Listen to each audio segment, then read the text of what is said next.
Level up. Can I see you as my crush?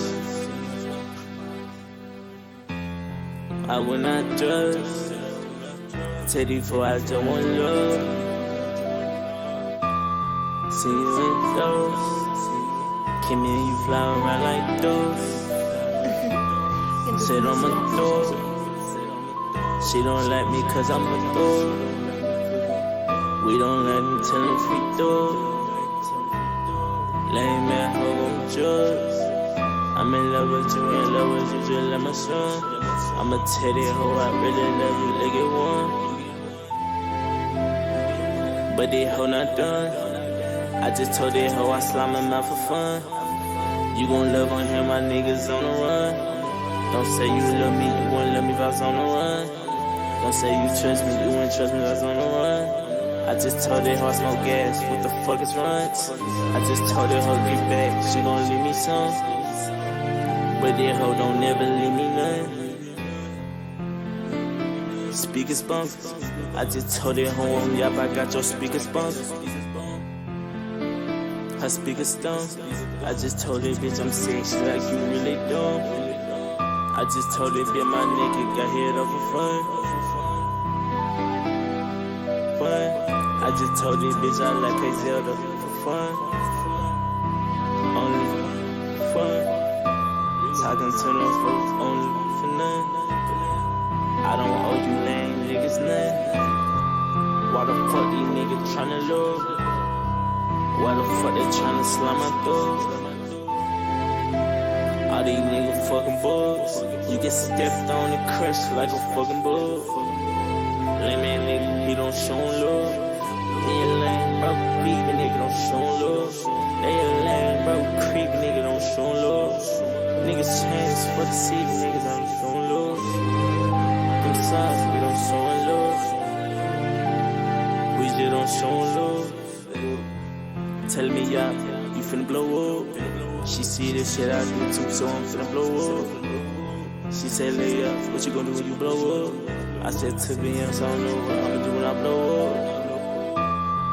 Hopefully I find you in touch after I blow up. Hopefully I see your face again after I blow up.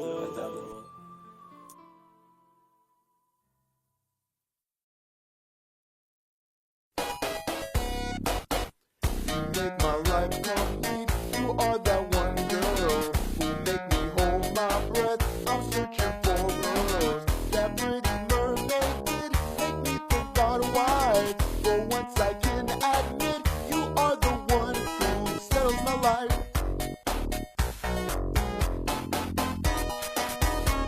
You're out of this world. You're hypnotizing. Watch out for that girl. She's taking lives. Where can I hide? You taking my life? Only extra man with a D catch you with a back no woman. I just get you romance, I need no pants. Got my flesh hangs all up in your hand. You start trying to score. I mean a game. Trying to fill up on your button and an 80 king. I feel like one original Sonic, I'm losing breath. Chasing after you, I'm tripping. Close to death. Wanna turn it off, chill, suckers need a rest. You smirring off, make you cough with your breast. Yeah, out of this world, you're hypnotizing. Watch out for that girl, she's taking lives. Where can I hide? On the second stage, escaping out of cage in the line of the Braves, Dr. Traps too late. When you walk in my hit, sure will score. If you home and you're not walking out the door. Seeing 3D, but it's more like 4. Got you in some dance, not the cool to the door. Gas brake, dipping, yelling, arguing, you tripping. I hate it when I see you walking, talking about cooking. I must be tipping, you tipping. Think you hard mics for a local sipping. You're out of this world, you're hypnotizing. Watch out for that girl, she's taking lives. Where can I hide? You make my life complete. You are that one girl who make me hold my breath. I'm searching for girls. That pretty mermaid did make me think about a wife. For once I can admit you are the one who sells my life.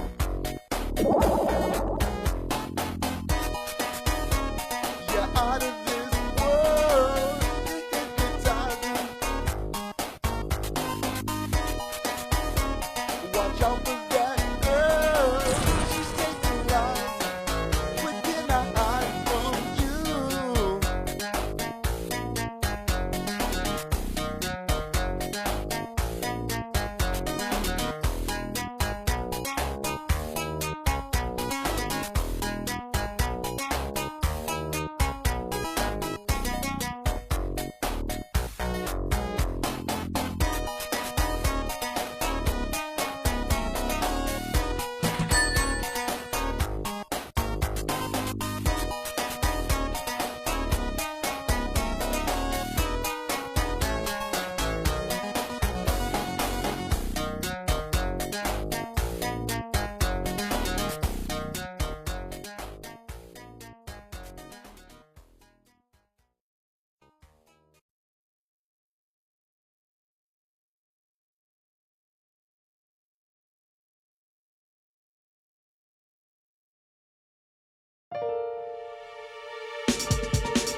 Good morning, everybody. What's good? What's good? What's good? They mad because I'm on time. Well, that's what the haters do, y'all. The haters, they're working overtime right now because the W's are tremendous currently. The W's you can feel from space right now. You feel like whether it's am I in focus here? I have to be up in this shit right now. Yeah, the haters. Oh, actually, that was a booger. Oh my god. Sorry about that. That was basic biology here. You know, it's about as surprising as wiping your ass and seeing seeing something on the tissue paper. You feel? But we're good now. We're good now. Face moisturized, leave-in conditioner activated. Once again, headband good. It's a great day. It's a great day. What's up, y'all? What's up? What's up? What's up? You can hate on this. Why would I hate? No, self-love, body love. I think all dongs are beautiful, Masanian.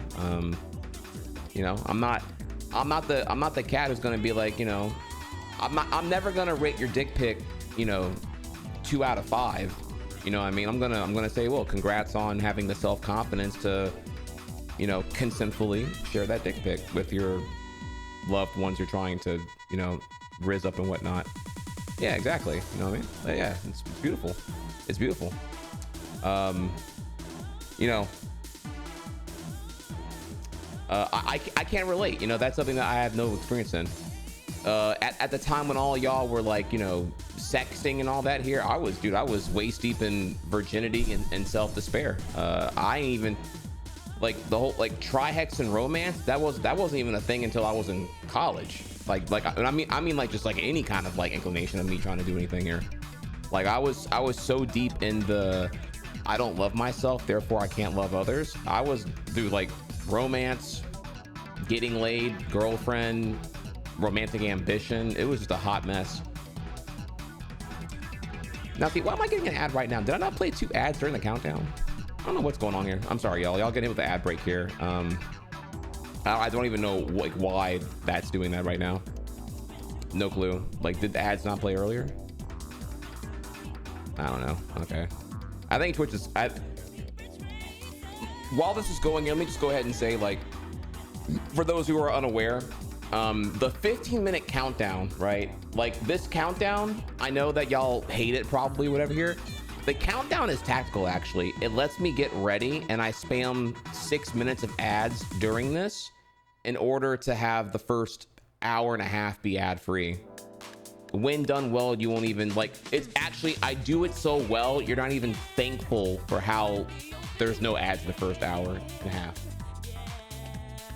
Big brain, except today whenever I just didn't play the ads and whatnot, so I don't fucking know. But just in case you're wondering here how much thought I put into giving you a positive viewer experience, something Twitch is very eager to not have you have here with a fuck ton of ads happening all the fucking time. And it's okay, you can just say, you know, try hard and chat. It's all good, you know. I will the last 3 years of countdown, I will let this slide unappreciated with this one try hard and chat. That's all I need. That's all I need.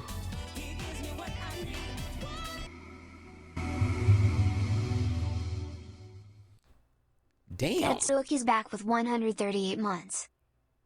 Damn. Okay. All right. Well, you know what? Y'all better thank that stock here, because that is nearly a 140 month streak. Oh my God. I don't think I'm even doing that good of a job right now, but we're on the right track though. We're on the right track here. Thank you, Deadstock. That loyalty is crazy. Do know in time, I got you, because I know, like, you know, there's new emotes to be done. There's new sub badges to be done. You know, I need something that's cool for beyond the 5-year mark. I got something cooking here, you know, because you're over 10 years, which is beautiful, amazing, and crazy. Like I can't even think of like how many things have been that consistent in my life. 10 years, 2015 to 2025. It's like Venom, and then like I don't even know really. Like consistent. That I like. I don't like taxes. Look, I wouldn't mind taxes if my shit went to anything I gave a fuck about here. Taxation without representation. Yeah, look, why don't my taxes go to like not bombing kids and not funding the IDF here and not funding the modern day Holocaust and not, you know, fucking giving ICE another fucking $160 billion injection of purpose. Yeah, you go, yeah, unironically right now, you can go ahead and post Drake White on that one here. Yeah, you know, getting taxed right now, it is like getting Drake Whited. I'll keep that one a buck there. The one time I will permit this beat to be used. So, oh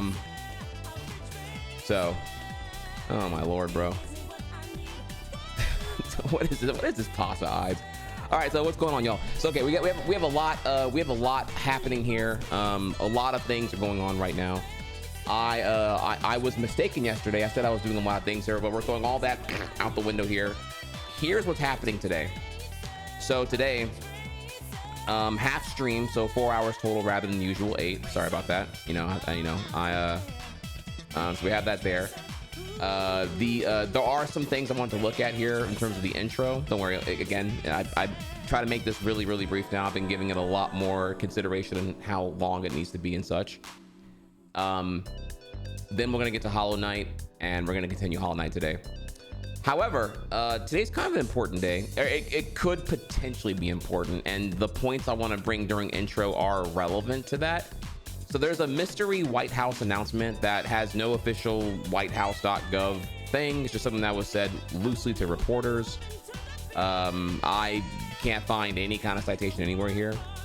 And yeah, there's going to be an announcement from the Oval Office today. Allegedly, Trump will make today, which will, I guess, reveal a lot here. It's happening today at 2 p.m. Eastern. So I guess we're gonna look at that and see what the fuck is going on there on that one. Could be, I don't know here. So there are some leaks and speculation that it's a clickbait thing and that they're not going to talk about the elephant in the room here, which is clearly that Trump has been missing for nearly a week now, with not only that but a lot of evidence of medical complications and a very terrible attempt to to mislead and astray the news on this here. Like they're trying to hide the fact that he's that he might not be doing too well right now. So yeah, and they're doing a horrible job about that. So I'm going to break down a couple small things about that here, and you'll see here, including but not limited to, yes indeed, the you can spam the pizza in chat here, because we have the Pentagon pizza indicator, which has been around for much longer than people think here. That's not like a new thing. That's been a thing for a while actually. So this is all actually pretty important here, so I kind of wanted to like take a small second to talk about it, but not indulge in it here. Still focused on making the streams fun to watch, positive, and of your interest and whatnot. So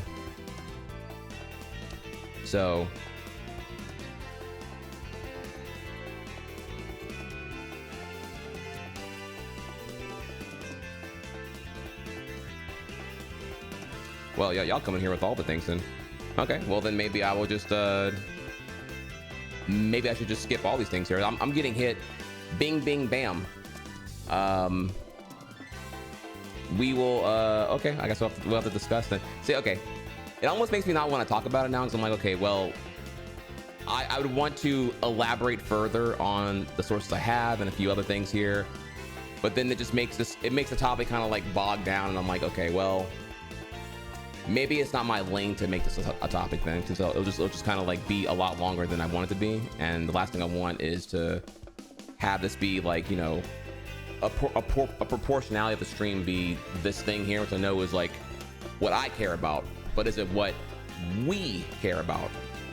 In my head right now, what I do is like a Venn diagram of like what I care about and what you, the chatter, care about, and I try to focus on where the overlap is. And I need to be really clear that I'm like doing what we care about, which is majority Hollow Knight and not majority other shit.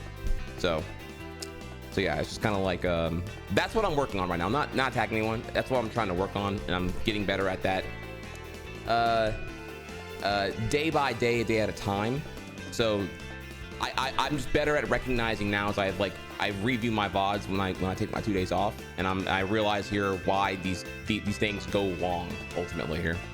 So it's like when I keep them more interactive, they take longer. When I make it more like I'm gonna get through all my information and then we'll take questions after, it's almost more like a lecture than a stream. So I'm trying to figure out what to do about that. And I can tell my tism kicks in because I'm looking at what's the most efficient way to deliver information, vet the information, and then discuss the information, which is not how people actually conversate. And people come to Twitch presumably to connect, and that would mean conversations and not so much pseudo debate optimizations of information deployment and processing, which is what I'm clearly doing right now here. So I've kind of caught on here how to like be more human. I'm trying to be more human, but it's a delicate balance here because all I get is one guide by being told here you don't play video games anymore, or I get one guide because like some ex sub doesn't like what I do at this time here. So it's really, you know, just understand here that it's a very fickle thing, and I only either have to be really attentive on how I'm doing things, or I find out in a very delayed feedback mechanism with negative reinforcement, which of course feels terrible and awful. So trying to be more human. I am trying to be more like, yeah, I'm so chronically online that you fellow humans are hard to grasp down, I would say. So, you know what I'm saying? Okay, well, okay, so let's go ahead and we're gonna go come here and we're gonna lock in on that one here. So let's go ahead and see. Let's see what's good here. Give me 1 second. All right. I'm gonna see real quick here.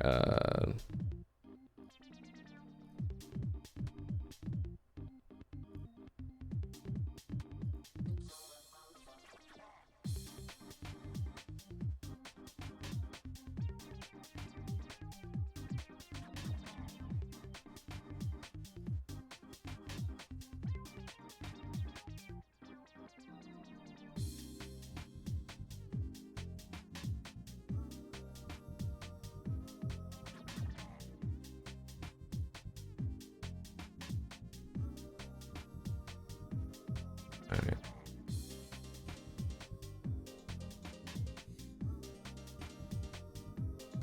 Give me a second. Okay, all right. So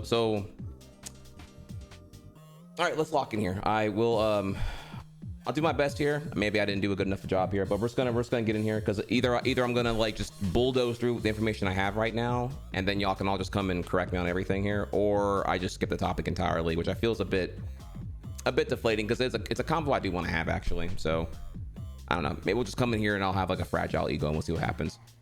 So all right, we open first here with the first thing, which is that yes, the if you haven't been keeping up with things here, White House was briefed here that Trump allegedly, though again this is a very like off the cuff here, Trump will make an announcement at the Oval Office today at 2 o'clock. This is important to note because of the context that Trump has been generally missing from any cameras or medias now for nearly a week, which is very unlike him. The last time you saw him on camera was when he had the visible blemish on his right hand in the Oval Office, where he was wearing his hat, his cap indoors, and he looked terrible. In a word here, there was concealer that was visible the day prior to that, that was trying to show some trying to conceal how bruised his right arm looked, which may have been an incision or something. I'm not exactly sure here, but there were some like medical loggings that or some medical professionals that were diagnosing what that could be, and it's generally not a good thing because it seemed like it might be symptomatic of trying to treat a certain kind of stroke. So you know, Trump being overweight, eats like garbage, and not in the best of health here, despite as much AI slop as you want to throw at his portraits here. He's not in great health, and it wouldn't be surprising here if he was gonna, you know, when declines come at this age in the 80s here, they come pretty rapidly, and they happen very, very quickly. So just throwing up here one of many here, but yeah, ABC Chicago said that yeah, there's going to be an announcement today. Others are saying such too here with no citation to any official source here, so presumably it's just like a very haphazard blanket statement from the White House to the press corps. and we go from there. There's no White House Gov thing indicating anything here, but there were leaks of details here that it will not be pertaining to Trump's health or anything as heavily conspiratorial as Trump has passed over the weekend and they're hiding his dead body at the hospital. Nothing like that. I wouldn't expect that just yet here, obviously, either. So we go from there to the fact that, yeah, Trump's public events have been vacant.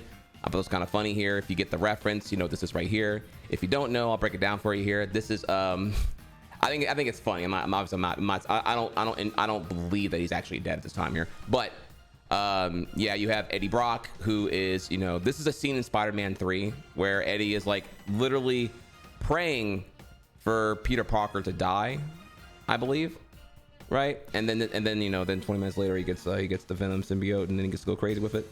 So yeah, I thought that was pretty funny. You can just hit that screen cap right here and it's like, damn, that did happen in Spider-Man 3. Goddamn, bro. Damn, dude, Hater of the Year award. We got that big Kendrick energy right here, you feel? Like goddamn. Next up here. So yeah, the roads to Walter Reed Hospital are shut down, so you can't even like presumably even go by there with the barricades that are currently present. Which again may be reassuring some sussy-wussy stuff here as far as like, you know, Trump being treated there at this time and what for and what not. So you have that right there. And now we're gonna get to the big thing here, okay? So this is a photo that was posted. Should also bring up here that Trump's body was at one point brought to a golf course. Press were not allowed to be near him, so they had to use like some really long lens to like zoom in to see him from very far away, which of course why are the press now not allowed to be near him? Of course, sussy as fuck. And you may have also saw the picture of him waving in the limousine where he looks like, you know, completely dead to space and whatnot. Well, here's a picture that also came out here. I can't, with how much misinformation, I can't say if the original photo is doctored or not. Like, this could be haters taking the original photo and then editing it and then pretending this edited photo is the official photo. I don't know. Sorry, so I'm just going to keep that clear here. It's very hard these days to know. And again, we're in the information warfare period forever now. So it's I'd have to like vet a lot harder to find out here. But reverse image searching on Google also kind of sucks ass now, because it's just like so much edited stuff, doctored stuff, and then AI generated slop stuff too. And it's not gonna get any better here. So just bear with me if this is like inaccurate. I'm not saying it is accurate, but it wouldn't shock me, and I'll explain why in the next section here. But my buffering here aside, yeah, we have a photo here of Trump with an artificial smile. Now in this picture here, it's also from when he went golfing. So you can see here a couple of tells that, one, I mean, if you zoom in closer here, I don't know if I can make this bigger, please. You'll see here that his right eye, I mean, they're not even like symmetrically together. That could be a shutter issue, right? But, you know, a shutter of the camera here. But this is to me synonymous with what we saw in the Oval Office when he was doing his last like press briefing. He looked like shit, to be honest, here in terms of like health. Here it doesn't look much better either. Like he's like barely together and on it. Now people are claiming here that the smile is AI generated, and I think that's hard to say. I mean, yeah, what I can say is that there were some comparisons shown here that the smile that Trump usually does is not quite this toothy or teethy. Now it could be non-doctored, and that could be his authentic smile. It's just him smiling because maybe he's like under the influence of, you know, drugs or whatever, because he had a procedure done. That's a possibility. Again, they're not disclosing that either, honestly, so we don't fucking know. But whether or not here, I could say it's definitely sus. Now, what to me makes it go from just like a surface level sus to like definitively sus? And that answer would be here, if you look in the whole picture, the context of the other two workers. Look at their faces. Look at those faces. That to me is a big tell of like, you know, what is the vibe of the room? And it's like, is this guy even like, you know, that's what I'm looking at. Like, okay, that to me makes us go from like just a surface level thing to, okay, yeah, clearly maybe the image is doctored, or maybe the vibe is really off here, because like it's a bit unsettling to see a guy who's, they probably, you know, were there to witness him just be, you know, this like laughing gas corpse being wailed through to give the facade of like, you know, being coherent and there not being an issue. So yeah, I saw that there and I was kind of like, yo, that's crazy. And then when we go here now, let's go over to the White House YouTube page, and I wanted to show you this here. Again, this could be reinforcing stuff here right now, but you have a this video titled Trump's 11 Life Lessons, uploaded 16 hours ago. Of course, you know, free speech warriors here, comments off, and everything else here. Notably half dislikes. Okay, so let's go ahead and look at this and see what you think of here. It's 2 minutes long. It's kind of shit, but whatever. I think it's important to see here the context of it. Let me share some of the biggest lessons I've learned from a lifetime spent building dreams. First, if you think that you're too young to do something great, let me tell you that you are wrong. You're not too young. In America, with drive and ambition, young people can do anything. Second of all, and very importantly, you have to love what you do. I rarely see somebody that's successful that doesn't love what he or she does. Third thing is to think big. You know, you're going to do something, you might as well think big, because it's just as hard to solve a small problem as a big problem, and it's just as much energy and everything else, except the result is going to be a smaller one. So love what you do, but think big. Fourth is work hard. Work hard. Fifth is don't lose your momentum. You just want to keep it going, and you have to know if you are losing it, you have to know when you're losing it, so maybe you stop and maybe it's time to stop. Number six, if you want to change the world, you have to have the courage to be an outsider. In other words, you have to take certain risks and do things a little bit differently. Otherwise, if that weren't the... Dude, I want to pause so bad here. Dude, God, this is such trash, dude. Okay, we could be here all day. I'm just let it go. case, everybody would be successful. Number seven is to trust your instincts, common sense. You can go very far in life with common sense. Eighth, everybody should believe in the American dream. It's real, it's there, and it's right before you. Ninth, think of yourself as a winner.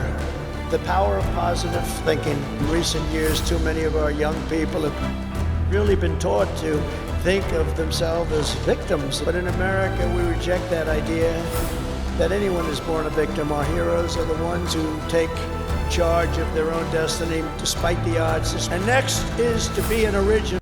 Our heroes like John McCain, prisoner of war, who you ridiculed in the 2016 election. You yourself, Vietnam draft dodger. Those heroes? Yeah, that's what I thought. The all-time greats were people who had the confidence to be a little different. God only created one of you, so don't try to be someone else. Finally, and most importantly, never, ever give up. I've learned that perseverance is everything, so whatever happens, no matter where you are in life, stay optimistic and just keep pushing forward. Never let anyone tell you that something is impossible, ever, ever, ever. In America, the impossible is what we all do best. Okay, that was terrible, obviously. Okay, so I'll show you that for a reason. I don't have the clip, forgive me, I forgot to grab that. I was trying to hurry up and get this segment popping before I was live. There's a clip where Trump admits here, I hope I make it to heaven, or I'm trying to get into heaven. He said this earlier this week. It was a pretty out there. It's not like him to really make the kind of like existential, I don't know. It's not very like him to have existential perspective on his actions. It's usually more of like, oh, I'm a narcissist. I skip the judgment. What I do is always good, because his actions show here that like wealthy people are just innately better than the poor. Like you're wealthy because you're good. That's generally what I've seen is like his ideology. Like the wealthy are definitively superior because they are wealthy. It reinforce like the economic status reinforces the self-worth in a way here. So him being wealthy makes his decisions automatically good. It's a very 5-year-old's way of thinking, but that's what I see Trump's actions reflect as such. So to see him suddenly make a comment about, you know, I hope I get into heaven, definitely was showing maybe some near life ending crisis shit here. I'm not quite sure actually. So that though I don't have that clip here, forgive me, I'd have to grab it real quick for you. But he did say that audibly on camera. But yeah, and this kind of 11 life lessons. It could be just like slop for slop's sake here. I'm not quite sure in the end here, but the other day I was kind of like, man, it's just like really like, are we prepping? Are we like setting the bed for this like Trump funeral happening soon here or some shit? So moving on from this here, a brief derail. Okay, this is admittedly not as relevant right now, but I kind of want to show because I was so disgusted with it here. So given I saw this, I hadn't checked the White House YouTube in a while here, and let me tell, dude, y'all, they have fallen down so hard, dude. It's so bad. So they're doing these videos now on like America's fathers, whether it be like Benjamin Franklin or Thomas Jefferson, and they're really short, but my God, it's well, one, it's not doing very well in the metrics here, but also, as per usual, free speech warriors, comms are turned off and whatnot. But I'll show you just this one here so you can see like how yikesy yikes is.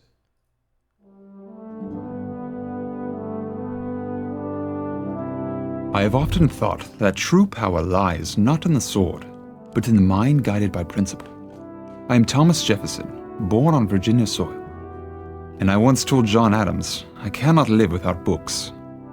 When Congress called upon me to draft our Declaration of Independence, I had but days to put quill to parchment, and the weight of centuries pressing on my shoulders. When the ink dried, the world shifted.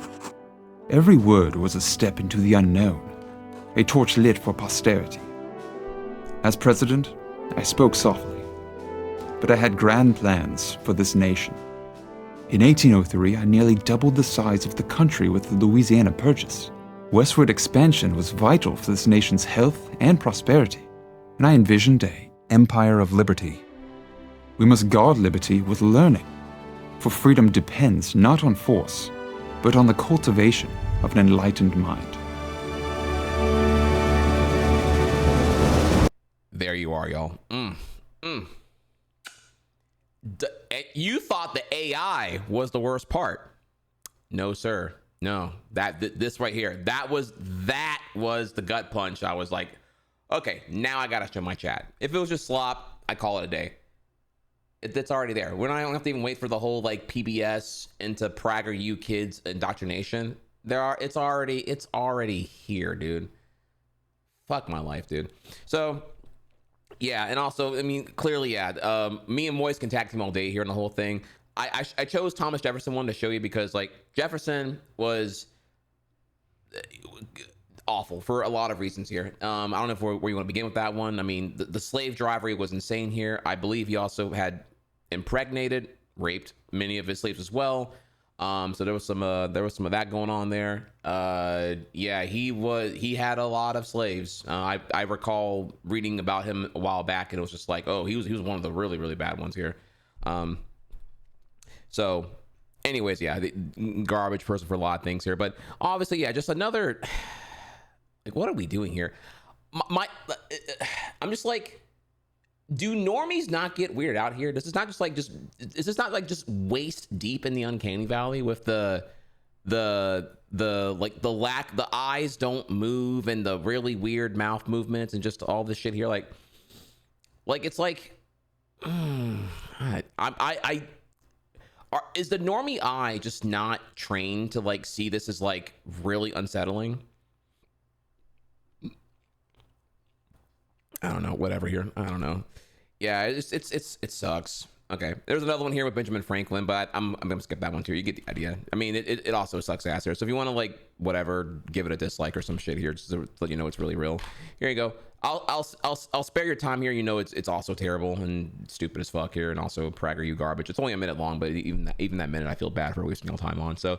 And there's a bunch of them. Oh my fucking yeah. So we're gonna just move on here. Yeah, the White House account is just like fucking first party PragerU slop now, which is pretty depressing on its own. I really can't overemphasize here enough here how I don't even know what this means for the everything. Like, I mean, you need the most woke blue haired non-binary, two-spirited person in White House to unfuck whatever the hell this is at this point here. Like, you can't, you can't just have like Gavin Newsom. You need like the fucking, I don't even know, like cybernetic transhuman trans droids to come in here and just like take over the planet at this point to unfuck whatever's going on here, dude. It's gonna be crazy. Yikes. Much less what it's gonna mean here whenever like Gen Alpha is like the next 20 years from here is gonna be just so fucking crazy, dude. With like, you gotta think here, like the 5-year-olds right now are probably gonna be dealing with some level of PragerU slop in their education directly. And what do you even do then? Or like, what will it take to unfuck that? I would say, I thought the worst thing was going to be the TikTok attention span for the Zoomers. And then I'm looking at it, and it's just going to be even worse. It's just more social media, more technology, electronic addiction into PragerU misinformation in the classroom. Ay. You know what I mean? All right, continuing on here now. So here is a truth from Trump himself here on yesterday, and I read this here, and I also was like, I can't verify. I'm pretty confident this is a real truth, but like, because you have to like make an account to like see a truth now. You have to like on Truth Social, you have to have an account to see truths. Someone said tweets.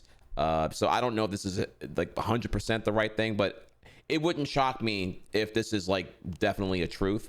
More so because of how not like Trump it sounds. To me, it does sound more like an impersonation of Trump, that's something that Stephen Miller definitely would do. So it is very important that the drug companies justify the success of their various COVID drugs. Many people think that they are a miracle that saved millions of lives. Others disagree. With CDC being ripped apart over this question, I want the answer, and I want it now. I have been shown information from Pfizer and others that is extraordinary, but they never seem to show these results to the public. Why not? They go off on the next hunt and let everyone rip themselves apart, including Bobby Kennedy Jr. and CDC, trying to figure out the success or failure of the drug companies' COVID work. They show me great numbers and results, but they don't seem to be showing them to many others. I want them to show them now to the CDC and to the public and clear up this mess one way or the other. I hope Operation Warp Speed was a brilliant, as many say it was. If not, we all want to know about it and why. Thank you for your attention to this very important matter. So yeah, if you want to impersonate Trump's speech, yeah, you want to use quotations incorrectly when you're like when you're directly attributing a quantitative trait to something. That's what Trump does. Caps lock periodically, yes. Run-on sentences, correct, yes.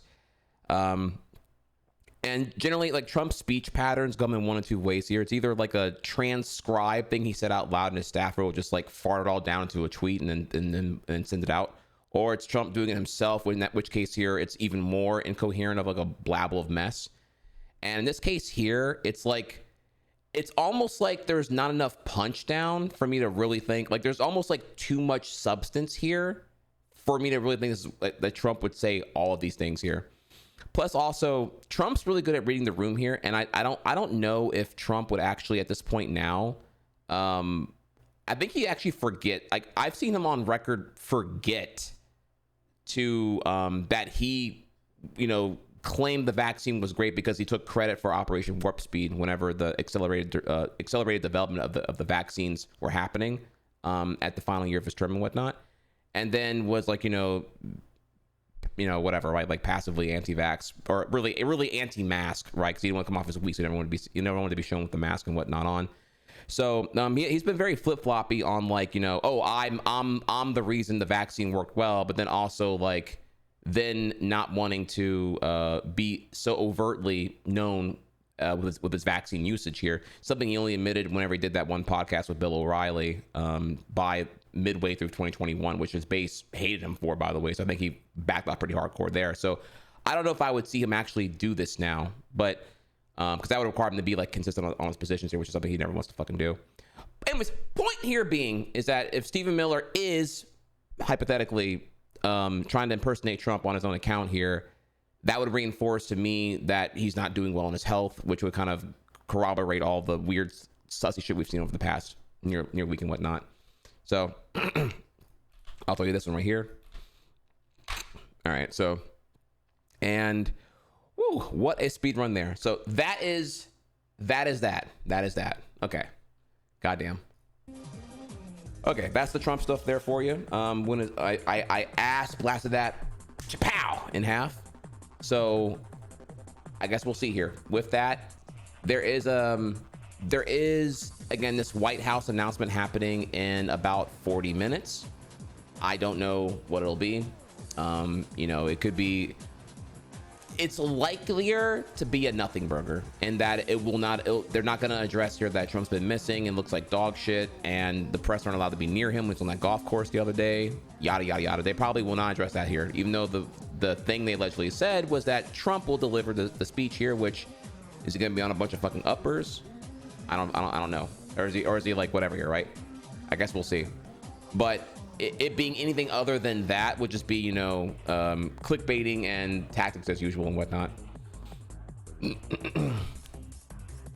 No, it's 2 p.m. Eastern. Sorry. So 2 p.m. Eastern, so 40 minutes from now. So I'm just trying to use the consistent things here. Okay. All right. Well. So let's keep going here. If we go over here now, that's the Trump stuff. We'll see what happens here. I guess we'll tune in whenever the thing happens to see what happens, and if it's like bullshit, we'll leave in like 4 seconds. Okay. Other two things here. And of a way happier note, Scott Seiss is back on tour. Do y'all know who Scott Seiss is? You probably know of him. You just don't recognize the name right away here. I'll walk you through it here. Oh y'all do know. Okay. My chat's tapped in here. So yeah, we're coming back here to I'm trying to make these intro yaps more about things I care about and not the things that are so exhausting to hear about and whatnot. Positive stuff, right? So a few fastballs for you here before we get to that is at first, in the world of DK Bonanza, while I'm not doing the post-game content and I'm not speed running it, I thought you should know here that we now have people who are doing 100% speed runs of Bonanza, and it is a girthy category, but already showing to be here a bit more promising than Mario Odyssey 100%. I don't know what it entails at this time. I haven't looked into it here, but figure you want to know right now that, you know, the first barrier to sub 10 hours already looking like it's going to happen pretty quickly. So 1014 by Jay. So I'll drop here a link here, and yeah, y'all, big runs. But also, you know, this is also like early game right now here, right? Like step one is to figure out here, if you're curious of how these like longer categories work, you have in the beginning, you're trying to figure out the route. Like you know, it's like, okay, I have an idea, I'm just gonna do a playthrough with a bit more structure. I think this is what is the route that minimizes the most amount of redundant backtracking, right? That's the question. So, and it gets a bit more complicated to answer that question when maybe in the game you get like a new ability, like an air dash or whatever here, and then like maybe it's faster to come back to an area when you have all the better movement options than to go back to an area as soon as you can, question mark. So, you know what I'm saying? So yeah, like Breath of the Wild was initially like a 35-hour category, legitimately, and then it dropped to now it's what, under 16, I want to say now, which is pretty crazy. Now that took years for it to get to that point, and that category being active did lead to some pretty crazy things involving here the rules and standards on taking breaks for health and such. But I'll save all that for another video, or sorry, well, video spoiler, for another discussion for another day, another stream, if anything here. So cool stuff there. Looking at it if you want to. Next up, yeah, so our boy Scott, of course you recognize his face right away here. He has I got some stuff here I would love to show y'all here. So his announcement, I think this is actually really important here because if you are in any of the cities he's touring in, you should definitely go check him out here. So who is he if you don't know? Well, Happy Labor Day! I'm back on the road again doing stand-up comedy. It's all part of my new tour that I'm calling the 1 Hour Workday. Tour starts September 12th and 13th in Albany and Syracuse, New York, and then I'm coming to Des Moines, Chicago, Cleveland, Nashville, North Carolina, South Carolina, and more cities coming soon. Get your tickets at scottseiss.com or the link in my bio. See you there. Happy Labor Day! I'm back on the road again doing... All right. So, yeah, I'm dropping the link here for you. Go check out his tours if you want to. And now is a perfect excuse here for cause I get it. Some of y'all in my chat might not be cultured, and therefore you don't know who he is. Well, don't worry. I found a couple of them for you. For the homies in chat here, who is he? Well, let's I have here. What do I have here? Four. I got 4 bangers for you here. Enjoy.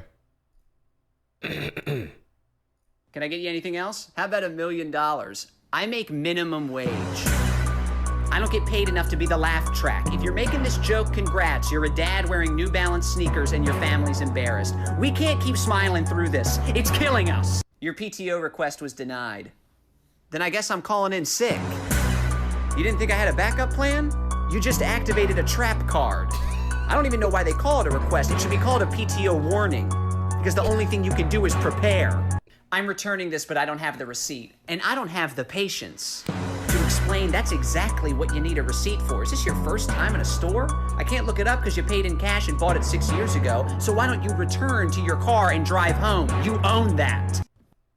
Not only that, by the way, when you want to return something and it's like not at a comical big box retail like Target and Walmart, like you think it's me. You think that I can just like make it happen here.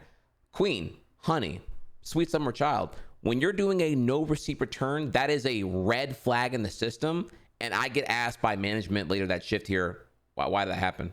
It's against policy. Like, it can be done, but the exceptions must be justified. And I'm gonna get my ass written up here. Like, you ain't got the receipt. I'm not against doing the return for you. This is a GameStop story, by the way, here. I'm not against doing the return for you, but I can't do the return without a receipt. I need the receipt. Like, I can't whatever the fuck you're right. Oh well, then search for my credit card. Do you Queen, do you think I, the non-manager, can like control F credit cards by transaction? Like, do you know what kind of cyber stalking that would lead to? Are you, bro? Like, it's just like, come on, dude. They're crazy with it, bro. They just make up. It's like there's like 50 scenarios you can think of here about why I can't do your no receipt return here, and they fast forward to the most convenient one of them, which is that, oh, you just don't want to do it because you don't like me. I work here. Like, what the fuck you want me to do? Like, eat your ass when I'm done here? Oh my god, bro. Okay, sorry, I had to throw that one there. It's just crazy what I've seen here happen at GameStop. All right, continue. Why can't I use the bathroom in the back? You don't work here. You want to use it? I'll grab you an application. Here's a better question. Why are you shopping on the brink of pissing yourself? Yeah, I have to take your shit. I don't have to smell it. Yeah, I can talk. I'm just getting rung up. By a human being. I will confiscate that phone like I'm your teacher. Who are you even talking to? I've known you for 5 seconds and I can guarantee no one wants to speak with you. Now hang up. I have to ask you about our rewards program. You should smile more.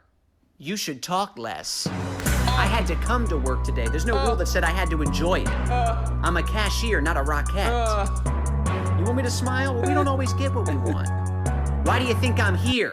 Hi, how are you? You should smile more. Chat, can I tell you a story here? The only time I've been told that it wasn't at retail. Though maybe I was told this in a more like, roundabout way. But I have been told this waiting tables. Guess what demographic said that to me? You should try smiling more. One guess. Not hard to figure out. You probably know who it is.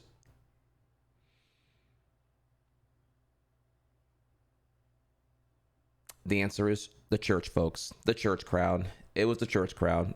Oh my God, bro. They are just like, there's a reason I stopped working Sunday nights. They have got to be by far the most, okay, I don't even get into it. It's a whole fucking thing, bro. Bro, church crowd. If you don't believe me, ask Venom, because she's also dealing with them at this point here. She's like, dude, I cannot stand the church crowd. They are the worst. They really are the worst, dude. Oh my God, bro. Okay, all right. All right, continuing here. I'm here. Hi, how are you? I'm just looking. And I'm just saying hi. I'm not trying to sell you something. I'm trying to have one interaction at work that makes me feel like a human being. I have feelings too. I'm a Pisces. Just have a happy interaction. I'm tired of being human fodder for the meat grinder that is Walmart or whatever retail wagey slave camp that I'm currently employed at here. I just want to feel human for a second, bro, because you know what I mean. Like that's all. I don't even necessarily even want to say hi to you. I get in trouble if I don't say hi to you. By the way, if you're curious of like the job that does this the worst, well, a lot of them do it bad. By the way, a lot of jobs have their corporate training. Like I can tell it's like a similar consultation because it's like, according to our surveys, customers feel more welcomed when they're greeted within the first 5 seconds of being brought in here, which is a very like, you know, oppressive amounts of social forced interaction. Hey, hi, welcome. You know, you're walking in like, and I'm like, what survey? Wait, what? Who are these consultants telling corporate chains to do this shit here? It's so fucking annoying, dude. And you get ignored, or rather, you know, I'm like, oh, okay, that's way too much here. Like, because they're forced to do what else to get a write up, right? But same time here, it's very unnatural in the end, and so it's like, Jesus Christ. So, yeah, I hate that too. So, you know, they don't want to do it. You don't want to be bombarded this quickly here, and yeah, I get that. I get that. It was the same thing at GameStop. GameStop would tell the same thing here. You know that over half our customers don't know you can buy and sell used games according to our corporate consultations, whatever the fuck it may be here, right? So we'd have to bring up that we can buy and sell used games to every customer, and it was fucking annoying as fuck here because the survey, the fucking surveys, bro. These corporate surveys on the receipt here, if you take it and you leave anything less than a 5 out of 5, it's equivalent of a 0. So if the survey will ask here, were you briefed about the features and benefits of the rewards program, and did you know you could buy and sell used games? Did your game associate tell you this here? And it's like you're so busy doing the bullshit check marks for this fucking dumb corporate mandated survey that really only exists to give you a reason to not get a raise, that you can't even give good customer service in the first place because you're too busy doing all the fucking bullshit. Like it is. Oh my God, dude, I want to just razor blades to the fucking, you can't win. You can't win. And look, the bonus points here, okay? By 2011, shit was so fucked that whatever DLC was the hot new thing, they had us pushing pre-orders on DLC. Right hand to God that I don't believe in. They were like, no, you need to push pre-orders for DLC. I'm like, where is the implied scarcity of inventory that one would need to pre-order the DLC?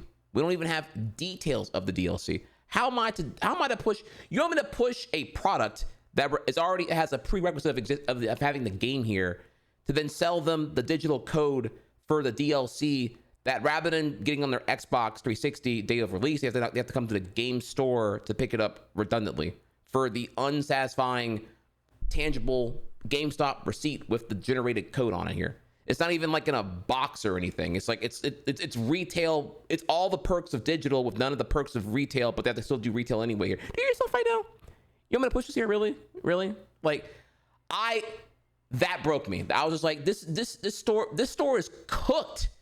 And I remember this every time everyone was like, you know, hey, GameStop, Trihex, hey, why aren't you buying GME, AMC, to the moon? Remember that 2021, the fucking meme shit? I was like, no, that company is fucked.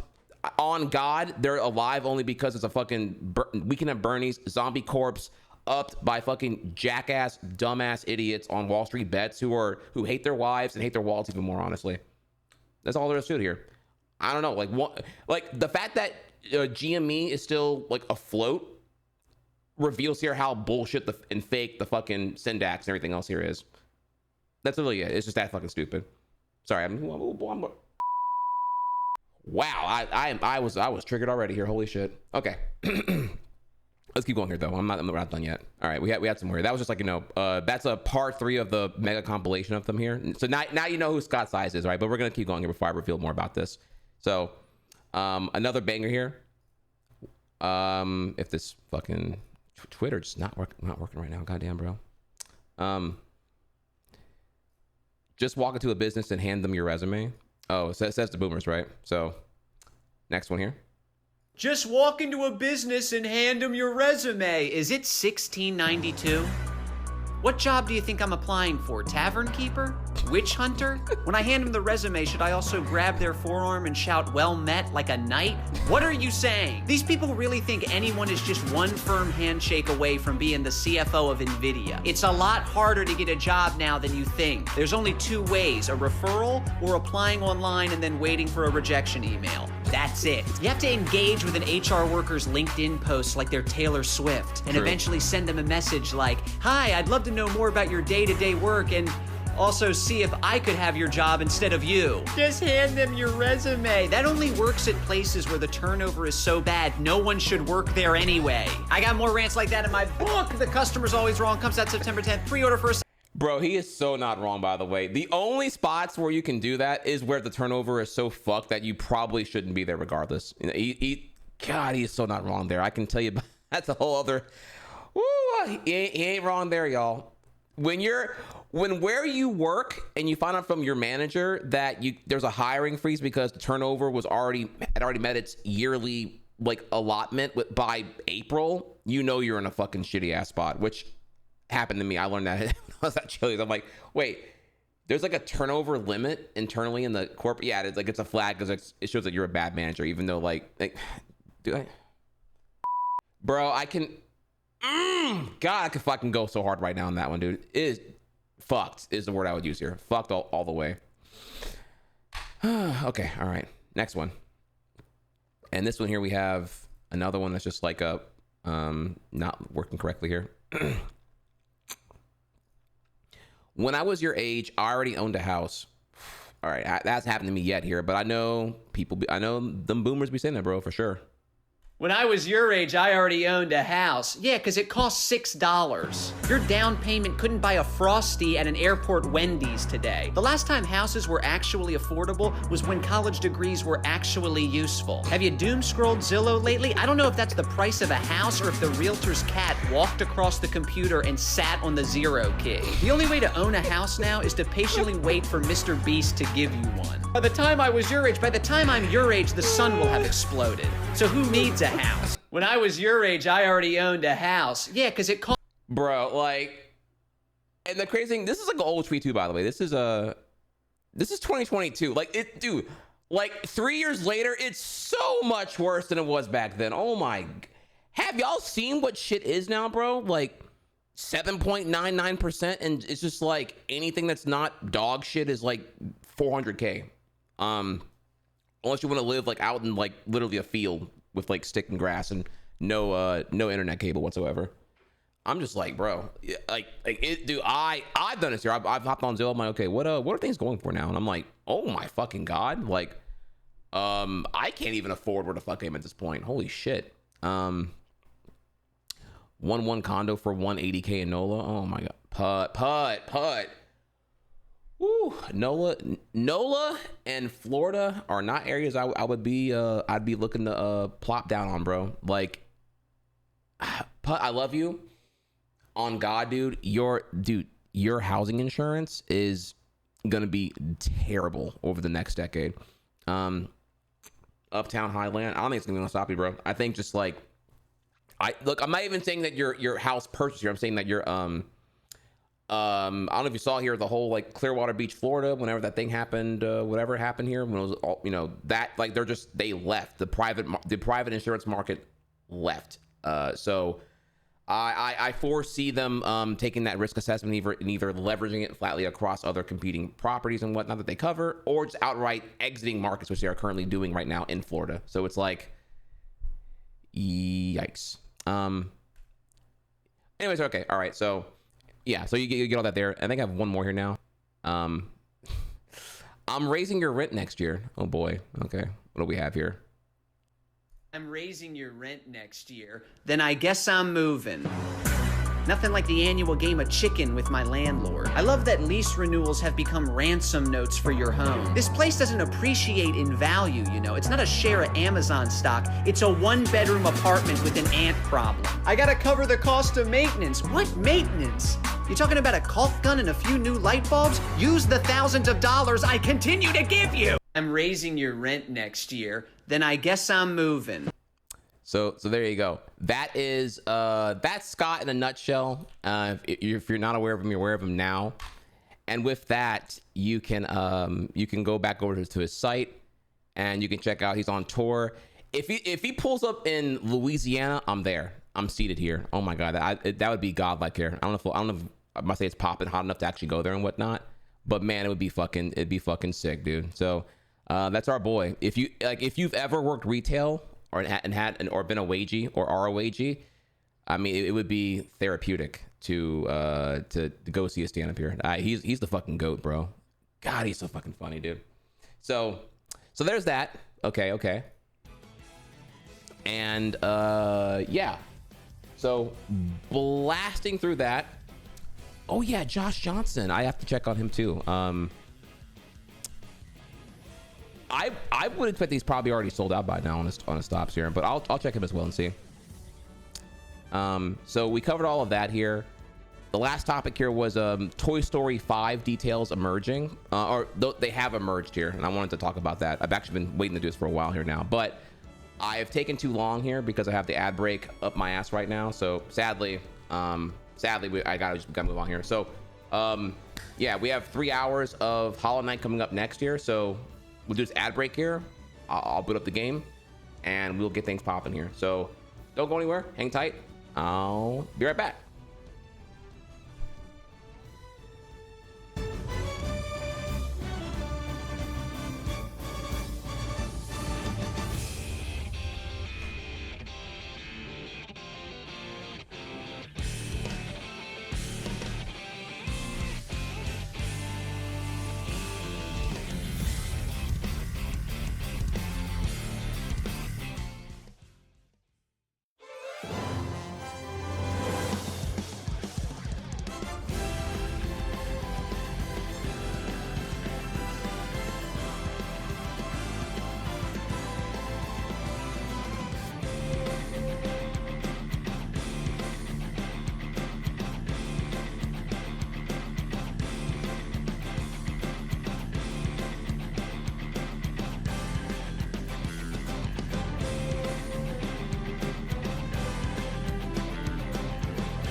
All right, y'all, we're back. Let me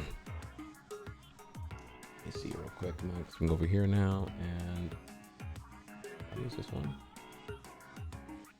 Yeah, okay, there we go. All right. So sorry about that. I know I kind of came in here. I had to ask because I couldn't tell if it was sarcasm because there was no kappa attached to it, so I couldn't tell if it was critique there. Because I'm like, but thank you, Karishan. I've been trying really hard to, because the whole thing is whenever I'm going long, that kind of thing, that's like ADHD in a nutshell. ADHD trying to be productive, and executive function becoming executive dysfunction, because I have to fight really hard to not view everything I care about as like a 9 out of 10 priority. And so I find it very hard to delegate a priority hierarchy and have things be like, 3 out of 10 or 5 out of 10, or do we need to cover everything? And in my head, I'm like, yeah, no, everything's important. So it's really hard when you have it's like excessively hard when you have the symptoms I have here with the hyperactive, impulsive, and inattentive ADHD. Like it's like really hard, really hard, which would make a lot of sense over why things have been consistently not able to get a grip on things for like years at a time now. So I saw that and I was just like, man, I was a bit sad, because I was like, bro, I just like literally like just speed ran all that down. Like, I'm like, okay, Trump might be dying. That's okay. We're at a point now where it's so important. I feel like, and there's an announcement today at 2:00 here. Okay, we should probably talk about this. This may impact Hollow Knight today. It's worth talking about at least briefly. And I try to keep it as short as I could, as fast as I could, going as fast as I can here, even acknowledging here that I was already getting like corrected and engagement and like all the other shit. I'm like, oh my god, bro, it was becoming a debate already. I'm like, okay, I just gotta like curving it through here. I chat through that so fast. I don't know if you saw how fast I was talking there. I was like, bro, I'm going. So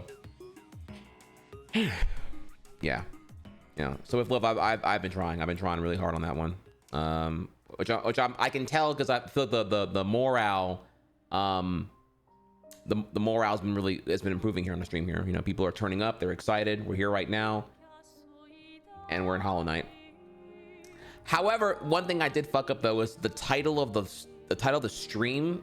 I forgot to change, right? So the title was Hollow Knight yada yada yada, but I was in the just chatting directory, which just reveals here I had the wrong title attached here, because again, when you go live, you got to do like 55 trillion things here, and all you ever get from chat is you're not doing the thing. And I'm like, bro, do you know what I got to do right now? Do you know how many things? Chad, do you have any clue how much shit you got to do on Twitch to fucking go live these days here? I'm sorry, I'm doing a small event now at this point here, but like the amount of crap you got to do on this goddamn website is actually insane here. You got to look at how much stuff legitimately there is to just like manage and look into like before you go live. No, you're gonna hear this now. I'm being that guy. Okay, like look at how much crap. I don't know, y'all probably don't stream here, but like you gotta go over here. It's directory, tags, the go live notification, and the title here. You gotta get all this shit like as you want it before you hit the go live button. And yeah, I'm trying my best here to like hit all this crap here as fast as I can and whatnot. It's a lot. This is me also ignoring stories, by the way, because there's also stories that no one gives a fuck about, I think, here or whatever here. There's so much crap now. Oh my god, dude. So yeah, it's a lot. So just keep in mind whenever something is inaccurate, like the title, which was reflective of before I added the White House thing into the whole thing here. This is there's a lot. So people love to complain. People rarely want to acknowledge here what it takes to get this shit going and whatnot. I'm not sure other big wigs with like a staff of 20 to make things happen here. So yeah, it's really bro. So it's a lot. Okay.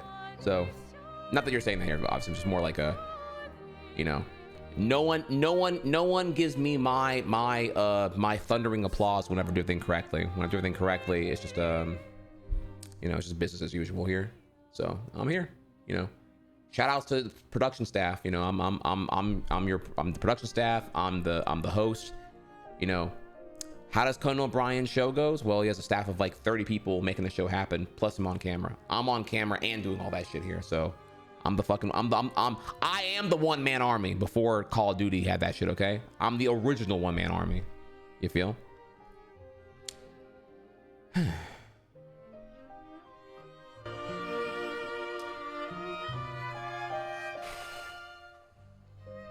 Okay, all right, I'm cool now. Let's play Expedition, bro.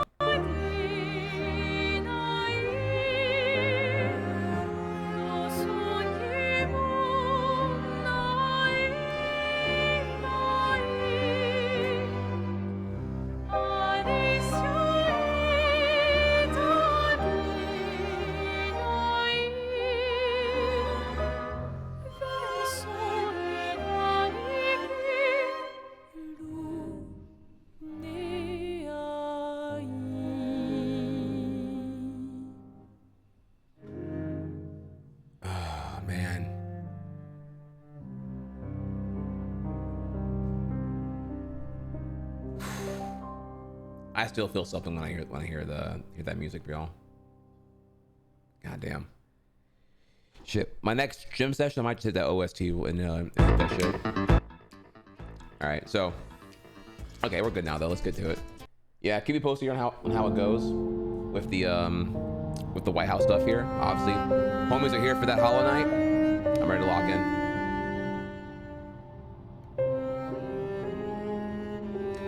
Have you heard Pizza Tower's OST? Honey, I played and beat Pizza Tower, of course. No, it's amazing.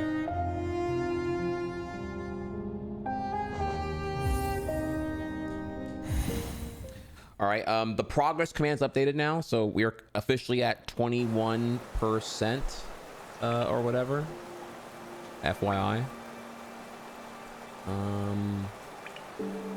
didn't see that earlier.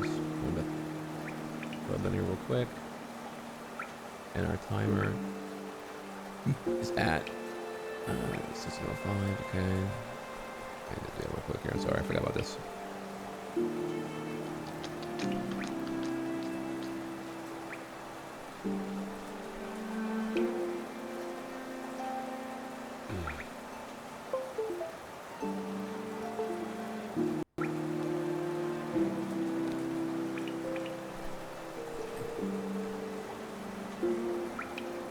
What did I just say? I already forgot what I just said. Fuck. 16:05, right? Is that what I said? 16 hours, 5 minutes.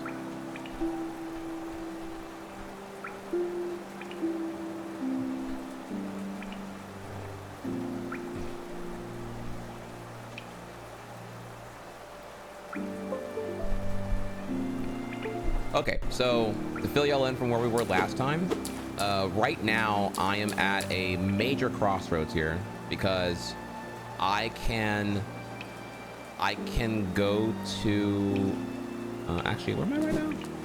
King Station.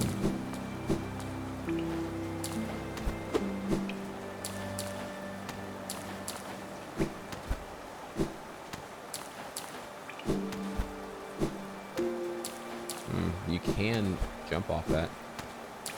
The little section right there. Alright. Not important though.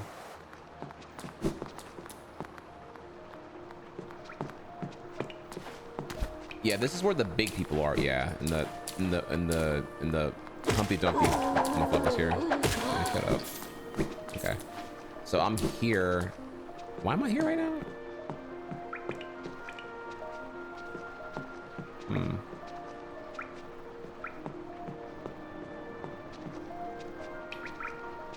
I'm guessing because, oh wait, okay. Okay, I went to, okay, yeah. I was in tomato basil soup, right? I was here and I went up, and when I went up, it connects eventually to King Station. And then I'm back here. I have not yet gone south in tomato basil yet, and that needs to be explored. I can also, that's option one. Option one is south in the basil. Option 2 is take this train here and see where that goes.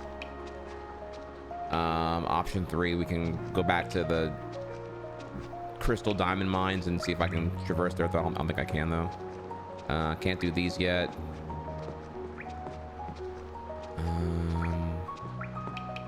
For some reason, I think this door is locked right here. I can't go past that. This up here is inaccessible to me right now.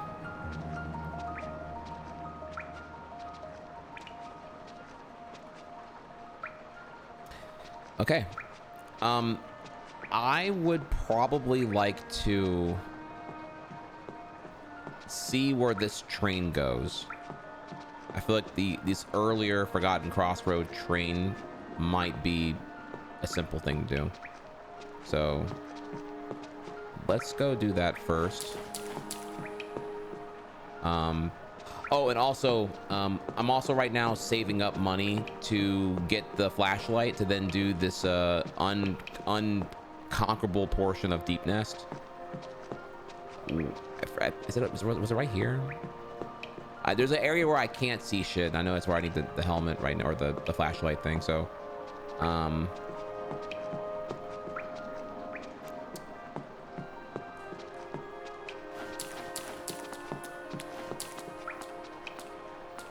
if you're a broke boy, just say it. Pokemon follows me. You know, I don't know if that's like a, and I don't think, you know what? Okay, you know, okay, wait, hang on, wait. Ooh, I'm gonna flex right now. Okay.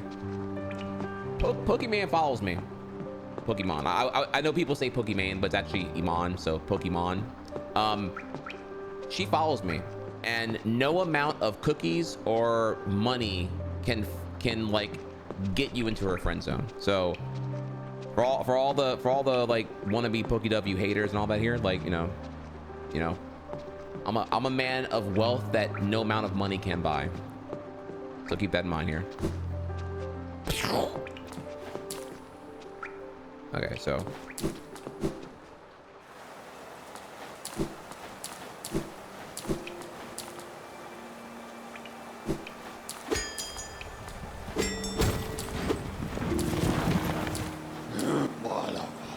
we're gonna go back over here.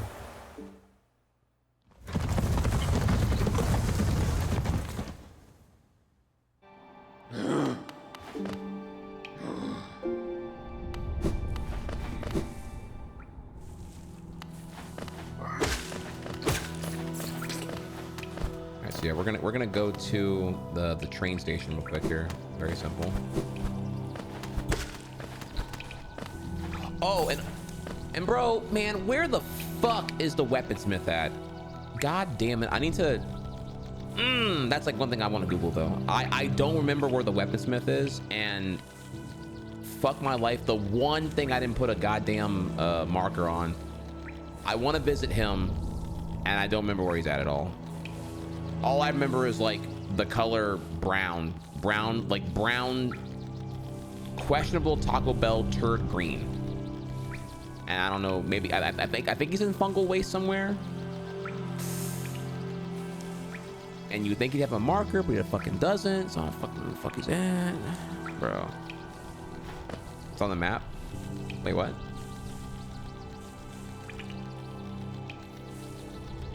Where? What, the vendor thing?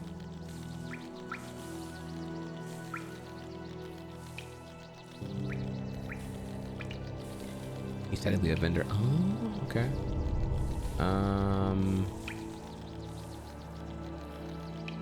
Okay, well then, I hope it's right here. I don't remember though. I don't remember where the fuck he's at then.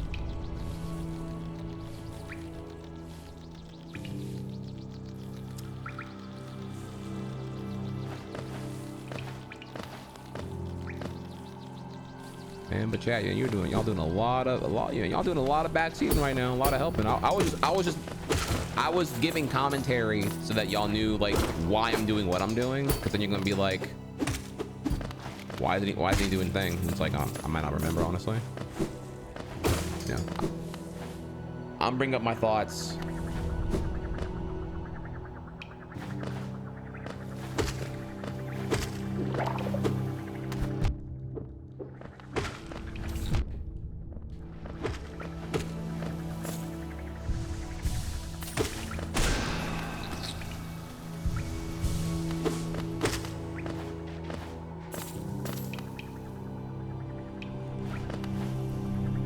Chat, like, chat, like, must I show you this again, old man? I am providing commentary in a pseudo-rhetorical fashion because it's effective for demonstrating in a natural dialogue-sounding way here what I am thinking and why I'm doing it. If I were ever to ask for help, I even preface it by saying here, I'm tempted to Google this, which I was being sarcastic about, by the way.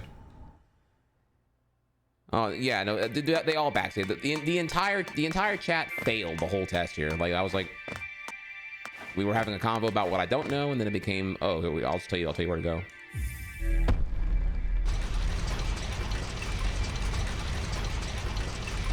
Just I don't know, just slash clear the chat please real quick here, because I don't know, people were saying a lot of shit. I'm gonna do it actually here. Fuck it. There we go. All right. Okay, that was the warning shot.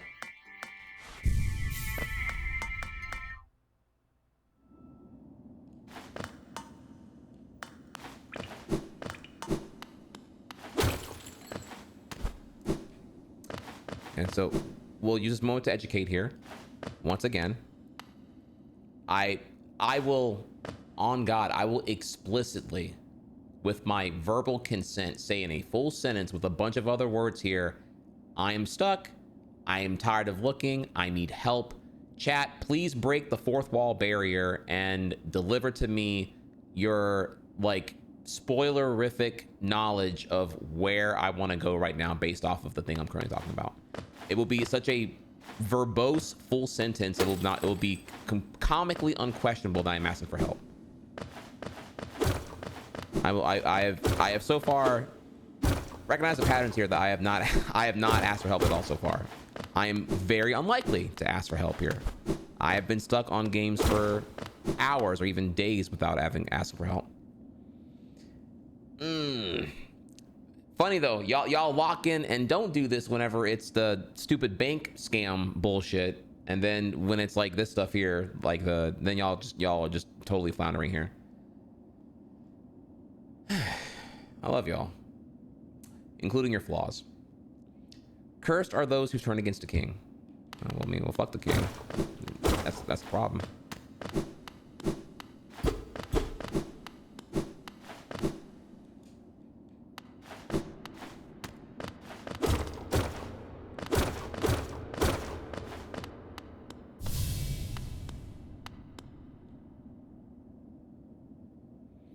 To protect the vessel, the dreamers lay sleeping. Monoman the teacher in her archives, surrounded by fog and mist. Lurian the watcher in his spire looking over the city. Hura the beast in her den amidst the deep darkness beyond the kingdom. Through their devotion, Hollow Nest lasts eternal. Okay, so this sounds like a T-Tours moment.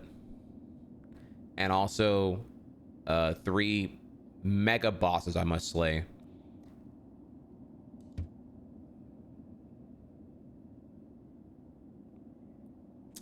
Ooh. Oh. Go no further, little shadow. What compels its climb out of the darkness? What compels its return to the sacred kingdom?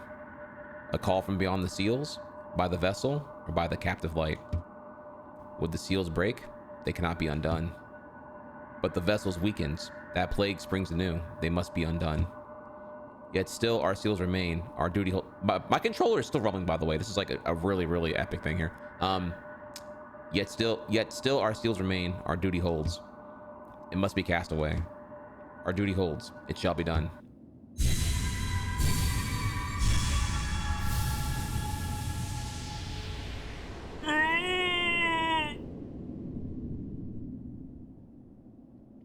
This cutscene, powered by Bandai Namco.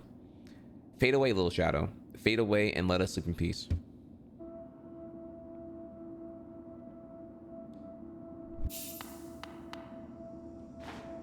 Oh, come on. That was a funny joke. Come on, Chad. That was such a funny joke. Y'all are not cultured. Did no one get that joke? That reference?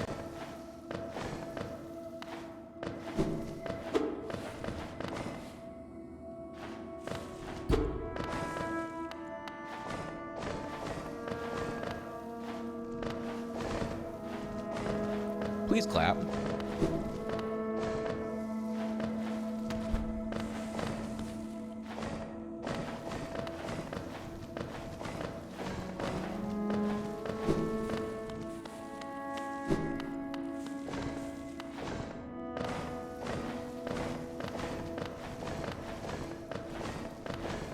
Okay, that might have been a... Oh.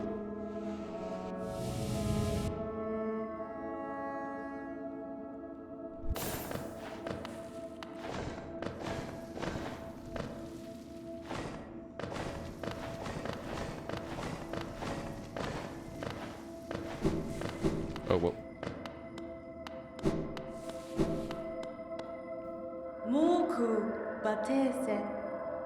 What a terrible fate they visited upon you. To cast you away into the space between body and soul. Will you accept their judgment and fade slowly away? Or will you take the weapon before you and cut your way out of this sad, forgotten dream? New weapon? Ooh, hang on, wait. Hang on, wait. Talk to me.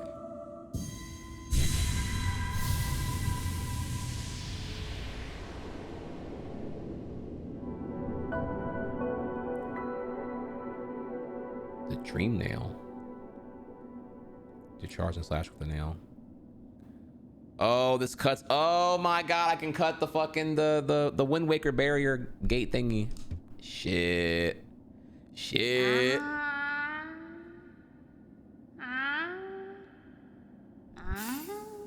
Oh, you look a sexier version of Venonat.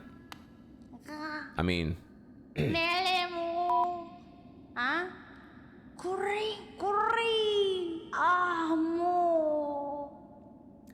you've returned. Welcome back to the waking world. Those figures, those dreamers, they reached out with what little power they still have and have dragged you into that hidden place. But that talisman you now wield, the dream nail, it can cut through the veil that separates the waking world from our dreams. Even the dreamers themselves cannot hide from such a weapon. Though I must admit, that sacred blade has dulled over time. Together, perhaps, we can restore its power. You only have to bring me essence. Essence, the precious fragments of light that dreams are made of. Collect it wherever you find it and bring it to me.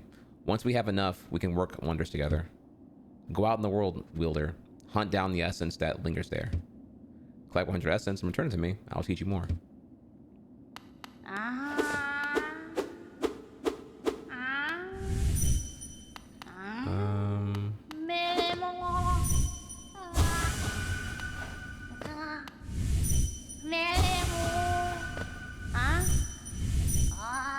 This thing is really laggy. Holy shit. Alright, this says there's no midair at all. It's only on ground. It's like I'm playing Ganondorf in fucking quicksand. Alright, so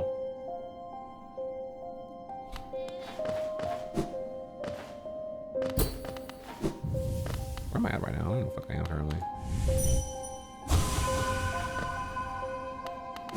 Wait. Okay, we are. Ooh, okay, okay.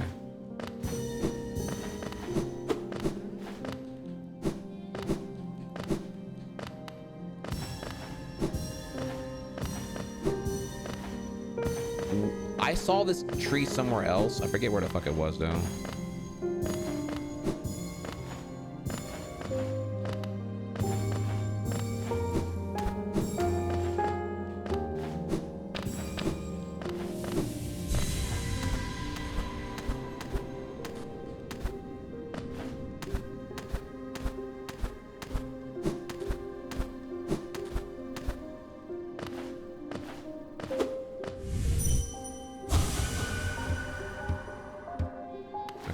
Just making sure I did it correctly.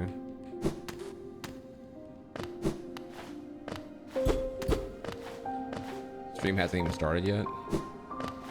Damn, dude. If dude, when the White House has lower standards than the Tryhard stream, dude, me being 12 minutes late, I have a riot going on in my Discord already.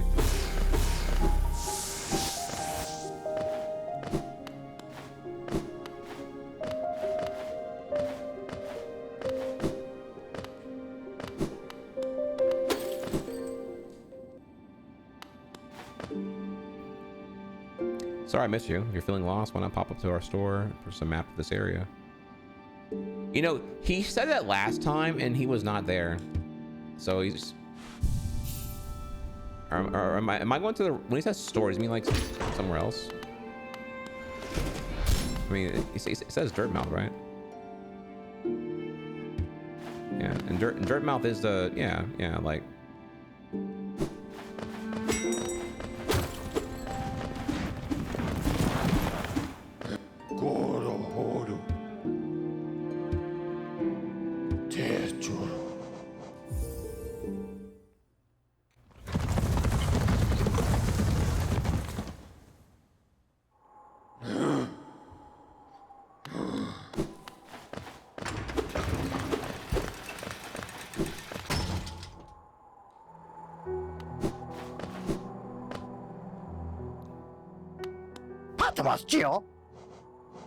So I need that. So 1800. Okay. And then sweetness, thickness. God damn. Dude, you have any kids yet? Bapanada. Do you want some kids? Bapanada. All right, okay.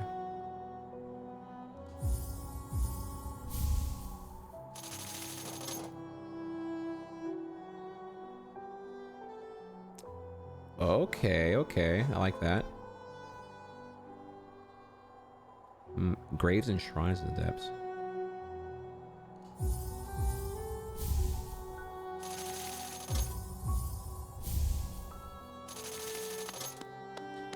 See, I don't know if y'all are aware, by the way. Did I show y'all this tweet here? Like, see, sorry, small thing here.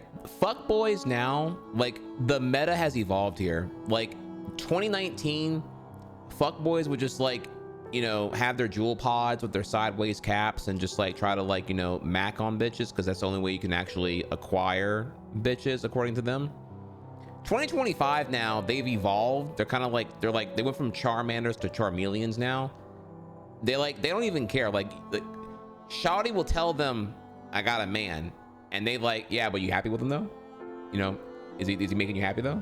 Do you still want to be with him? Like, being taken is no longer an auto deterrent from continuing the, you know, that's just a there's a response planned on the decision tree of like macking on chicks still at this point. I'm taken. And so you ain't happy with him, clearly. Fuck that dude. What about me? You know, so bruh.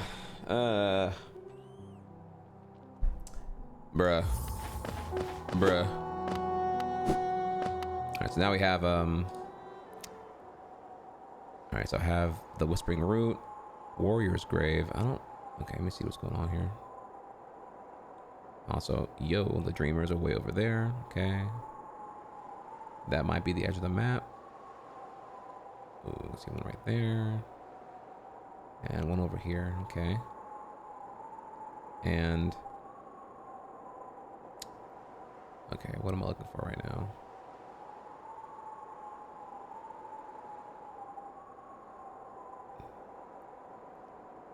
Let me think for a second here. Okay. I would like to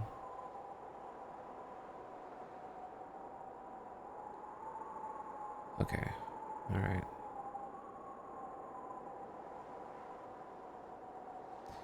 Ooh, so many options here. Okay. I need to get 100. I need to get the 100 dream tiers, whatever.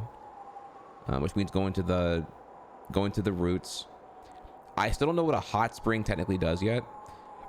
But I'm gonna hard read here. It's something to do with doing a super sword attack or some bullshit. Maybe.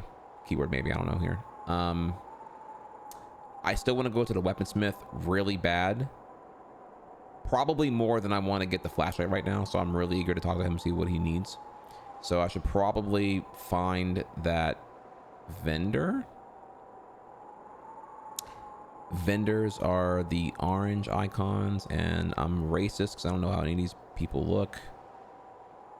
Fuck. Okay. There's 2 in City of Tears. There's 1 in Fungal Toilet. And then there's 2 in Forgotten Crossroads apparently here. Let's go down. I'm just gonna see what, I don't really remember what's right here actually.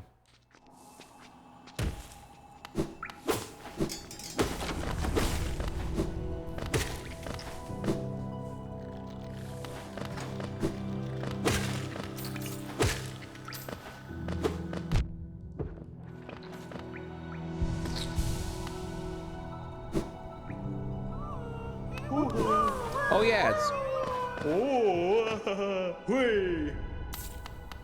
I haven't been here in a long ass time. Oh my god. Cash me out.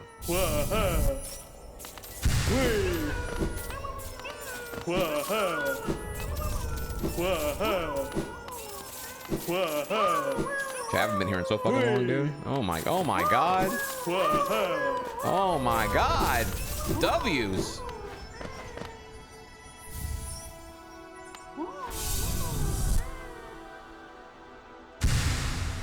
Make it rain. Alright, what did I just get?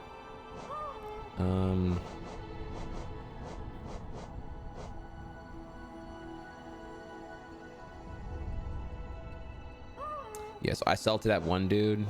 Okay.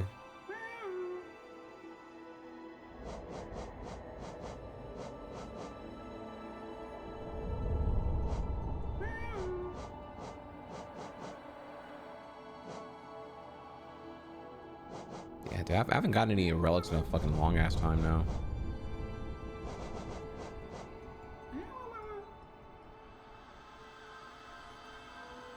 How long have I had this? Yo? Okay.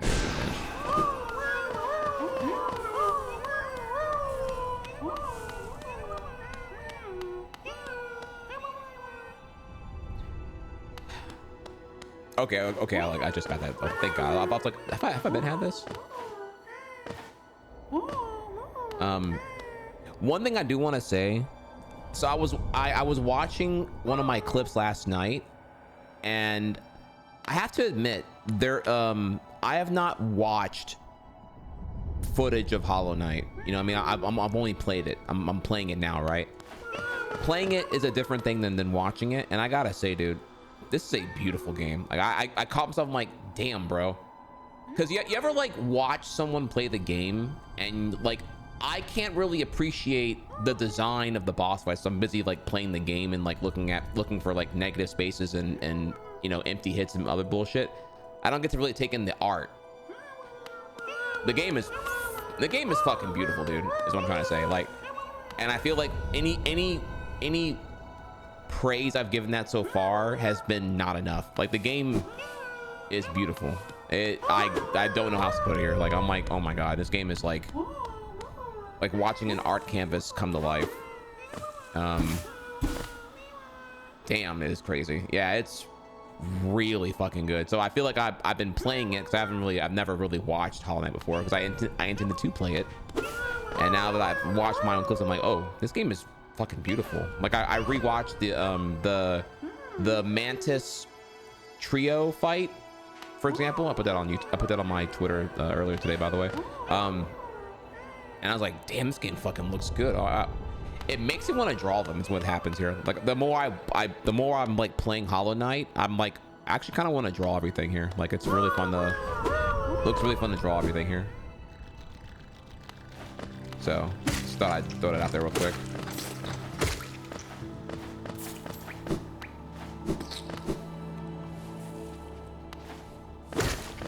You know, artists in chat know, like, you know it's lit whenever you want to draw the thing you're currently consuming. Like I wanted to draw Spider-Man so goddamn bad whenever I was after watching Spider-Verse.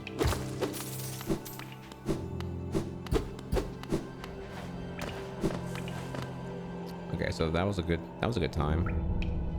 And okay, we should I think here. Oh, bench.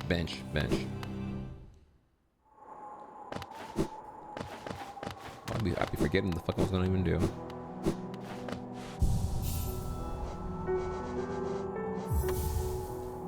Okay, do that. Okay, and we will go. So I can sell this to the vendor in city. That I do remember. This dude right here. What I don't remember is where the weapon guy is. And the weapon guy, I don't think he's here. I remember this is like, I don't remember. It's like some fucking some dumb thing I can't fucking do. I don't know why it's even marked as a vendor here, but yeah, we should probably go to. I should go there and just figure out what the fuck's going on there, honestly. Which I could do that and then go to this tree here and do that thing. What's this right here again? That's a train. No, it's a warrior's grave. Okay, yeah, okay, yeah, that's what. Okay, this is the thing I'm thinking of that's useless. So then I don't remember what this actually is then, but useless right now anyway. So I should.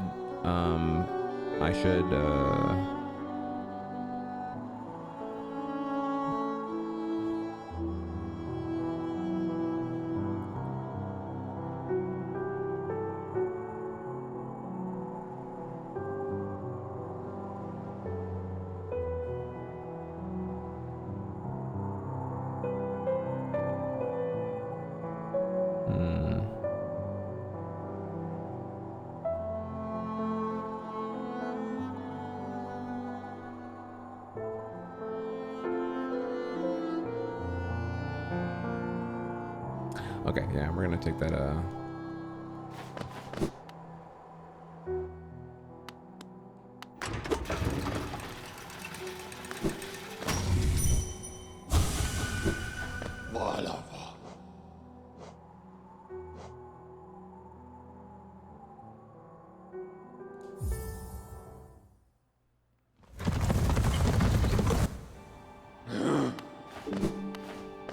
Alright, so it's been 30 minutes. Has that White House thing not happened yet, or is it officially like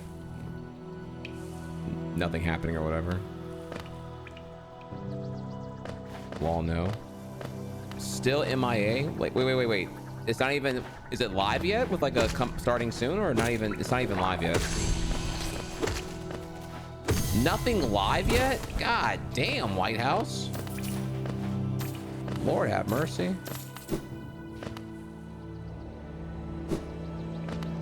Dude, I've seen Twitch chats ride for less.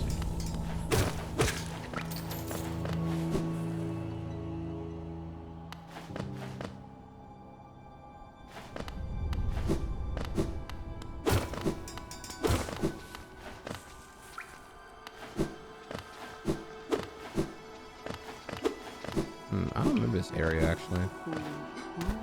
Oh, okay. I remember you.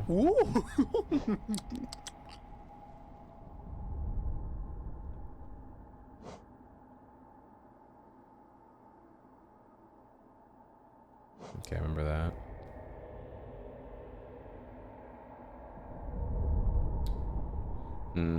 Make spells a lot stronger. That is pretty tight.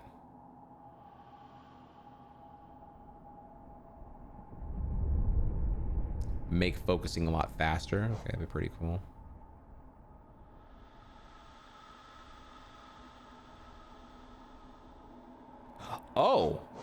Oh, you can just buy notches? Oh, well, shit. Hang on, wait. Yes, please. Oh, I'm broke now. Oh, I'm broke now. Oh. Once you own 10 charms. Own 10 charms. Okay, bro. Okay. All right, I'm coming back on that.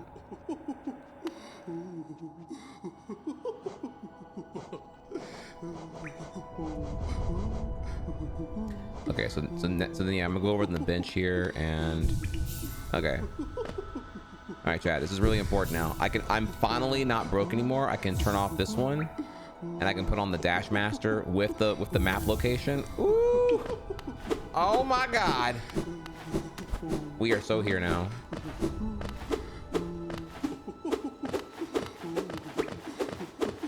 Oof! Oh my God! I am officially going to come. All right, and now we're gonna go.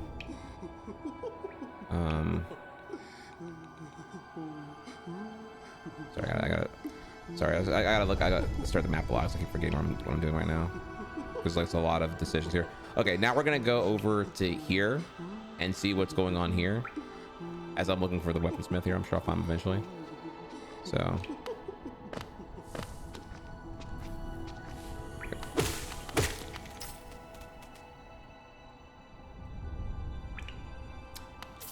I just learned on accident, if you press left shoulder, right? You hold left shoulder to do the map for a quick peek, right?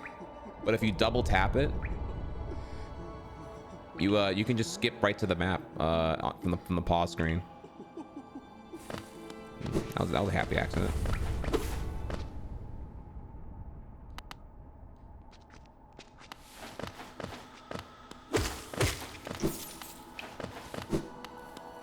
Hi, President Trump. I'm here to tell you today that Silk Song has been delayed.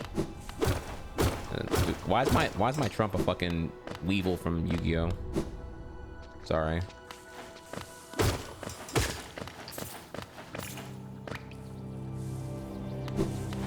Yeah, he's a hard one to do, honestly. His impression's really hard to do.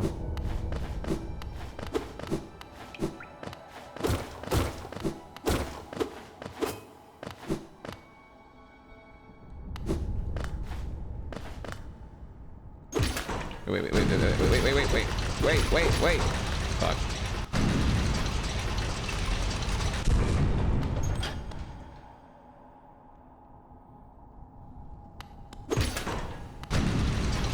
Yes, Silk Song is delayed because we need to prioritize American-made games. Australia with Team Cherry, they're not patriots. I'm instead gonna expedite Black Ops 7 to come out September 4th instead. I encourage every American to play that game a bunch and buy 2 copies to show how much of a patriot you really are. Thank you for your attention to this matter.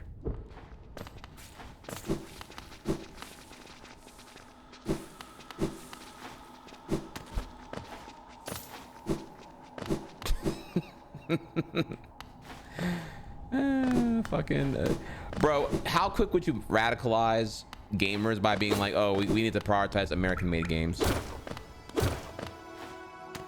Reminder, by the way, yeah, he while I'm doing a shit post here, and it's really stupid that I'm even doing that, like, he unironically did tease the idea. Dude, so much shit happened, like, y'all forget it even happened here.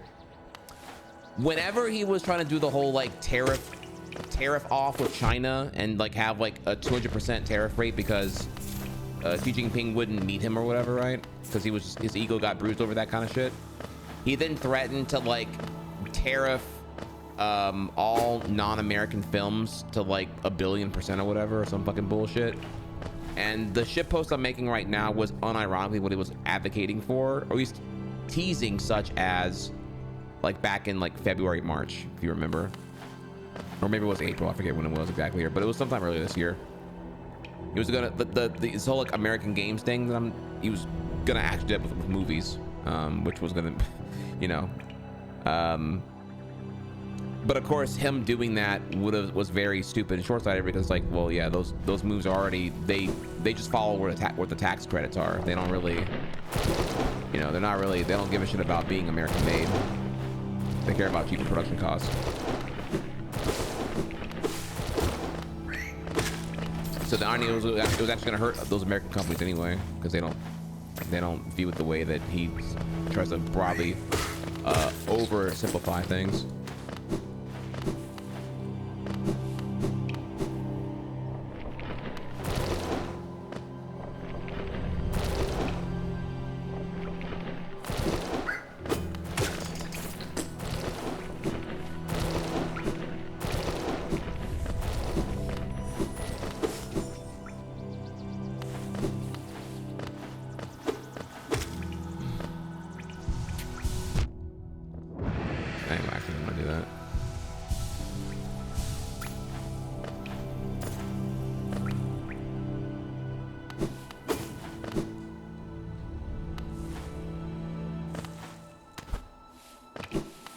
This is your President Donald Trump. I have access to your Steam files now, and if you're not playing at least 70% American games, you're not a patriot.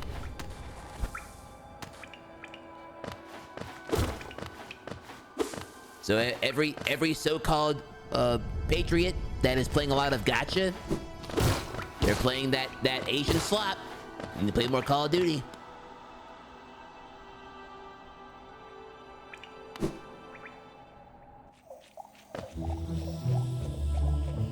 Sorry, I can't even think of like how this will play out, honestly. Like,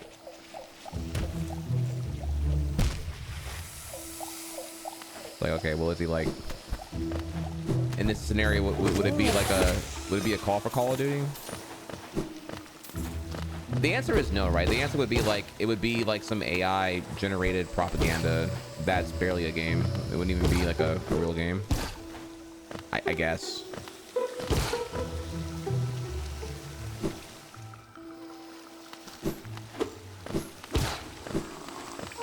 Oh yeah, okay, this guy.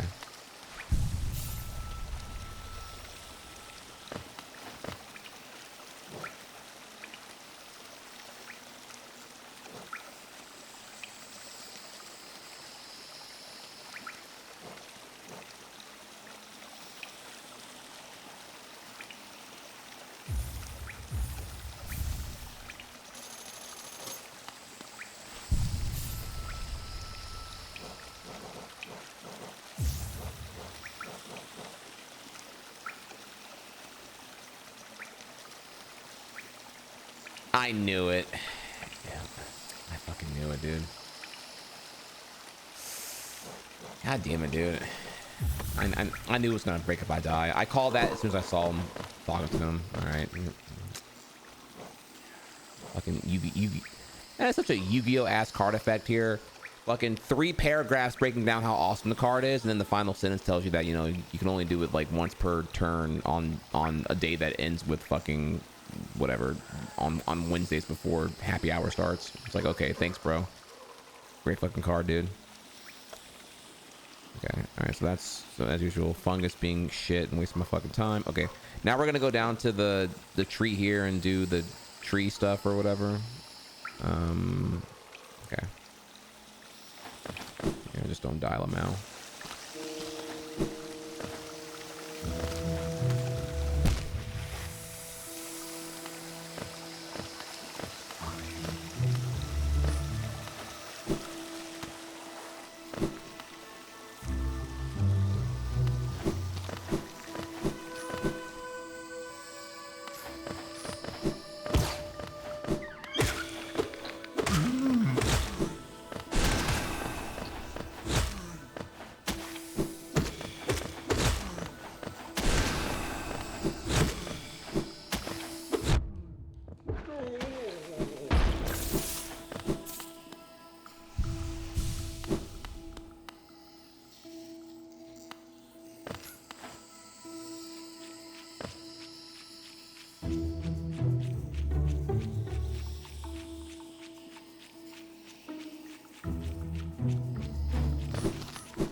now I recognize where I am finally.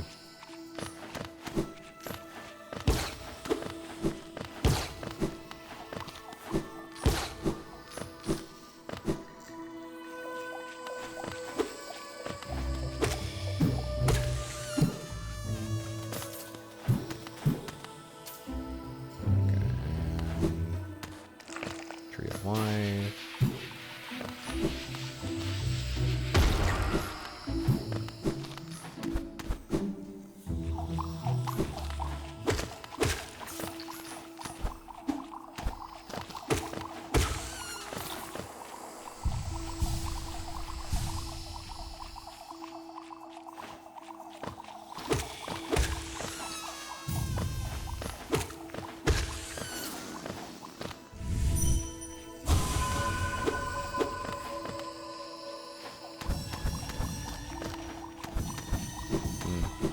I'm sure there's no like time limit. You can just kind of like take your time and be bad at this or whatever.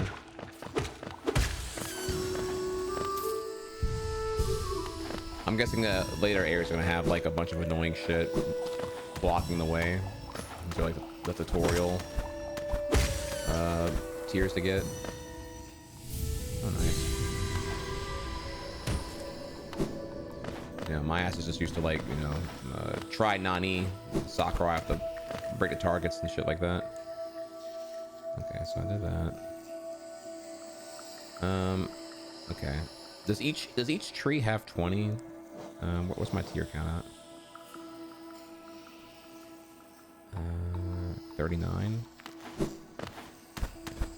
Wait, is that how many? Do my blade swipes count as? Is that like a limited resource?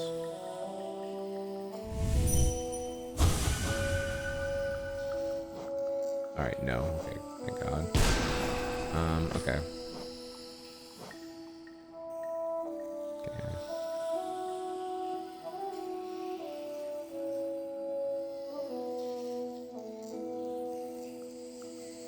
Okay, and so that leaves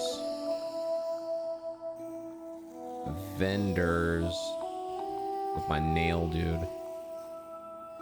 I'm actually running pretty low on options here. Maybe that. Well, I need to go to the city anyway to go to talk to the dude for talk to the pawn shop dude. So we should do that. And where I am right now is kind of near nothing, it seems. I have to go to the Queen Station. God, that's so far away. Fuck.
Okay, I went the wrong way, so now... Man, I could just go the tiers directly at this point. Fuck.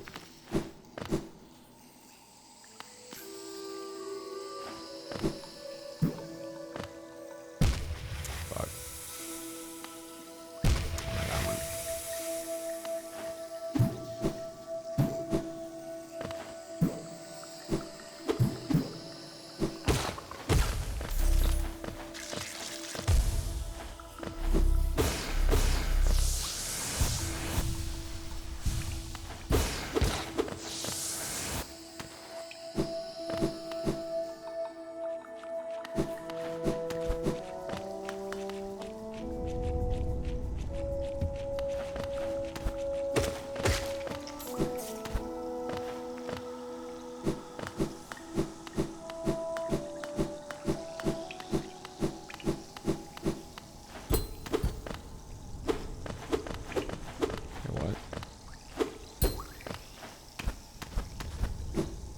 Seriously?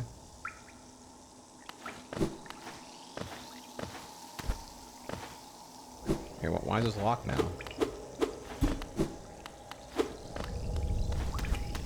Man, fuck. Okay. Brother.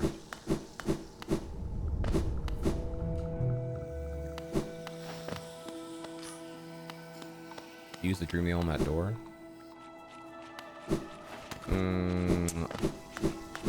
I'd feel really silly if that would fix it.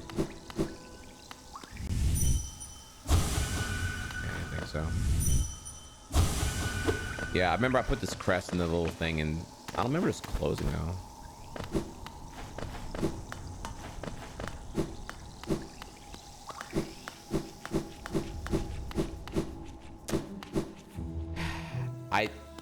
Chip, what am I to do? I politely was like, nah, that probably wouldn't work. I didn't want to call you an idiot, you know. I don't want to insult my own subs here, but you know, you're gonna Pepe Law me after here. I'm gonna have to hit you with that fucking that smash rematch and put you in your place, bitch.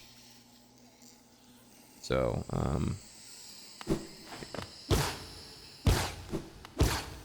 and look, I even gotta use Youngling, bro. Shit, I'll throw the shit, bro. I'll throw the Mewtwo on your ass. I ain't gotta throw my top 3. Give my little side piece. Shit might give you a whole 2-piece combo with a side of biscuits and shit.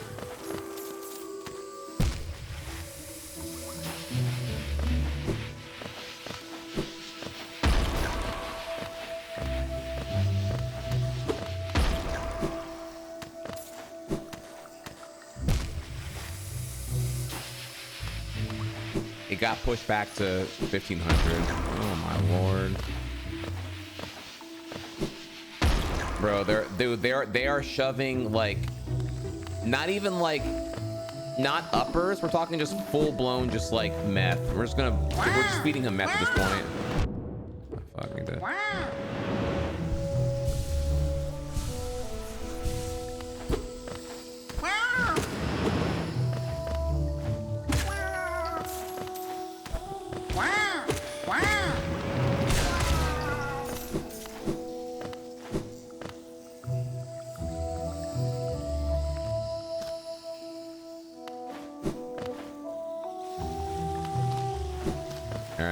Y'all enjoy your White House waiting screen, and I want you to be thankful, because Tryhard has never put you through a waiting screen without a timer to give some kind of implication of when I'll be here. I want y'all to sit there and watch that screen with its lack of transparency and be like, damn, Trihex doesn't do this to me. He respects my time. Just saying, just saying, you know. No one appreciates it. I just get mad whenever I'm like, it's not 100% accurate.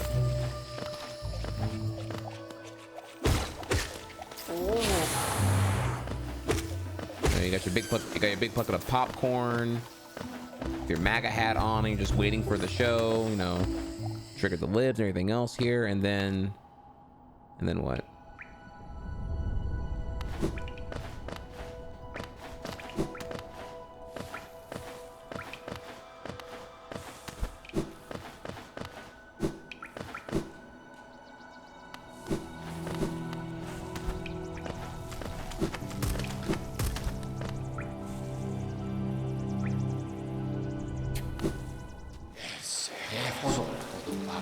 Wait, what? Oh, wait, what?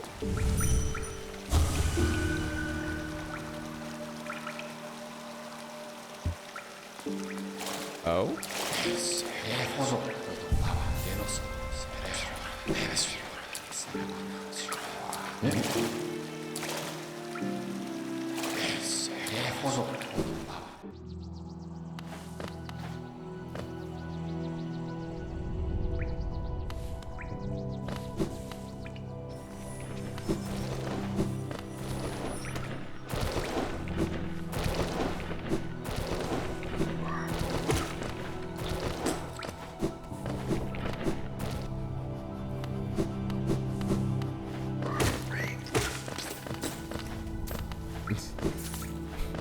Oh shit, he's alive. Fuck. He's alive. Hey, look. This is now when you make as many posts as possible about how sad you are that he's alive, and hopefully he'll have the misprivilege of reading how celebrated his death people thought it was this weekend. Maybe that'll get at him a little bit, because he's shallow. He's much like Elon. He yearns for admiration, which makes him, you know, very, very one-dimensional in that regard. So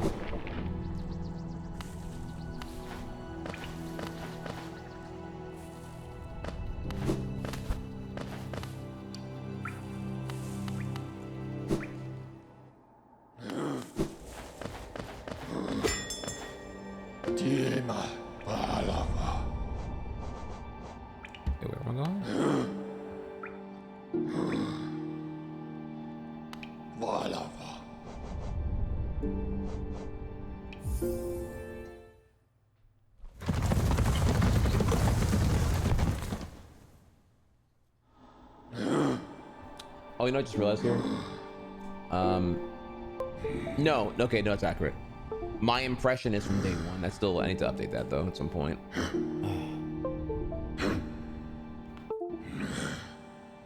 Oh my god.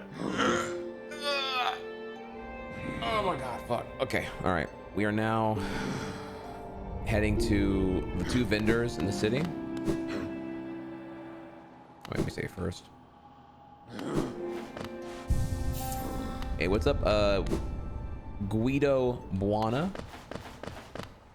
100%. I don't know yet. I don't even know what 100% this game entails. What I'm doing right now is I would best describe as vibe %. And I'm loving the game, so I'm going for all the things that I can and want to get right now. So my goal right now is just kind of like do things, be in the story, play the game, beat the game, and then when we beat the game, there's the crossroads of, well, either A, go for the full completion if I'm feeling up to it. No obligation. We'll see. I don't know. I'll have to see what I'll see. I'll then ask chat what it entails doing once I've beaten the game and we can get into spoilers and shit like that.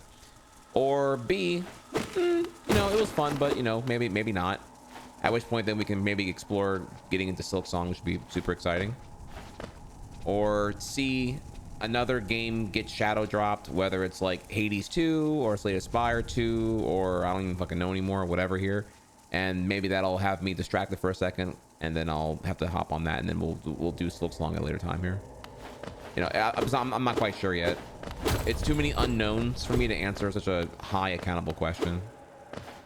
Which I'm not saying you're saying all that here, just that, you know, in the past I've been a bit more casual about that kind of question, and then people just like get super fact checky on me later on, like, but you said you were gonna do it on September 2nd. I'm wetting my diaper because you said you were gonna do it. Now you're not. So you know, so I've learned to just answer those questions a bit more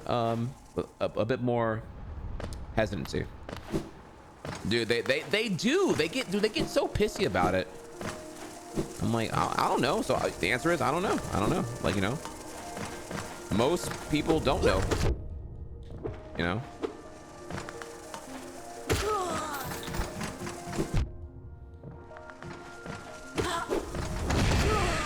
But we can do it on interesting. Alternatively, I can do the streamer 101 here, which, yes, and a lot of them do this here. They'll just lie and give you like a tactically non-committal answer. That way you like drop the topic. I respect you, so I'm not gonna lie to you. I'm telling you that, yeah, that question's like just high accountability, and like I can just, you know, I don't the answers I don't know right now, but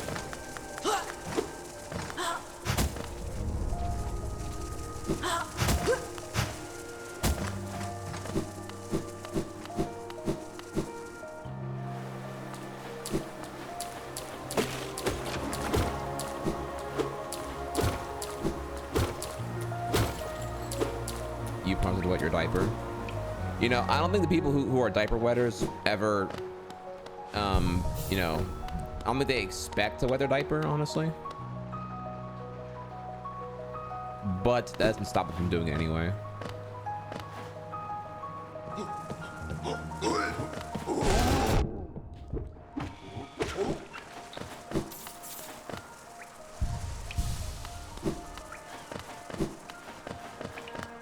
See, y'all are parodying what they do, but they actually do this here. Y'all just aren't here when that happens. Like when they just like lose their fucking mind and just go stupid on things.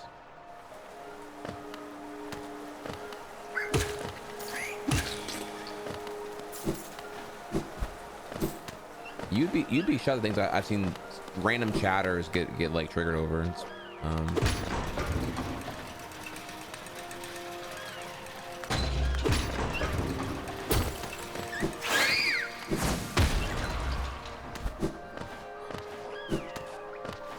did I not get that that stray worm earlier?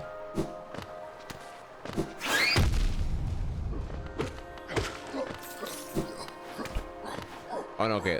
Okay, that sound is the bat. Okay. I get it now.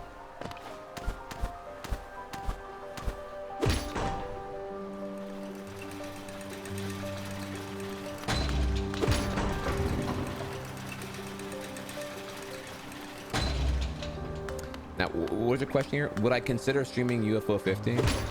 Is that speedrun thing that Ludwig's doing?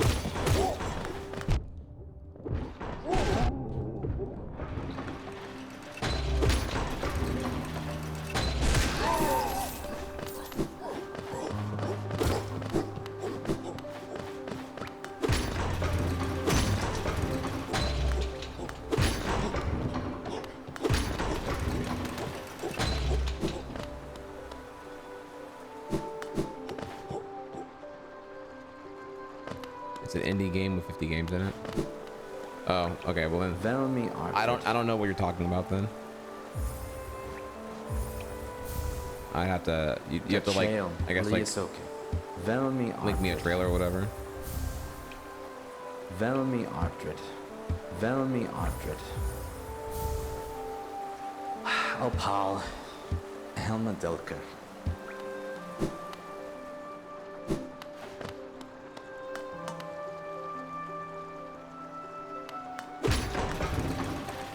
But I would say that generally, again, the streamer answer is, you know, a wonderfully vague, unenforceable, non-committing answer. But because I'm not that streamer, the answer is unlikely.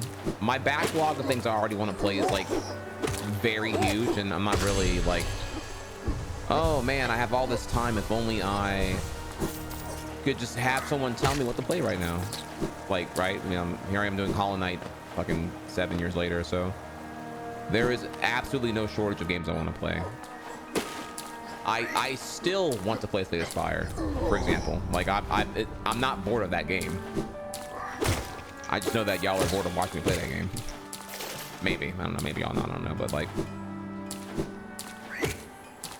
you know, my time will come there because, I have Slay the Spire 2 to be tactically relevant on at that time. Okay, over here. Okay, it was here, dude. Yes.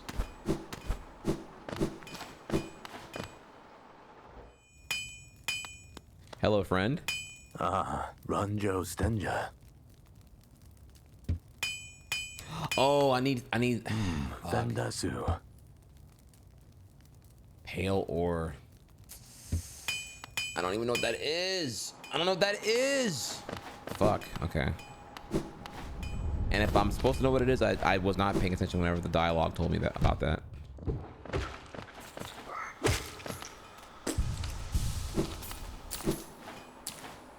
Trihex, it's pale. It's ore that is pale. Didn't you read? Okay. All right, so I did that. Okay. All right, that leaves. I have almost enough money for the flashlight, which would be pretty sick. I have the Wind Waker barrier breaker, so I could go back to I could go back to wherever that is. That was in Jellyfish Fields, right? Which that is on the way to the bank, which is this area right here, which apparently is where one of the dreamers is. That's kind of that's a big thing there.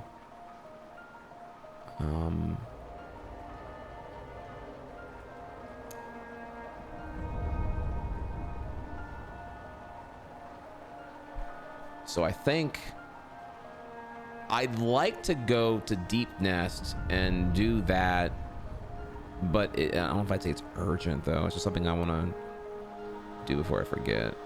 Cause your boy be forgetting. Can you fast travel here? Damn, man. Dude, is Deep Nest really like a no fast travel? Fuck my life, dude. Okay, maybe this train... Well, no, this train eventually goes somewhere here, so... Man, fuck, that is... Wait. I could train there from Tomato Basil, and Tomato Basil connects with King Station, so I could do that. That's an option.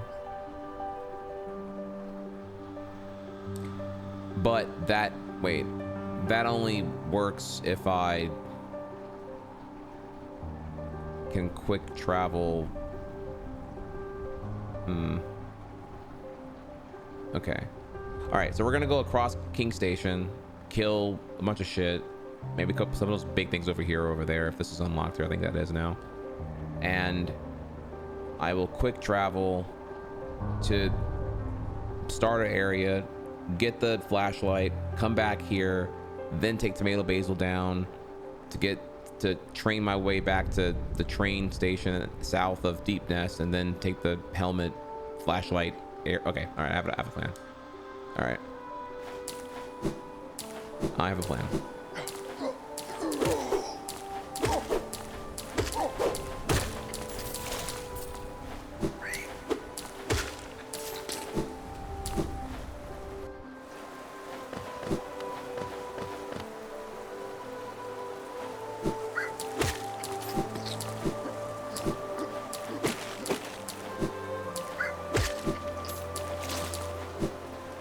But yeah, more on that topic about my backlog. It's like, I never got to play Animal Well, Cocoon, Mars Logistics.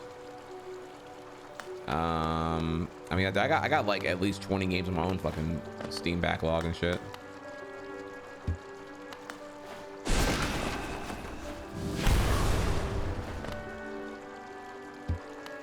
I'm dumb, guys. Keep finish it like that.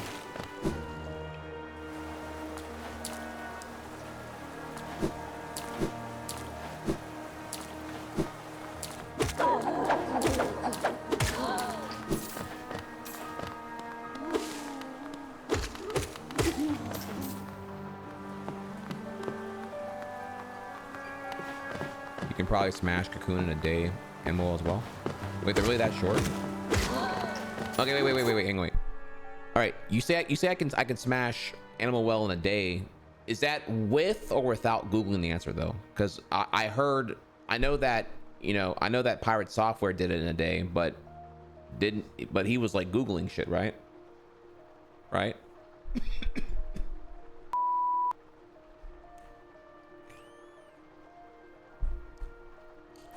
Sorry, okay. I was farming there, I admit, but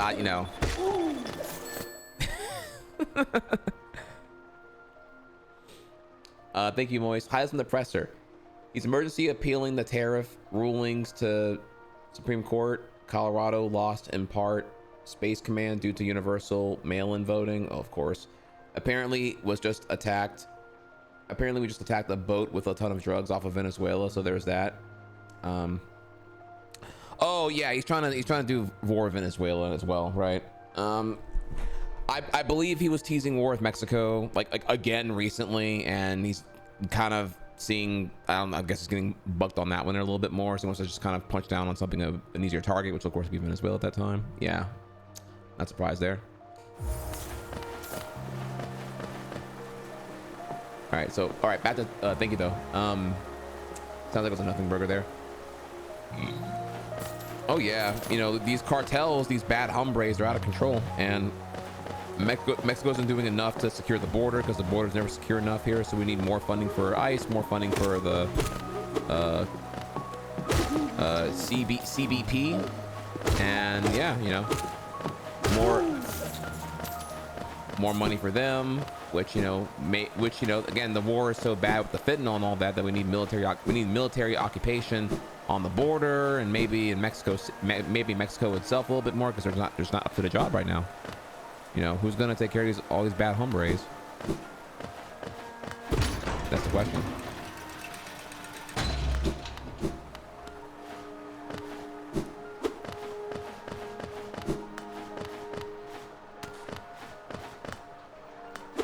All right, but yeah, thank you though. Back to the topic here. It depends, Trihex. To really sell the idea of being a genius, you also have to take some time to fail for a little bit before you get the answer on your phone. Also, can't let legitimate epiphanies cast out on the fake ones. Okay. So, okay, wait. So if I play Animal well, it's only gonna be good content if I can't solve everything too quickly, right? So I have to play Animal well, but not suck at it, and not be stuck too long, but I can't make when I Google the answer too obvious, like Pirate Software did, right? So if I beat Animal well in a day, there's like not enough like at stakes, right? It's like a movie that resolves in 40 minutes, right? Main character has a need, the need is met, the movie's done. I have to like stall for like, you know, a couple of days to make conquering Animal well feel like it was a real triumph, right? So is that correct? Anyways, like yeah. So I've looked at my Steam list here. I can probably tell you what else I have here, but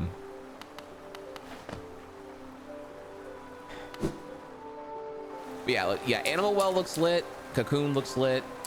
I don't know. There was like a shit, like pretty much every indie game I've given a shit about since 2023 is still in my backlog. So the point I'm trying to get to here is that like I have a fuck ton of games I'd love to play. It's just more about determining a priority over how urgently I tackle them and whatnot.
time for time for this. Alright, and this is a charm here, right?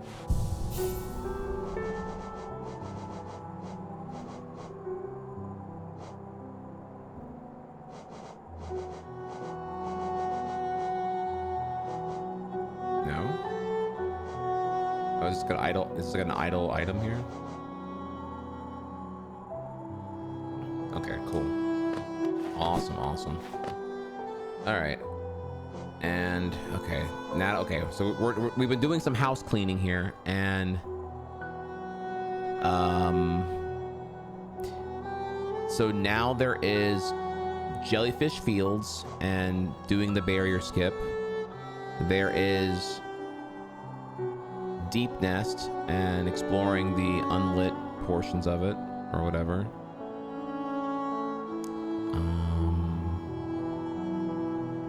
Let's click here. I don't need that anymore.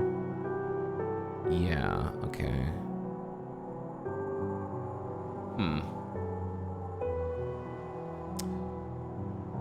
My gut says stick with what we're doing here, so I don't get overwhelmed. Cause I'm like borderline overwhelmed. I'm like, okay, I need to there's like 5 options at every fucking time. I need to just pick one. Let's go back to King Station and take the train to Deep Nest and just see what my flashlight will give me here. You know, let's do that. Train. Hey, what's up, Compound? Did you see the Saudis bought out Evo, and do you think it's going to change anything? That is a great question. I spent like an hour talking about this in detail the other day. I would encourage you to actually here. Because you asked, and I love that you're asking. It's a great question. I will get you the link real quick to when I gave it my full attention, so I don't have to distract from today's stream on covering a topic I already covered before here. So I believe it was last Tuesday. Just give me a second. I'll grab that for you real quick. Plus we have an ad coming in anyway right now, so we're gonna let that ad come in here and play. Let me see here. So we go over here, and I think it was over here. Yeah, so yeah, I covered this in great detail actually.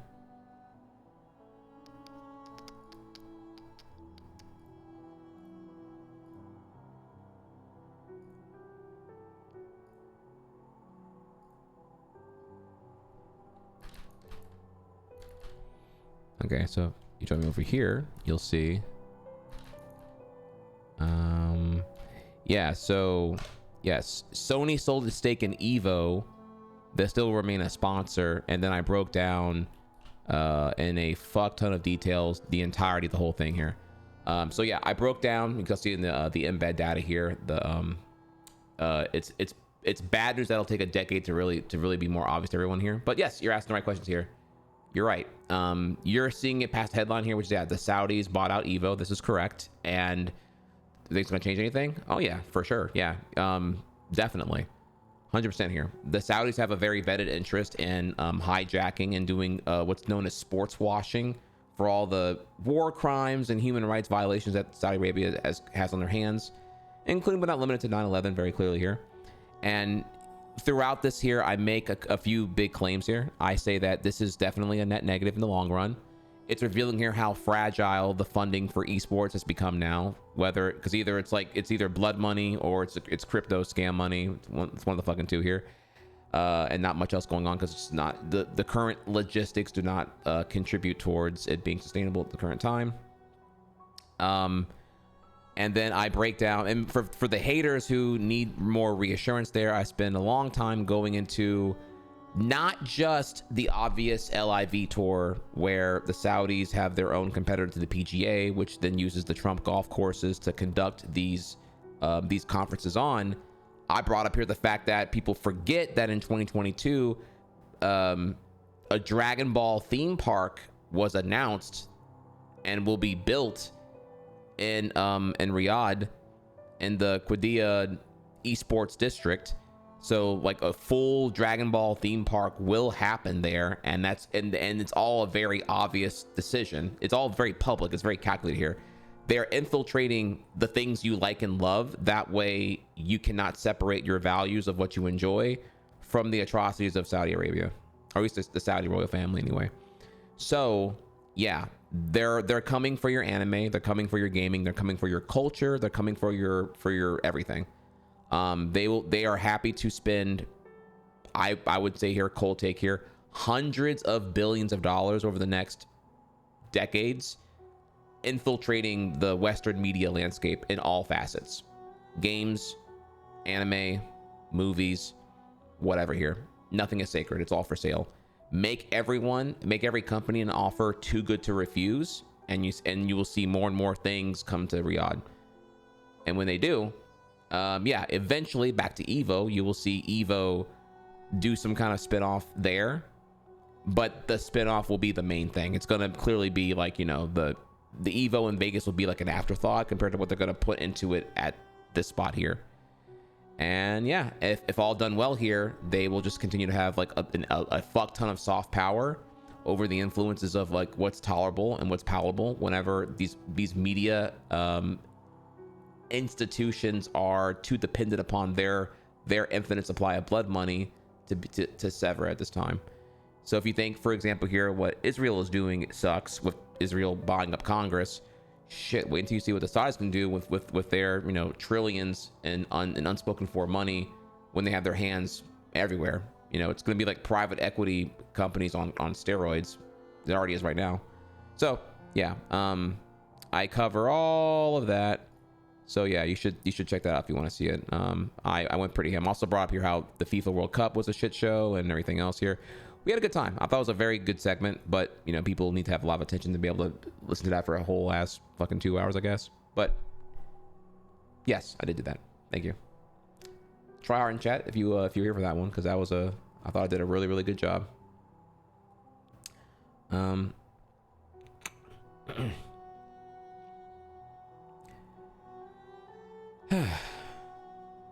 They have a dedicated FF7 area. The irony is crazy. Oh yeah, well Shira, or Shinra. I'm sorry, Shinra is just it's just that's just fictional, bro. It's okay. We're in a post-irony society, obviously here. Okay, all right.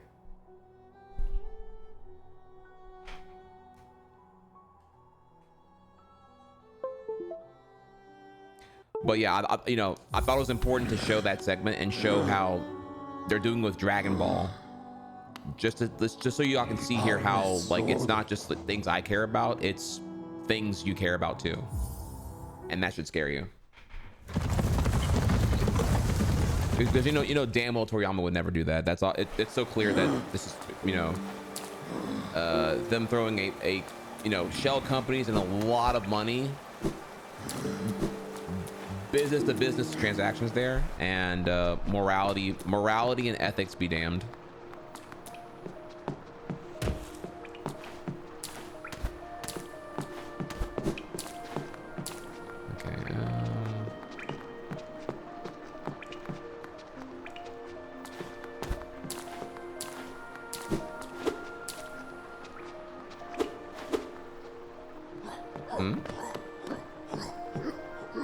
I have not been here.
Thank you. Great use of spells. Great use of zoning, by the way. I tried to use the horizontal shot only whenever I had like more than one enemy to go to booty clap. You feel?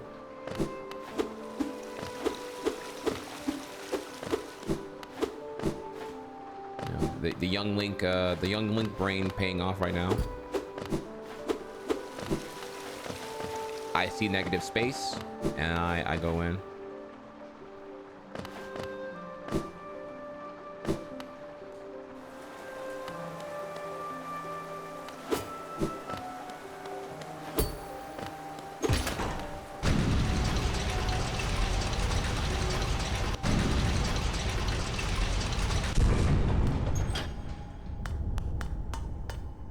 Wait, I don't even get what you're saying here.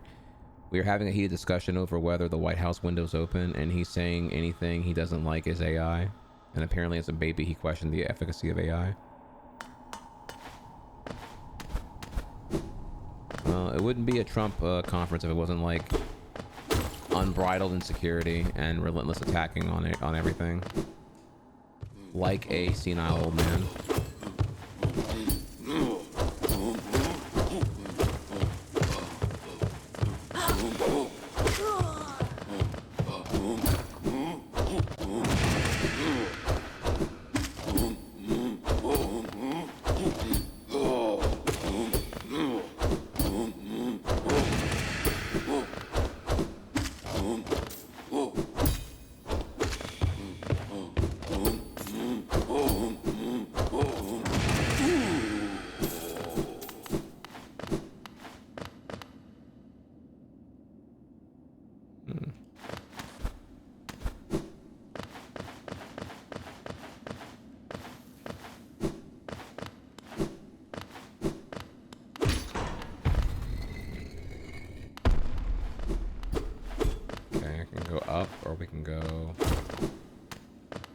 Hello, fake wall.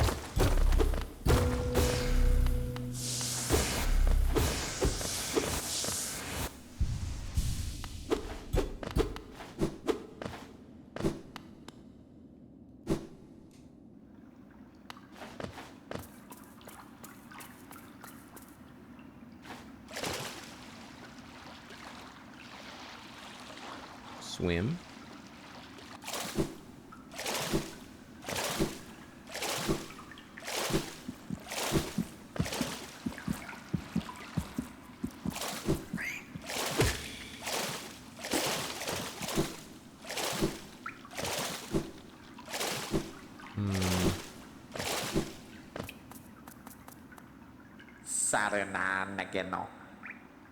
Tiso.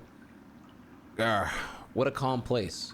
It's action I want, vicious and deadly battle. This serenity is a bore. What's that line that Thanos says? You bore me.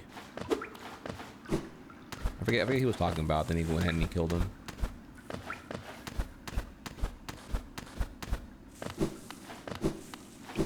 Anyone know what I'm talking about?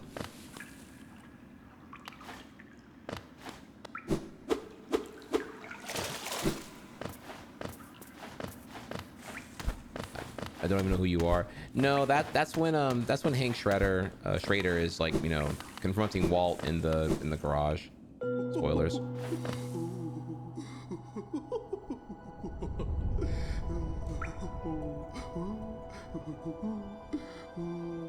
Okay, I'm here. And I could bench.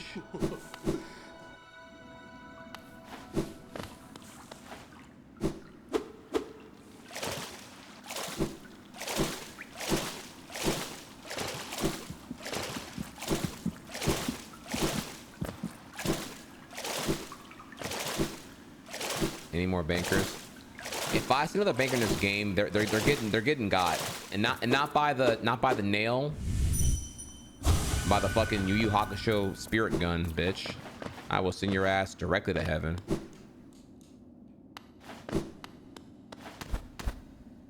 Shit, you thought Occupy Wall Street was something? Shit, you ain't seen me yet, bitch. Shit, you think Luigi had some good ideas? Shit, let me get some L Luigi in chat real quick here.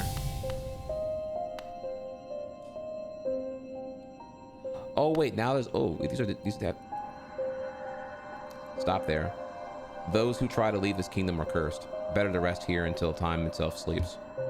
Hope and freedom. I thought that strength alone would grant me these things. In my dreams, I would cut that plague with my nails. And then I turned my weapons upon the king. When I awoke from the sacred place, I began to understand. Those who hope are already doomed. That's grim. Do you still hope, Wanderer? Will you flee? Or will you raise your weapon and doom us both?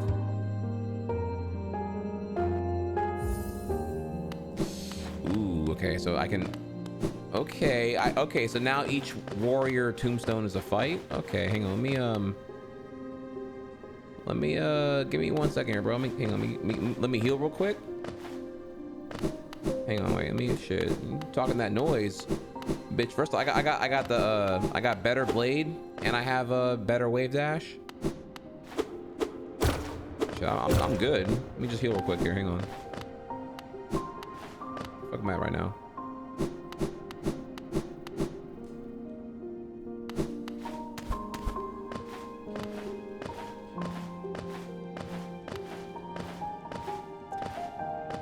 To me, when I was here earlier, I could have fought this guy. I just didn't bother or whatever.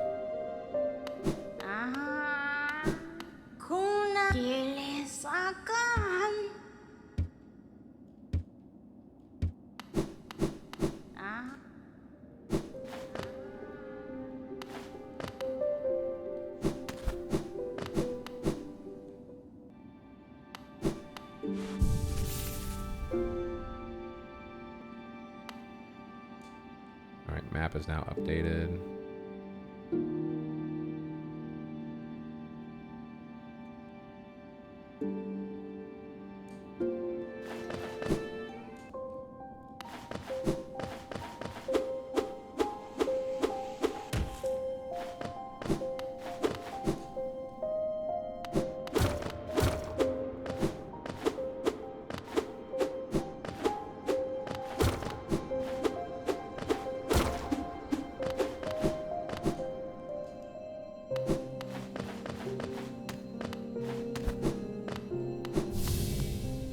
All right.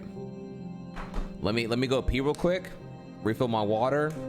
Let me lock in, y'all. Just let me take one quick break here. I'm clapping cheeks.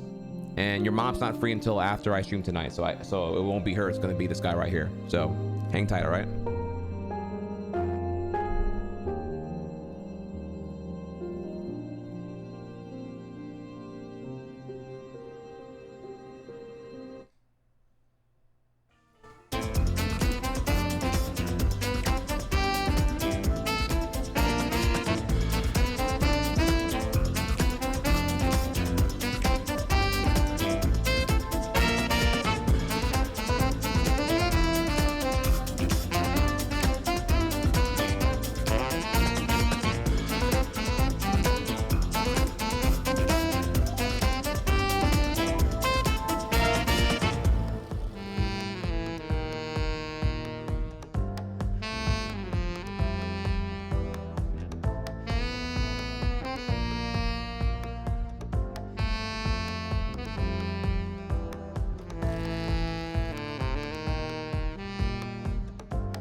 All right, y'all. What's good? What's good? What's good?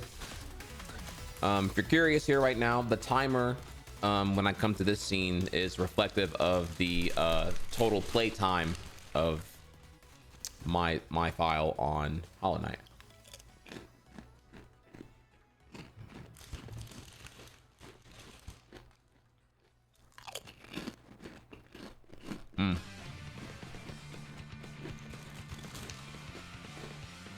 Oh yeah, this here. Lego's first ever Pokemon collab launches next year with 3 sets. The flagship set will cost $650 with 7,000 pieces.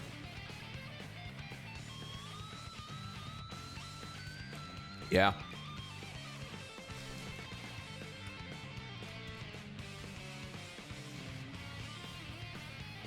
I mean, Pokemon is Pokemon is soon to approach an $80 billion franchise now. The highest valued single franchise of all time by total revenue. So yeah, if Lego ever was going to go in on just like producing some insane ass thing, Pokemon would be a very safe bet actually. So yeah, they're going to go all out. Did you already express the cheap price on Silksong? Some people are saying it will hurt the indie scene in a bad way, and it also showed the game lack notoriety because of how cheap it is. Those people are, I mean, I have a take about that. My take is generally this. Please buy our game for $1.99. We spent the last 7 years carving the pores into Lucia's left ass cheek. Our employees missed the birth of their own children, so the mud texture on Crack Dealer 31's shoe looks just right. Please give us $200. Sorry for the decades-long delay. That'll be $20. You know, a comparison of GTA 6 versus Silksong. No, I don't see this at all. I concerning prices, I've always said here, like, this is a huge topic here, so bear with me, right?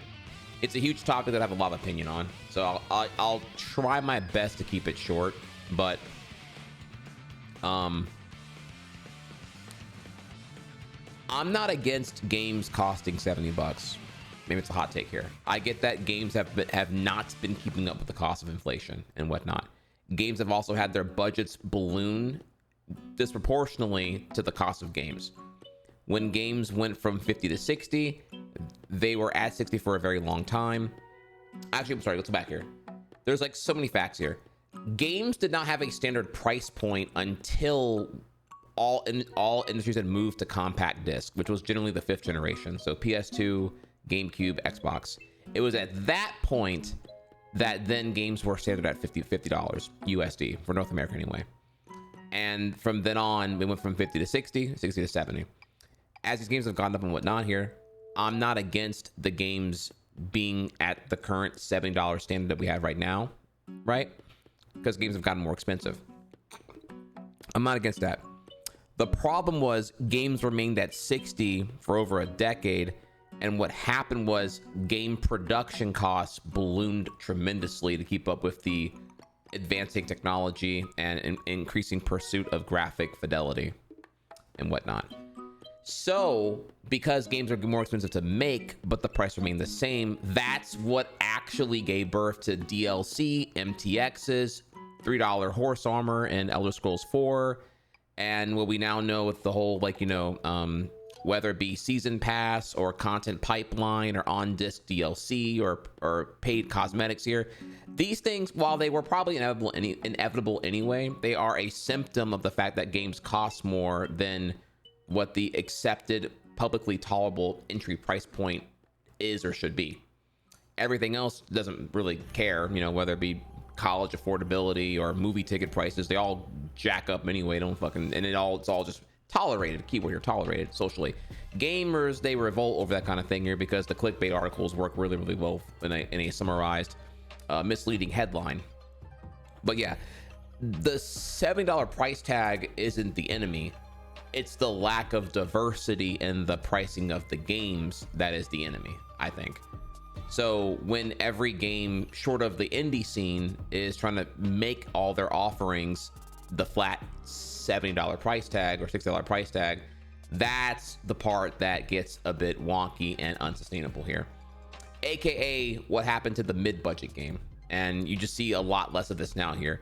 Either the mid-budget game is like too unviable to executives, or they're looking to they want the marketing to sell the game more and more. There's a further reliance on the marketing than the product itself here, which is, I understand where that's coming from to a degree. But yeah, it's like, okay, yeah, we want to spend 100 million to make the game. We want to spend another 125 million on marketing for the game. Well, wait a minute here. You're spending more on the marketing than the game itself. And that's where things will collapse upon themselves here. There are many examples, but the one I like to use the most here is when Steve Jobs admitted here that when the marketing department runs the company, that's when your company stops innovating, which is definitely the case. I think that's a very proven interview he gave back in the mid 90s when he was I believe either he was working at Next or he'd already had come back to Apple. I forget which one here. But yeah, the point here being though that what you're seeing now in the indie boom at this time here of the 2020s, I mean, there's like a separate indie boom that happened in the 2010s here, but right now we're definitely in the indie boom of 2020s here. There's more good to play, genuinely backlog worthy indie titles out now that I'm sure not everyone's caught up on currently. You know what I mean? I'm sure the average Xbox Game Pass person is just like in backlog heaven right now if they're cool with missing out on the latest and greatest things right now here, for example. But yeah, the indie titles here, yeah, they're all like, you know, in the whatever, right, $10 to $30 price range. Hades is what, 25 or 30. Tunic is 30. Celeste is 20. Hollow Knight is whatever it costs. I forget. I don't even know what I paid honestly for it here. Look, I don't even remember what I paid now. I just remember, yeah, number was good. I don't even remember the pain point here, because you know the indie games are all priced great and at an impulsive rate to me outside of the Steam sales themselves here. So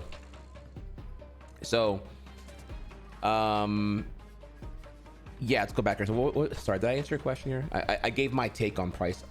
I took your question and I used an excuse to give my take on game prices. I don't know if I even answered your question actually. Let me go back here again. I have to review what the question was. Some people are so yeah. My answer was or I guess like my opening argument here is that $70 prices aren't the issue, because not being honest about the game cost and the game production cost and the customer cost is what is leading to, by the way, more and more AAA companies doing the DLC MTXing and just like shoving half the game off the disc or whatever here. So just kind of keep that in mind. If you want to see that practice stop happening, you would need to see a more transparent, flat price be reflected in the game cost. However, it's already been 2 decades of that, or it's been a decade and change of that not being the case here. The 2010s onward have already shown here that people are used to and expecting the games to remain at this pretend price of 70 for modern production value, and to just kind of nickel and dime you on the back end after it's done here. Though we're seeing now, for example, that like you know, Call of Duty and others here now, they've standardized to where, like, you know, there is the basic bitch edition, then there's the digital deluxe edition where you get to play the game 3 days early or whatever the fuck here. And then if the game has enough like live service stuff in it, they'll just make it so that you're kind of an idiot for not getting the $100 version where you get like double XP boost and all the other shit that makes playing online like not terrible to do, I guess, right? Like the game's more fun if you just buy the higher price version.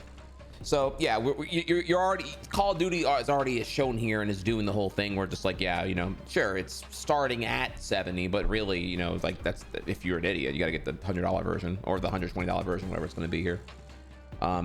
Which again is I would argue that's like a separate situation than whatever GTA 6 will cost, which was clearly going to, you know, which is allegedly a $2 billion game, and I'm not surprised if it is, honestly. And that will reflect in its price as well here. You know, that's all. But GTA 6 is a thing that people were going to use a lot of like sensitive like clickbait on for its price. But the simple fact is we've just never seen a game like GTA 6. GTA 5, you know, made Rockstar, made Take-Two what, $7 billion in profit, not revenue, in profit, it's just like a unfathomable amount of money that GTA 5 in its entirety, online and offline, has made. So it just kind of has disrupted and changed the entire paradigm of like revenue and profit. So yeah, GTA 6 is a response to that by it being of even more of why GTA 5 worked. So when you're asking what will GTA 6 cost, it's kind of a relevant question because no other game's making $7 billion over a decade. And again, GTA 5 still to this day is relevant. Like, it hasn't even really died yet. You know what I mean? So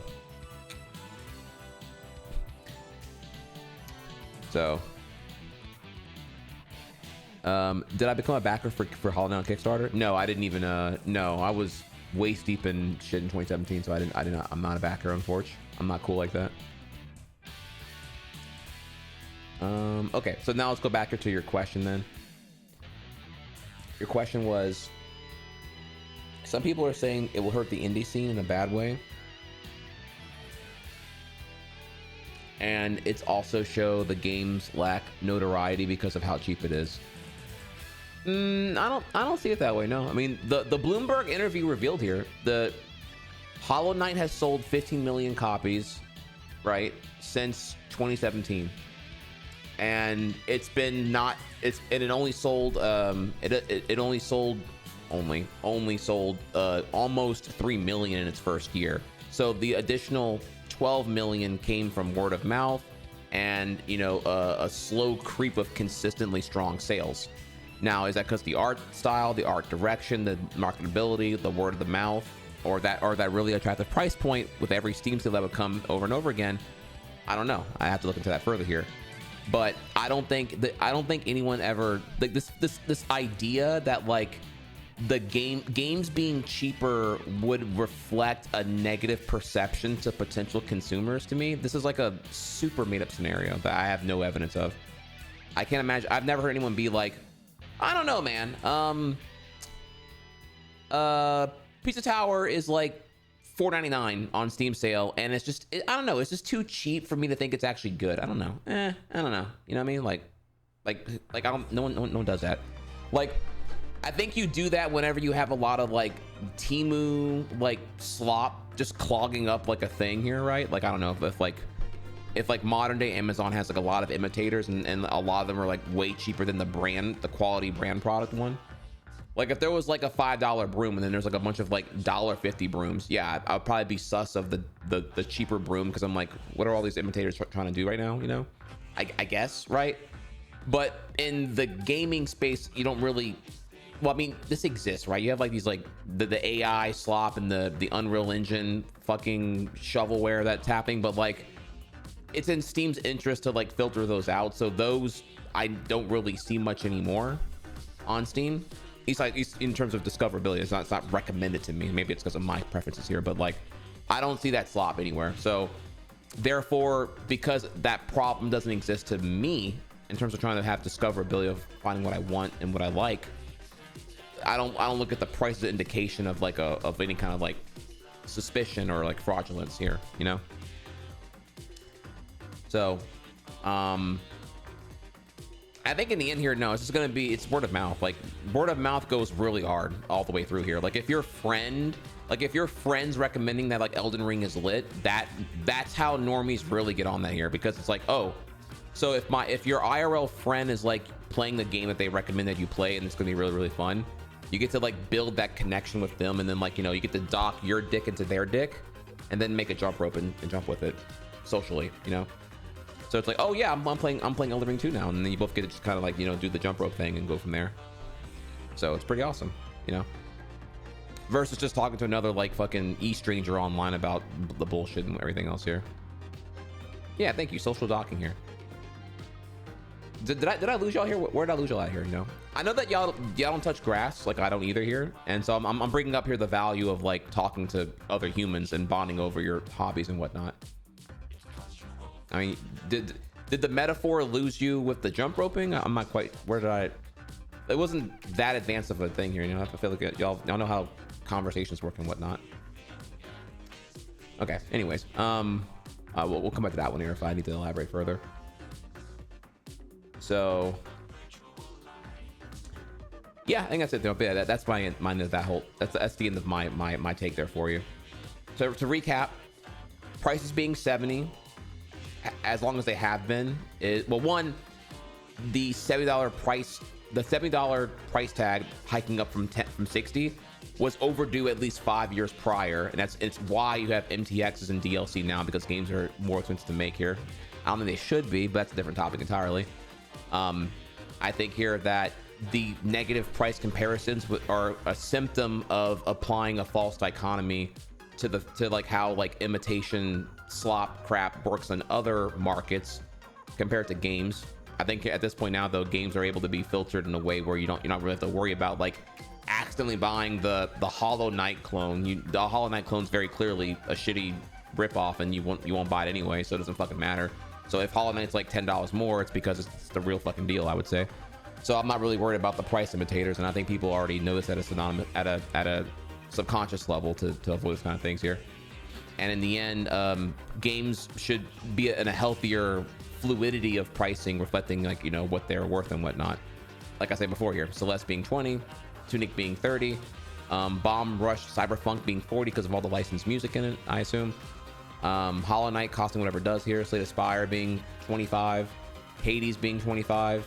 You know, these games are like, you know, somewhere in the typical less than half of what a conventional AAA game costs, and that's pretty badass. And they do well. That's great. I love that, actually. I love that those games are priced at a fluid point where it's way more impulsive than, you know, $70 for a current game. Though a game can be worth 70, obviously. Just that, you know, it just in the end here, if every game is 70 at the conventional AAA price point, then you just makes the average consumer have to consider way more on when they're gonna bite the bullet on a big thing, I would say. So yeah, I'm for more games having not such a frigid pricing structure, because I think it's better for everyone involved here.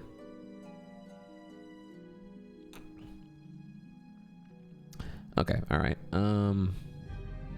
Look. I'm having trouble thinking of more examples, and it's because honestly, I don't remember what they cost. A great point here that Karashin's bringing up. I bought Expedition 33. I'm gonna be real. I don't even remember what that cost. I bought it because it was godlike. I knew it was going to be lit, and it was. What does it cost? I don't even remember at this point. I literally I just tried P2W on that shit and just got it and called it a day. I didn't even care what it cost. Though I know it wasn't like a full 60. It was like less than that. For example. So exactly right. So you're seeing we're already revealing my biases right now with my lack of ability to even recall the games I've paid for or the games I bought. I was so preoccupied with just being proud of being part of that game succeeding here. Like it's genuinely a game I'm proud I bought that type shit. Like it's that good. I remember it was less than a full price game, and it was definitely a full price experience to me. So let me see here. And all right, anything else here?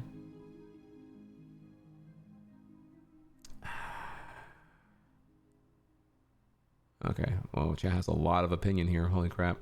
Okay, just tag me if you want to talk about it more. I'm trying to do better on the talk to gameplay ratio. So I thought the topic was good here, though. I appreciate y'all for listening to me talk about all that. Try it in chat if you enjoy this discussion. I appreciate it. I love the validation if these little Yapp sessions are going well, if I'm just talking too damn much. I'm not quite sure.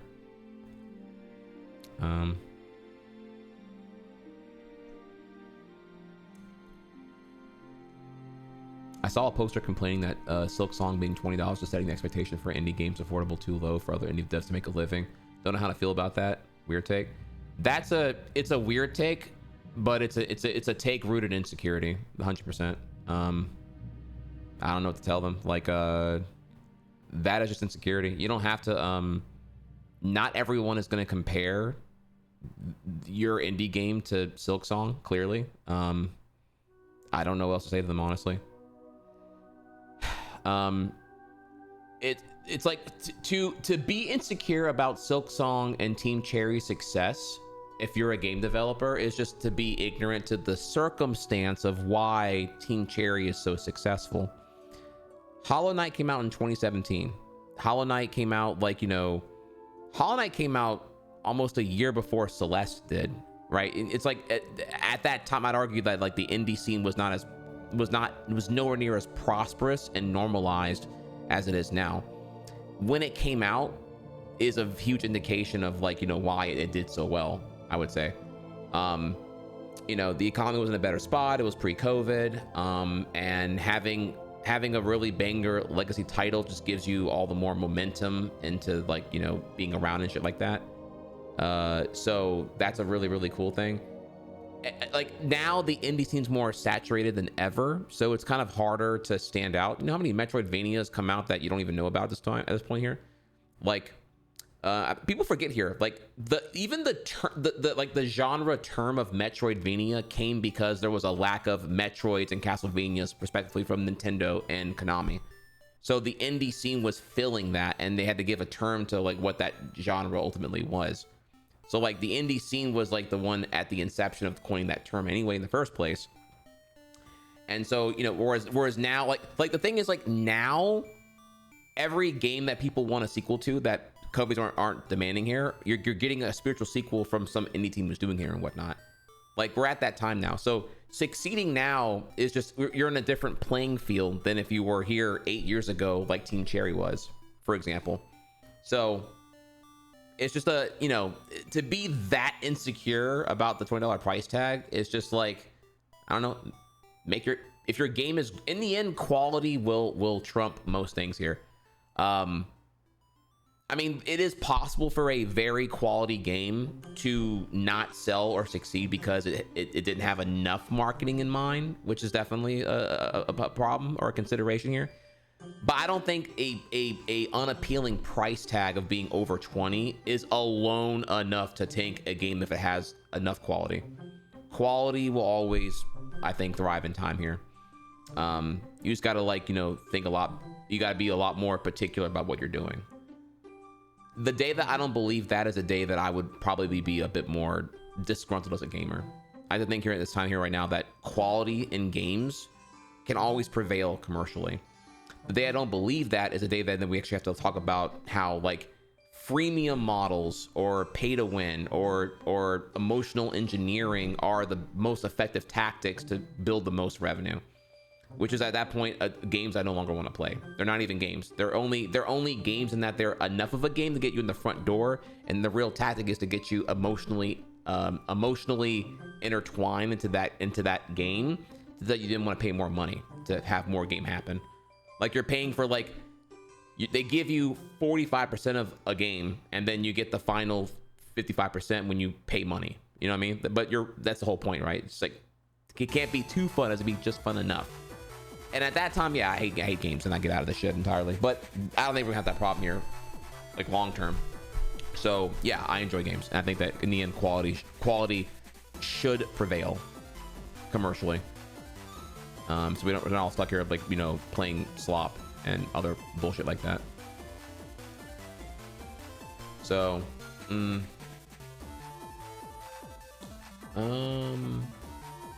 I forget anything else here? I had another take about this, but I forgot what I was saying about here. Okay, so Expedition 33 was $50. Okay, yeah, I paid 50 for it, and it was lit. It was lit. I mean, I loved it. I loved it all around. It's not perfect. I have my complaints with it, obviously here, but I think it's more from just like the team not having enough people on on UX and UI. But that again, that can get fixed with patches, obviously. So I'm not really too whatever about it. Okay. Anything else I'm forgetting here?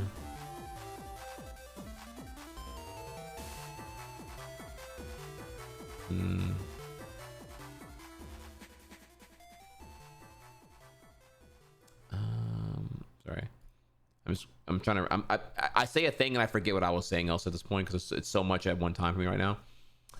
It's basically the same argument. Baldur's Gate 3 was too good and set unrealistic standards for games moving forward. That just isn't how things work. Yeah, it's stupid. And yeah, it's my big takeaway. It's stupid.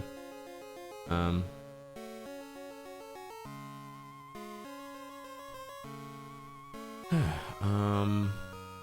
see. If I think anything else.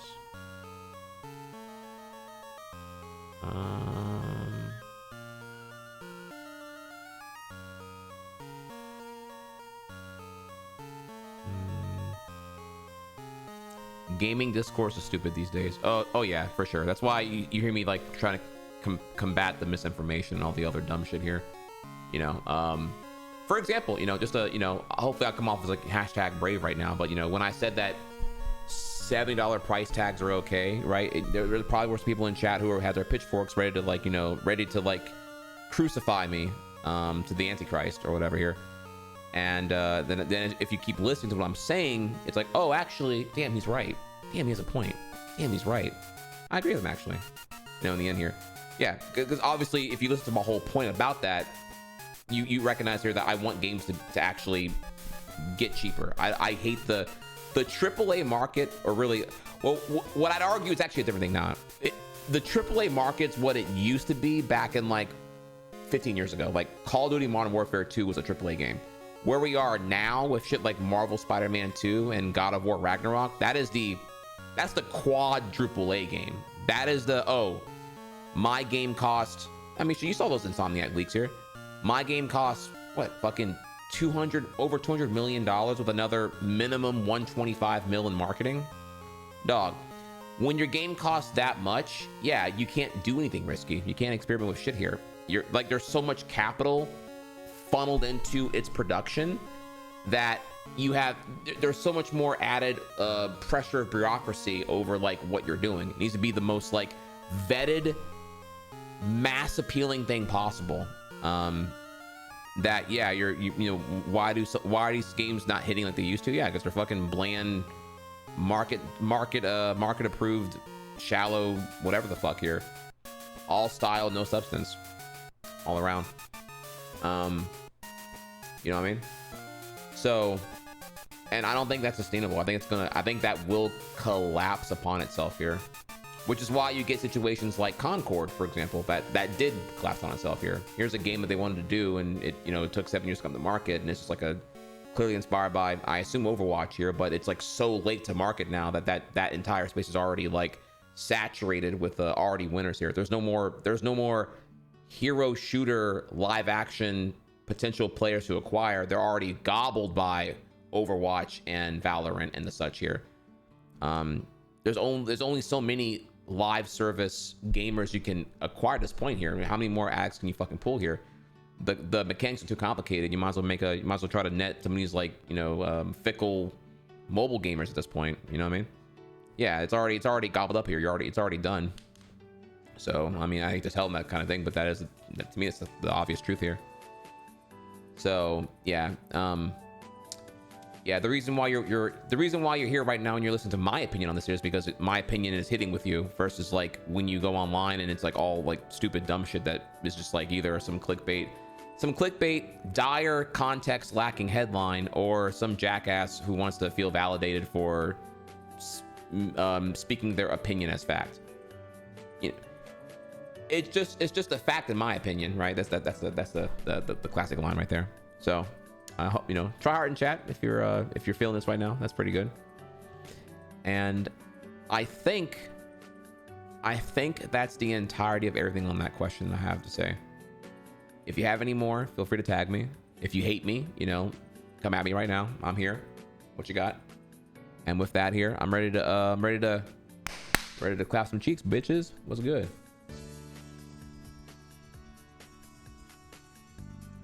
Oh, someone asked. Oh, you know what? Someone asked earlier if I'm yapping. Who was that here? I saw you earlier. You Anyway, there was one hater in chat earlier. I remember now. Let me see if I can find this person here.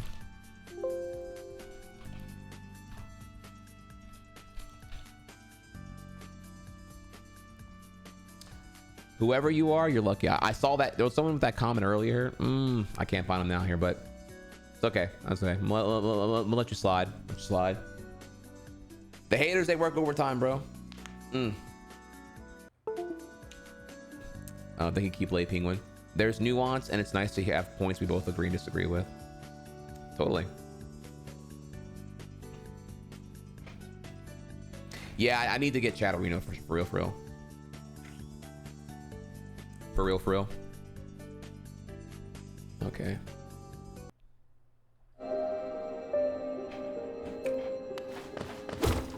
Alright. Alright, this dude right here.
Easy. I can see now. Those who turn against the king are doomed as soon as they raise their weapon. Do not call me a traitor. Simply call me a fool. I know you will not flee. Wherever you go, I will be watching. Ooh. W's in the chat, please. And I want to hear it, chat. I want to hear. Okay, it was worth all that yap because he first tried it. I just want to hear you be honest, bro. Just be honest.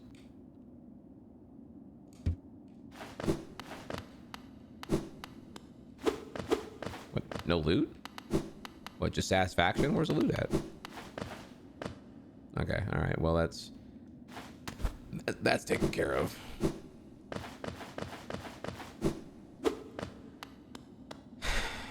I'm not even gonna read that comment.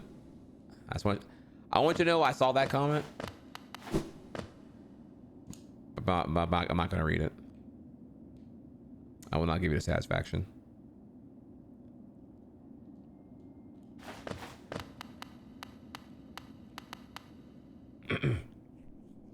I miss getting the loot. Oh fuck! I'm sorry. I was being a streamer, chat. I'm sorry, y'all. I got Dream Essence. Oh shit! Okay, hey, we get to go W's here. It's over here, right?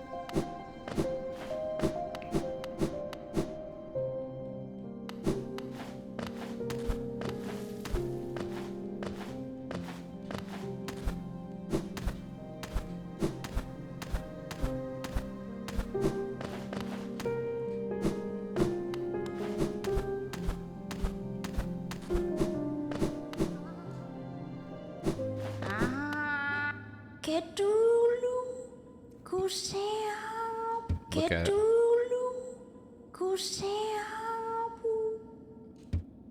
No wonder the dreamers try to bury you in that old dream. Perhaps you're frightened them, or perhaps being prisoners themselves, they desired your company. In any case, you still have a long way to go. Take this little trinket as encouragement from me and return when you have 200.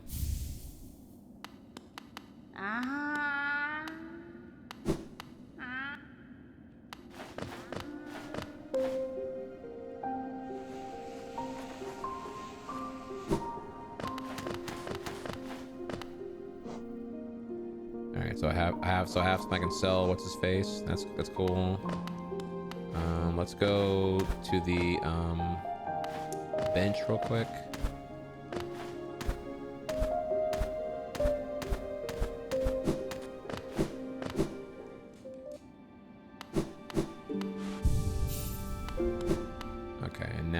go. Okay. I have the flashlight now. I forgot what my plan was. I'm just have to say it out loud here real quick. I have the flashlight, so I could go to. I could go to the dark area of Deep Nest, or I can go to Jellyfish Fields and fight a dreamer.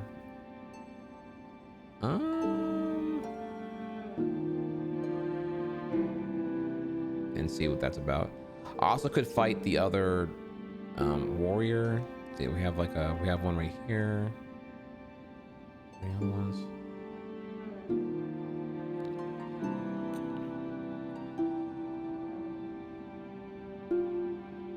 Okay. Yeah, let's do that.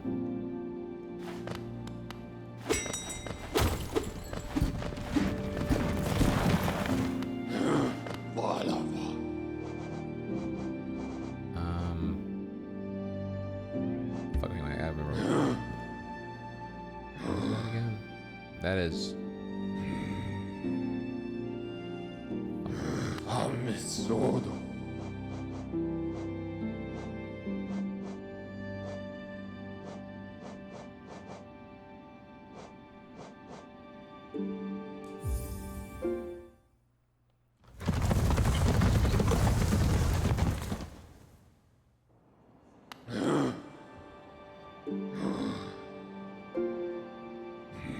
Oh, I'm looking at the wrong icon. I was looking at the bench as if it was a thing. Stupid.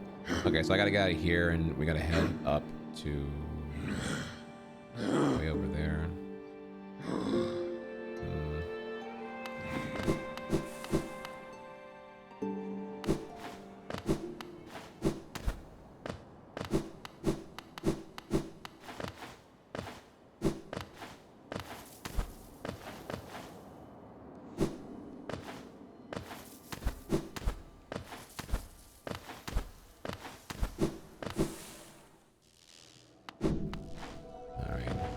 There's bankers here. Fighting.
Dude, that guy's a juicer, dude.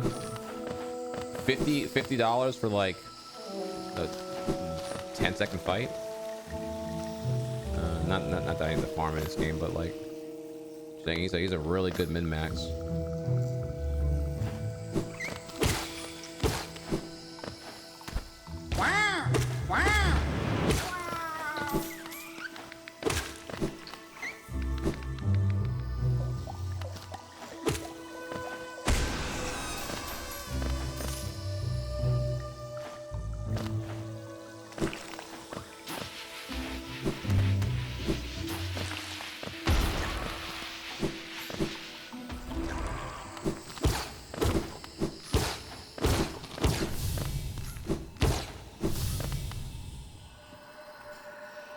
Wait, child, why have you come here? Have you come to tame this savage, ruined land? Many have come to purify this place, but all who dwell here are eventually consumed. Yes, even the wild bugs lurking below us. They were once proud like you, but now they are only monsters. Beware dreams of glory, child. Turn back. Time to turn.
Two streak. Woo. My mind clears. Have we been sleeping, child? Yeah, I kept the call was to actually not dash after the hit. Me dashing was how I ate the first 4 damage at the top. So I was like, okay, let me just like not dash right now and just walk out of it. I was too dash happy. I remember those proud lords. Were they truly monsters? I remember their eyes now, bright and clear. Why then did I fear them so? If there was madness in that village, it was I who brought it. They were right to cast me out. When I attacked, they were right to. They were right to kill. To kill me? Ah.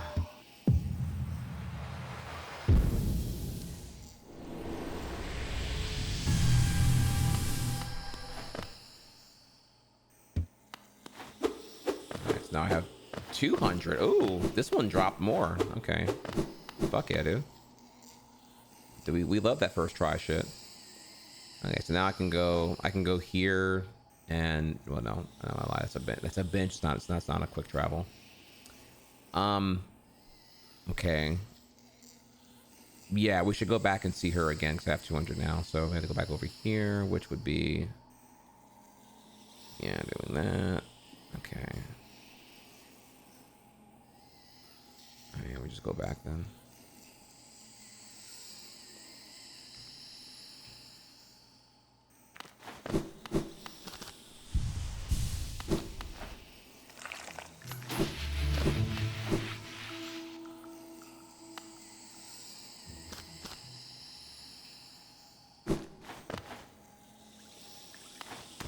Thank you for the compliments. Nice clutch. Thank you.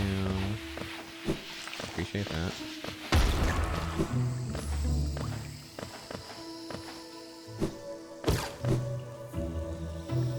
Thank you. It's appreciated, by the way. Look, I'm trying to work on this thing right now where like I get complimented so infrequently, or at least genuinely, that I just assume it's a paid chatter comment, right? Like it's like my gut reaction is a compliment is probably ironic and farming me and not actually real. So I have to I'm trying to make more effort to really let you all know that when you do compliment authentically, that like, you know, you are heard.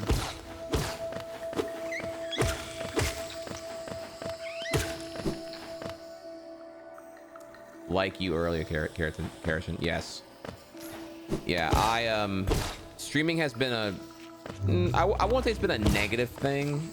It's been a thing I've been struggling to always be positive about for a while now.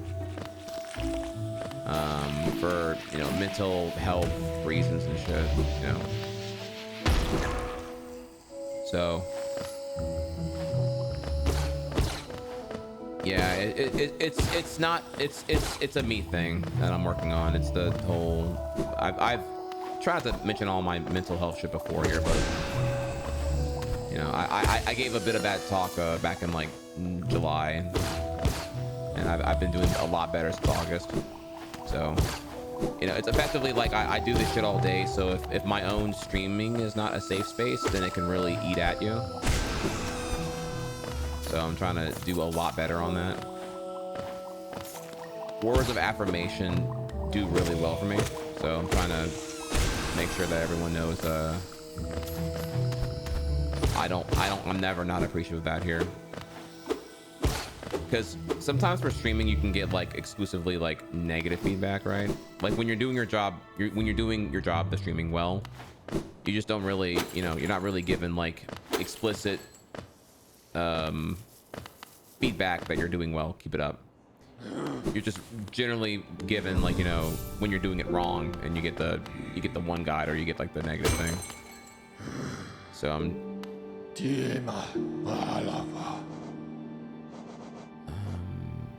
resting room, is that right? Trying to do better there.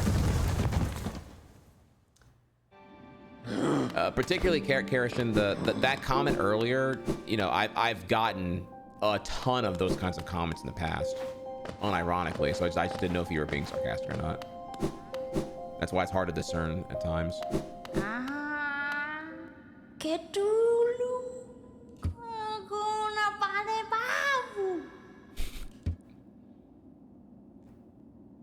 Have you seen the great door outside? My tribe closed it long ago and forbade its opening. But as far as I can tell, I'm the only member of my tribe still breathing. Damn, the venomats are already destroyed. That means I needn't feel bad about breaking a taboo. As proof of my belief in you, I'll open the door.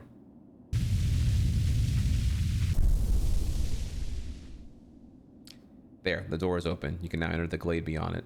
Listen closely in there, and you may hear the utterings of bugs long gone.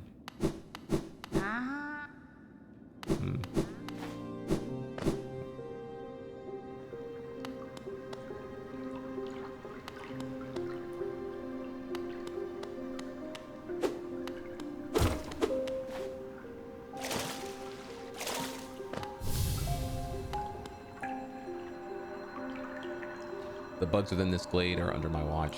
Treat them with respect and you may remain, but raise your nail and you'll contend with me.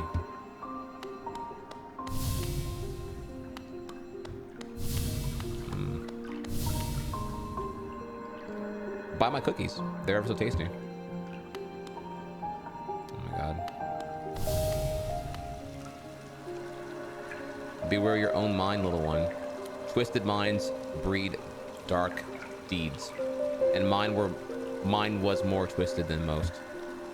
I thought it'd be my end, but instead I found this glade, and it is sort of a peace.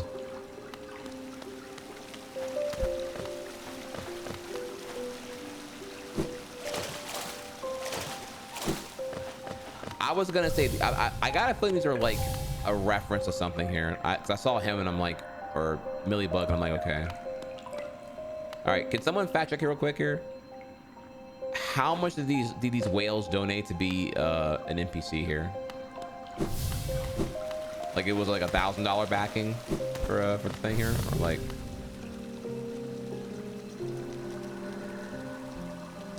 I used to help others. They were brought to me sick and dying. What difference does it make? Any victory against death will always be temporary.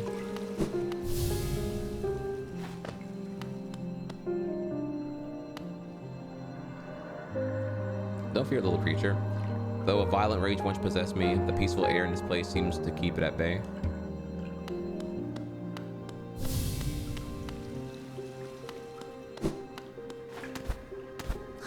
Yeah, so for my OC, when you're doing my Kickstarter backer, can we just take Charmy the Bee and just kind of like, you know, just give him like, you know, make him like really fucking fit, like a really like, you know, just kind of like Arnold Schwarzenegger meets the Hulk meets Charmy Bee.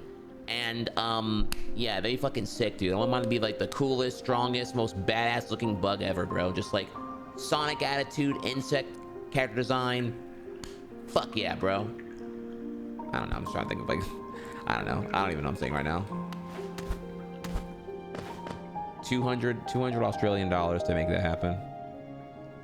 Back when Cherry was nothing, huh? That's crazy. Damn, the game was 57K, dude. That's crazy. By the way, did y'all hear about the fact that I want to say the original Kickstarter backers are getting Silksong, right? Is that what's going on there? I remember I was reading about this the other day. Right? Is that what happened?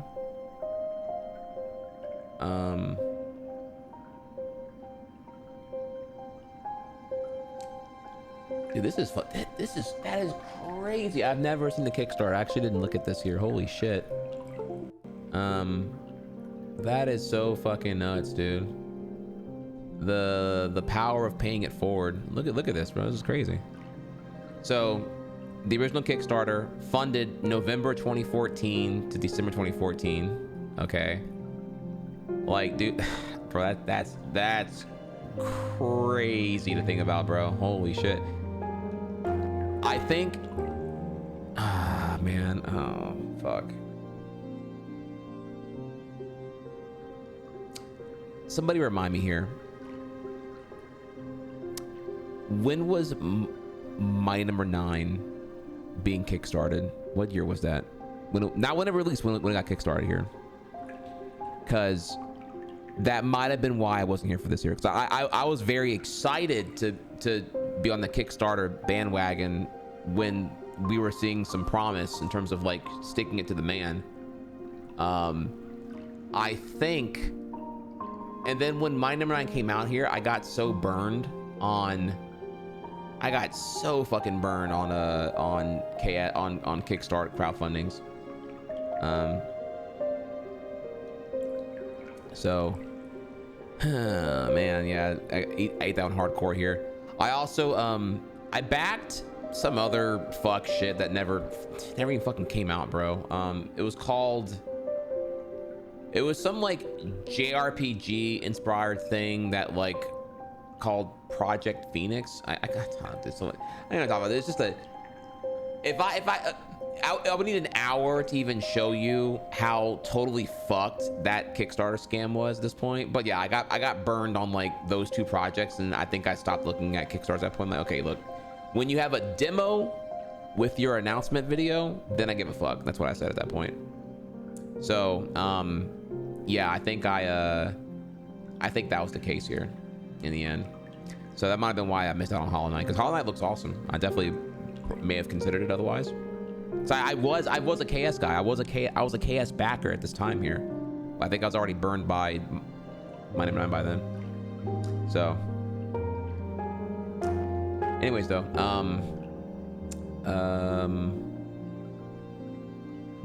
backers get it for free. Isn't that fucking based? Isn't that based?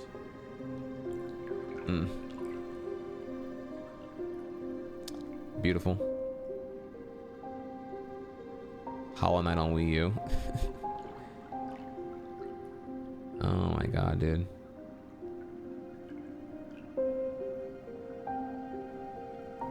Does that not inspire you, chat? Just to see here, like, how humble the Hollow Knight Kickstarter was. Not every goal was smashed, not even close. And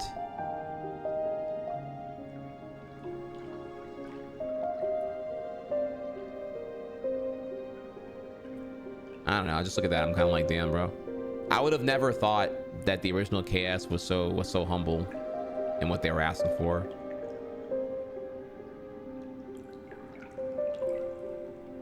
Animated by hand, traditional 2D style.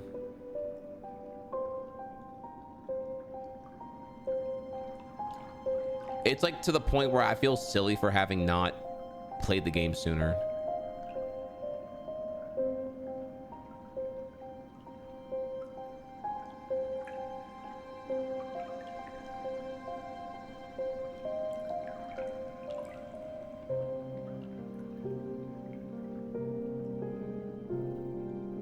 Wonderful. All right, I'm gonna stop spoilers. Might be spoilers now. Okay, so wow.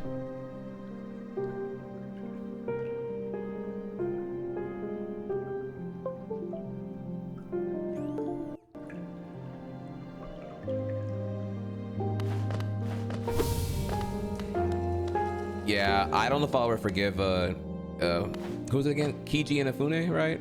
I mean, like, it's like, dude, like, it wasn't like My Number 9 was like a mid project that came out, you know, mid. No, it's very much like actually like just shit. It's a shit. I've played the game, I backed the game. I can tell you firsthand, chat, dog shit.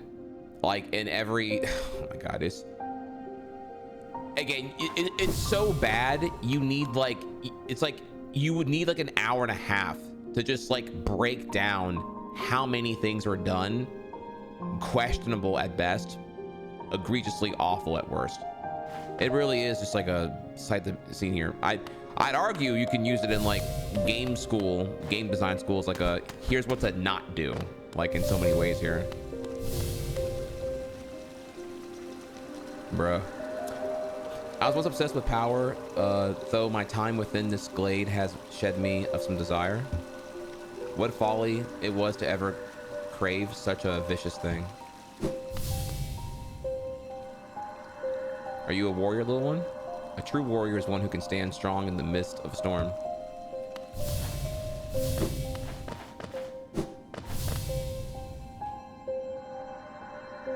We're always left with reminders of the errors we've made. Let your mistakes not burden you, but serve as guideposts on where not to travel.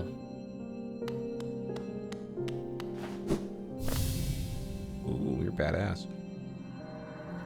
Do you like my nails, little wanderer? I carry only 3. Far less than legends may suggest.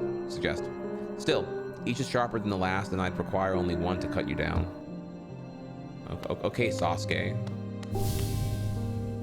Oh. Are you admiring my fabulous markings? I'm of a distinguished species, you see. Though I've not seen another like me for the longest time.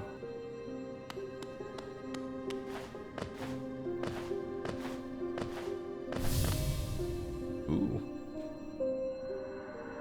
Are you enjoying your time in our glade? I'd offer advice, though to have made it here, you're obviously quite adept at navigating our world and its perils. Well, thank you for that compliment, I think. Don't fear my rotting form. Though my body sheds and changes, my core remains the same. That was Mr. Krabs. All of life's problems can be solved with crushing force. Such a simple mantra, and one I've always lived by. If you weren't so scrawny, I suggest you follow my example. Okay, it definitely was a insult, not even a backhanded compliment. Don't judge me by my appearance. Though my stature is small, I bear a dark soul and a tendency to go berserk in battle.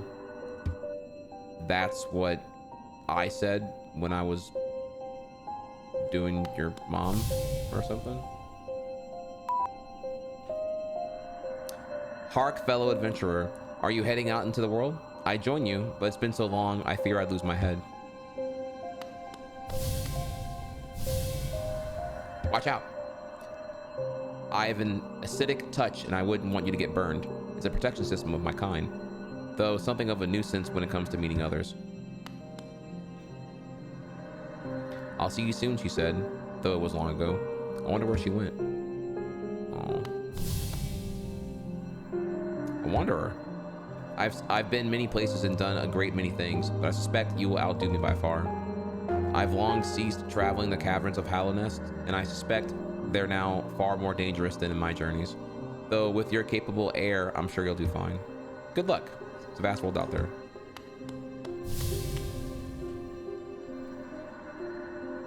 I came from far away to reach this place. Though my shell may seem foreign, beneath it I am a bug the same as you. Okay. Well, tell your friends to be a little more empathetic things. They're kind of assholes.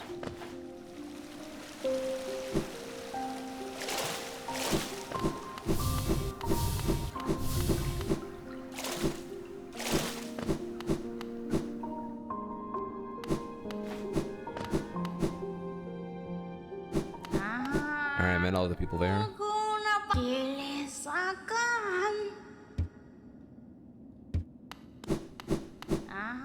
Okay. So we did that, and I don't think I have any other grave sites. So now we're at the point where barrier skip and jellyfish fields for the first dreamer, or we go to deep nest. I'm sure chat probably wants that content, so let's go. All right, I say it's time to go slay a dreamer, I guess, or whatever the fuck. And for that, I need to go to Queen Station.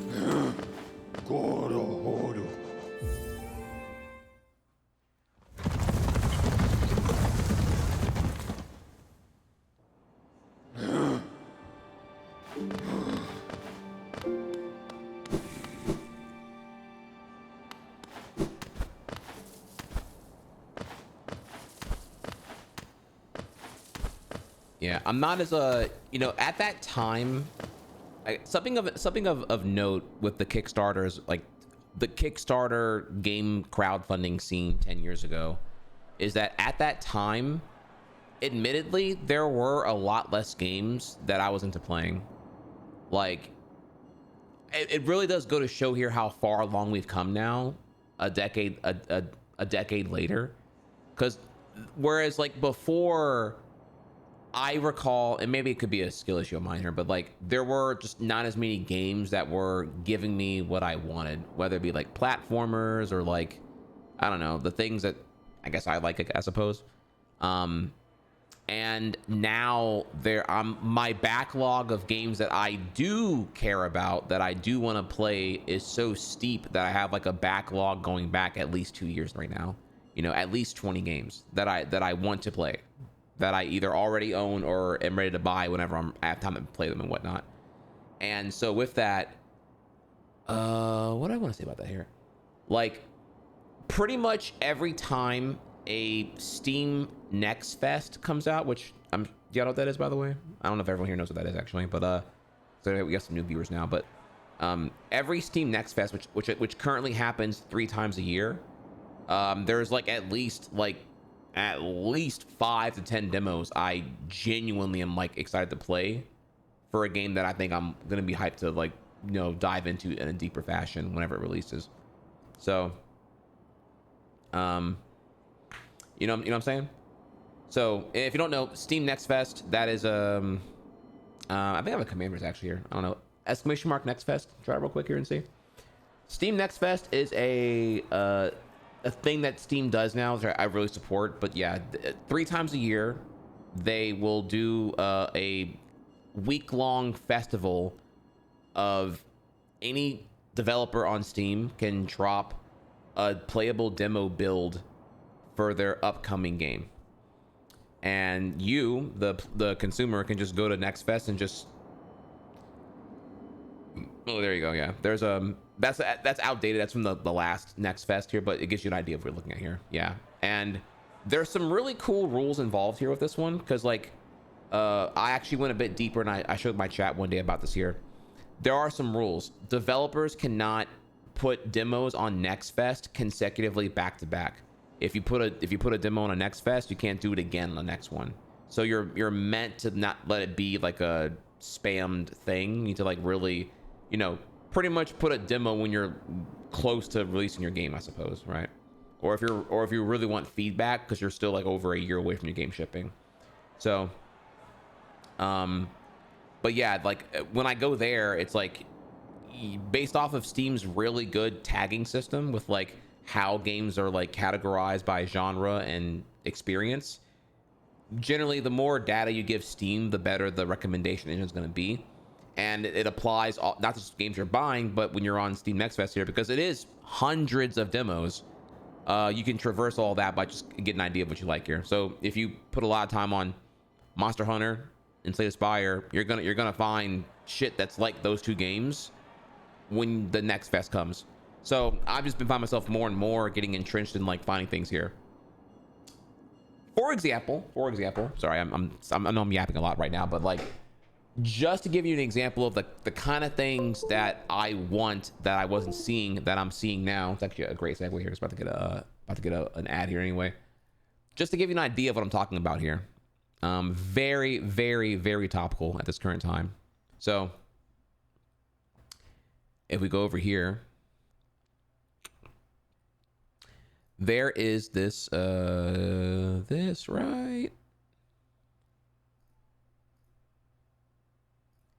here. So there's this game called Tricky Madness, and it's an early access game, but it's effectively, I mean, it's literally saying here it's inspired by SSX and 1080 snowboarding here. So if you're like wondering where's all the arcade, you know, the arcade nostalgia of sports titles of the past here, well, here is Tricky Madness, and here's a little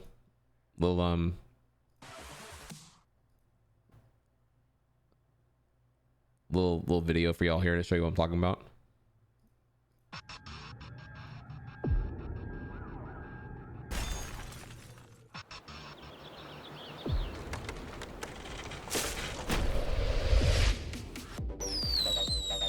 Mic check. Let's do this. You tall enough for this ride? You are making it rain out there. Ah!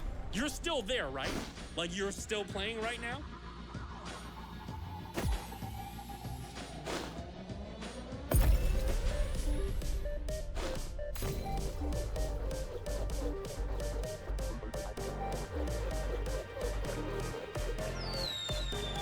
Yes, you know, I love me some SSX Tricky, and I've been waiting for more of that good. You feel me?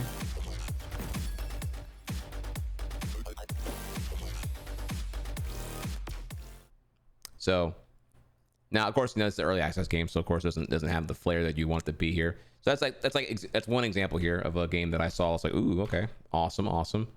Another one I saw here was one called Rebounder that plays like a comic book here. So we're just seeing the art direction go crazy on this one here. Tell me what you think about this one.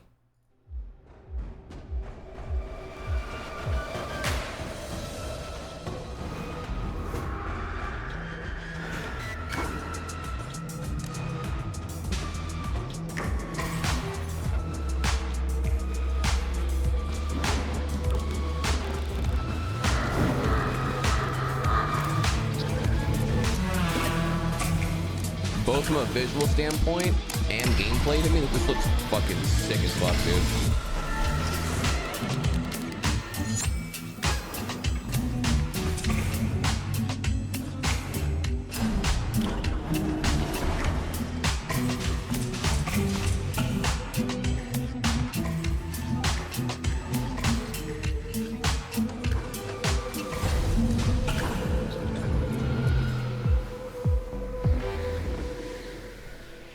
Yeah, so that's on my wish list too. I'm just seeing so many more games now that I give a fuck about. That I'm like, yo, let's fucking go, dude. And then the last one I have here, this was going to be like a segment I was going to do and start off a stream here, but the last one here is this one called I don't think this has a title actually here, but if you recall, when Bubsy 3D got revealed and the developer or the director did a speed run of level 1, right? If you recall this. Which, by the way, Bubsy 40 also looks sick too, by the way.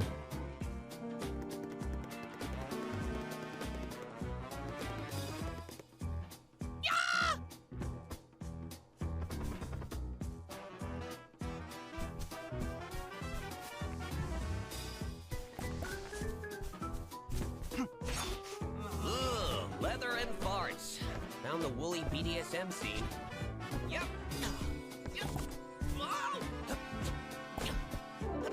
T-pose, baby.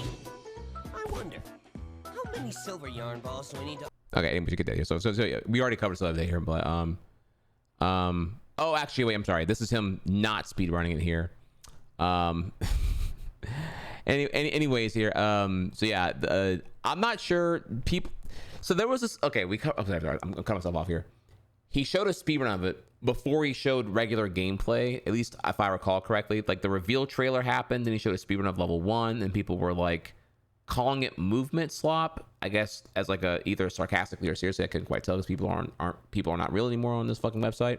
So I'm not quite sure if people were upset about that or not, and they felt they were intimidated or invalidated because of the speedrun that was happening here. But movement slop akin to roll slop. If your third person action game like Dark Souls has a dodge button that is a roll mechanically, then it's roll slop, right? Is the idea. Again, the terms mean nothing anymore. Everyone just kind of like, everyone's a shitter and nothing is serious anymore. That's why discourse on this fucking entire internet is cooked now.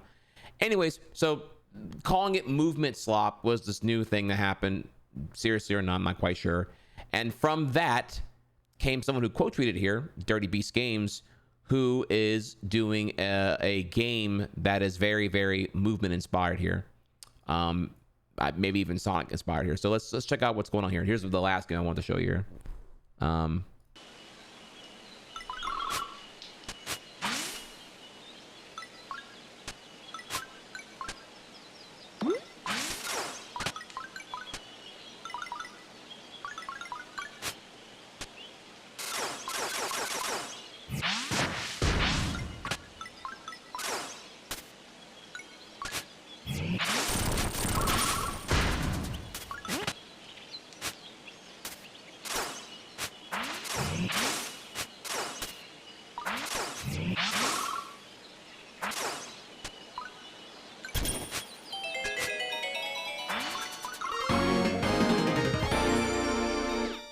Got the nut.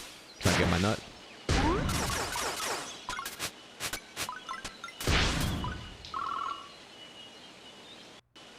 You see that Mario Maker levels? Using a coin trail to not make me have to like get God or whatever. It'd be fucking great.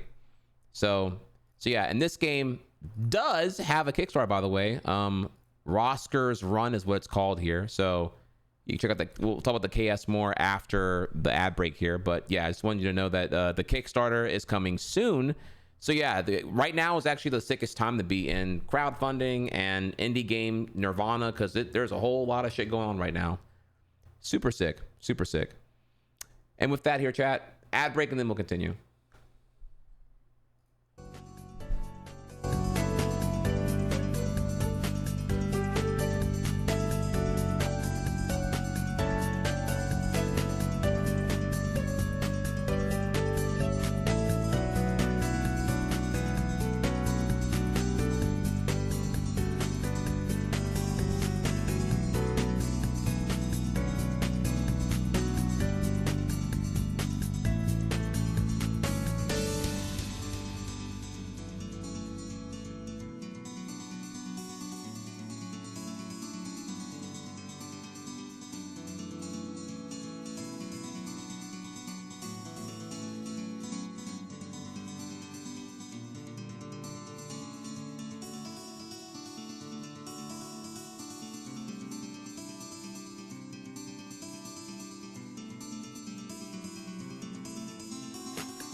That is such a good point. So I was sitting here typing in chat. I was supposed to go grab my food real quick, but I was too excited talking to y'all about all that stuff here about the post ironing and all that.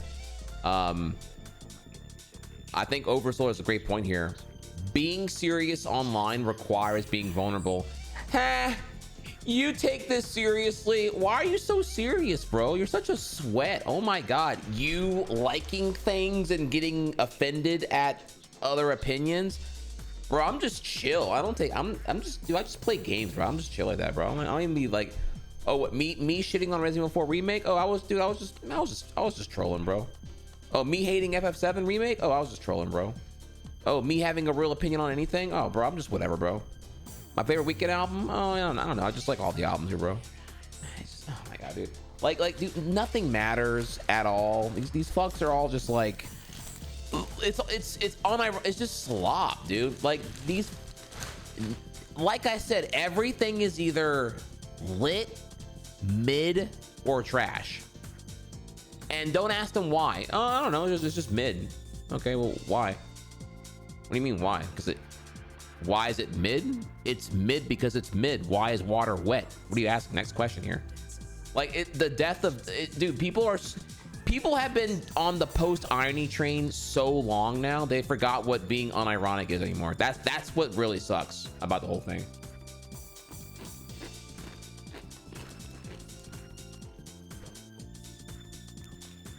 Yes, liking stuff is cringe. Wait, except though, when it's obviously bad, then liking it as a contrarian is cool. So if you actually like things, you're lame. But if you indulge in being a contrarian, which feeds your post irony, by the way, here, then you're cool. So, oh my dude, it's such dog shit. This is why I can't take the discourse seriously, dude. People talk about games. I'm like, y'all are, dude, I can't. I get triggered so bad, dude.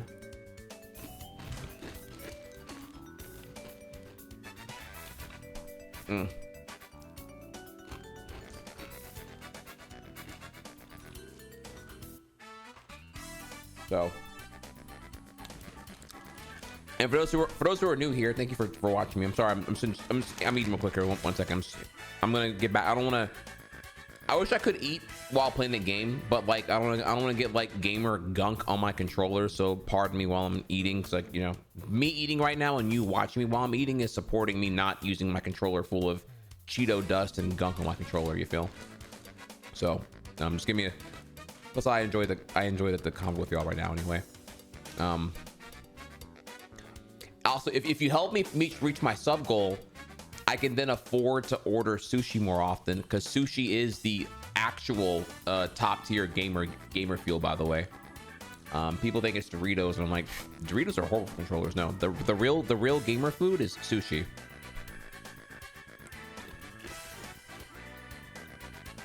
One roll in your mouth, lots of chewing, no downtime. It's all in your mouth already here. You can just keep playing the game.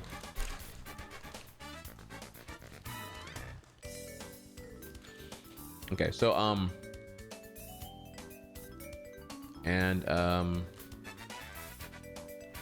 I gonna say here about this? Mid is such a nothing burger. Oh, it's mid, so it's good. No, it's mid. Remember, 5 out of 10 is bad. Remember, no, the discourse has gotten so bad now, or has been, that like the gaming journalism has now seeped into the discourse of critique. So 8 out of 10 is where 90% of games go, if it's good or bad. It really, if you want to be inoffensive, you put 8 out of 10, and then from there 5 out of 10 is dog shit, and anything below the 5 out of 10 is effectively never used anyway. So the scale is reduced to just either 5 out of 10, which is like whoa, and then 6 and 7 are like, okay, well, how bad is it, right? And then 8 out of 10 is okay, cool, inoffensive.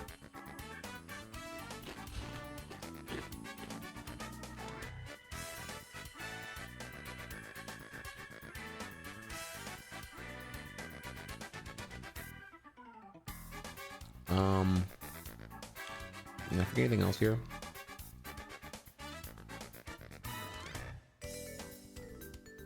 I was gonna say something else about that actually. So the Yeah, the discourse is super dog shit now. People love being a contrarian to feel special when they haven't earned that distinctiveness, I would say. Being a contrarian to indulge in the irony slop is a thing. Post irony is so frequent that no one takes anything seriously anymore, like I was saying. In terms of like games now, I'm sorry, the last part I was gonna say about this whole thing here too is that, like, now consider everything we have said so far, right?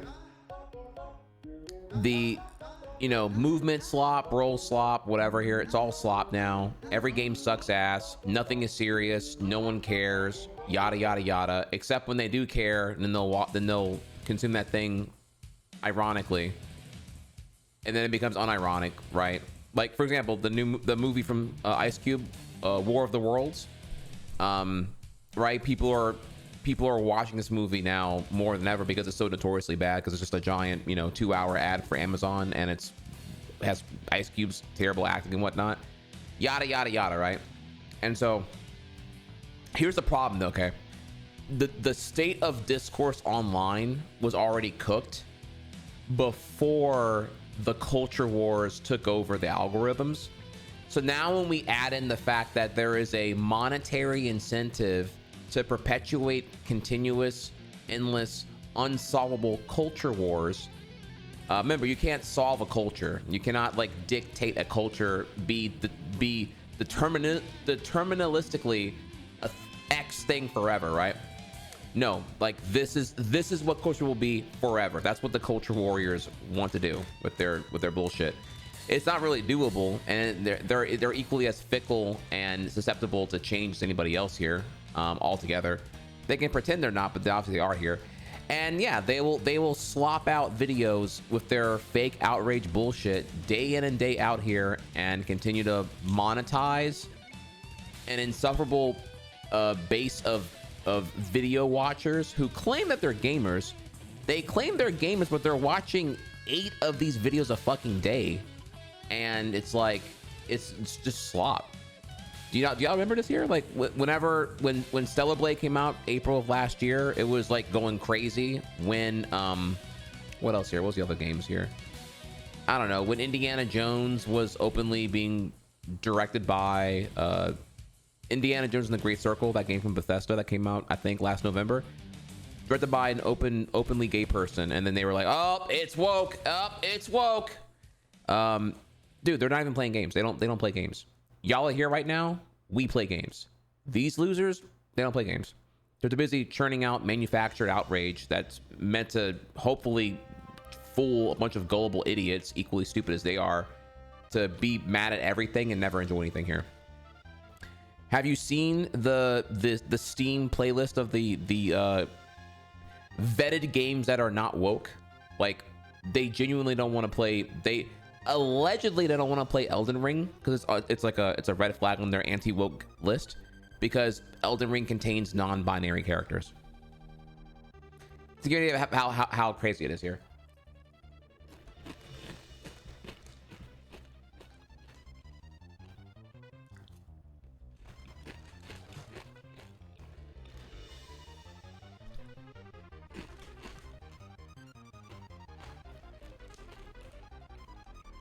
So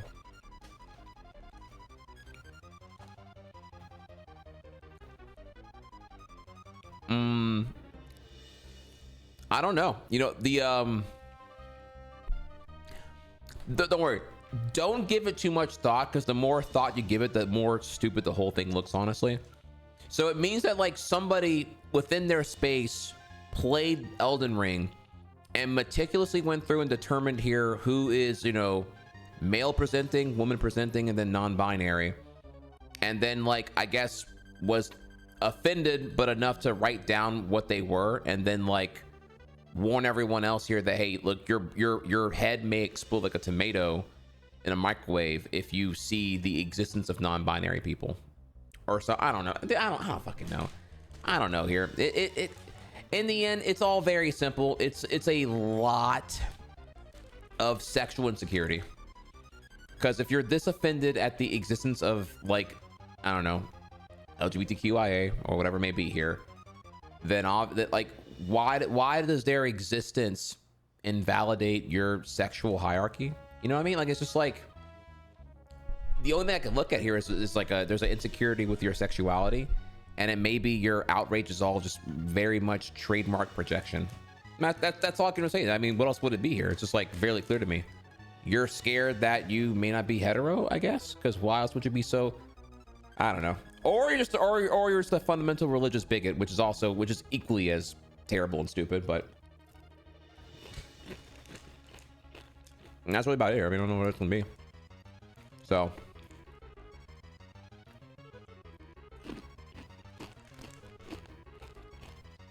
When playable protagonist is a minority, woke.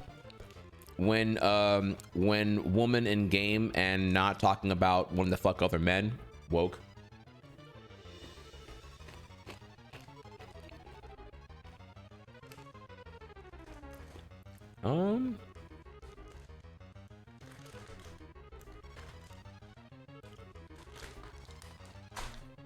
I mean, look, I'll even give you a better one here. I won't even use those examples here. This stuff is so toxic now. It's collapsing upon itself. So they are pathetic, I will say. Do y'all remember when the new James Bond got revealed? The new James Bond video game that got revealed during Summer Games Fest, I think it was. And the new Bond depicted in the game doesn't look like a steroid HGH giga jacked Marvel superhero. He's like younger and like not like blatantly like roided out, you know? And they were like, look at this soy cuck. Oh my God. They've wokeified. No, I'm sorry. No. They said he was too handsome and he wasn't fit enough. They said both at the same time. And I'm like, well, what do you want here? So they want like I don't know what they want anymore. He's too handsome, so he's yassified, but he's not jacked enough, so he doesn't look fuckable enough. But they're mad about that. They claim here. I don't know what the fuck they want anymore, dude. So they're even mad when they're mad at the guys now not being like, you know, shredded here, which is another thing here. So it's just it's the whole thing.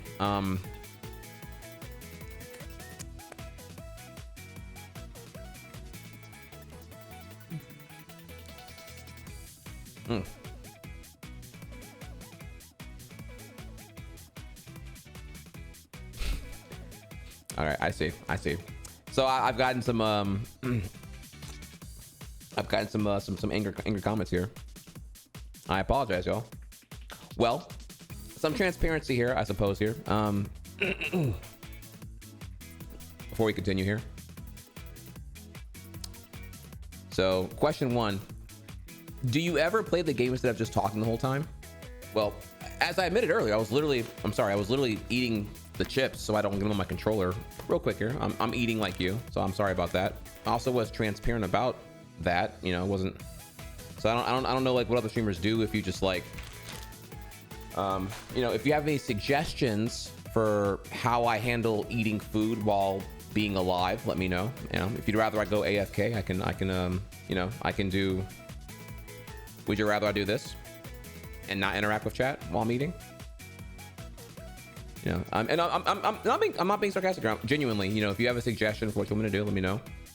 Also, by the way, here right now, I'm literally answering your question, which is interaction and engagement. Should I not answer your next question whenever you fall without being even more triggered by what I just said and did, so that I can then address what you just said and said?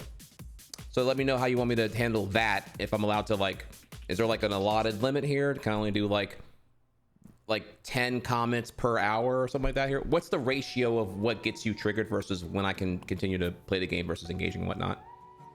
You know, I'm open to solutions here. I'm trying to figure out what the threshold is that makes you that appeases you and helps you you know, be a follower. So I want you to smack that follow button. I really do. I just don't know, you know, I'm trying to figure out the winning ratio that really wins you over here. What I'm about to say is heavy, now listen. Your son's a sick man with sick thoughts. I think niggas like him should die. Him and Weinstein should get fucked up in a cell for the rest of their life. He hates black women, hypersexualize them with kinks of a nympho fetish. Grew facial hair because he understood being the beard just fit him better. He got sex offenders on a whole VO that he keep on a monthly allowance. A child should never be compromised, and he keeping his child around him. And we gotta raise our daughters knowing there's predators like him lurking. Fuck a rap battle, he should die so all of these women can live with a purpose.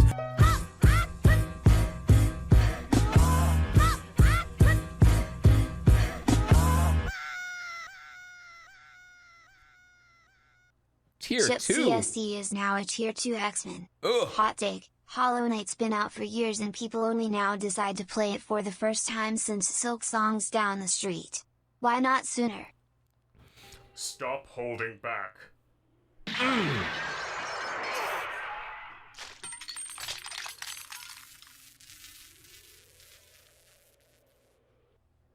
Don't hold back. Hype train started. Well, I would answer your question, Chips, but I'm still waiting for I'm awaiting from our answer from Baby Metroid. I don't know if I'm allowed to answer that question. I don't know yet if I've gone over my hourly allotment of comment replies, because there's like a gun to my head right now if I don't like do enough gameplay or whatever here.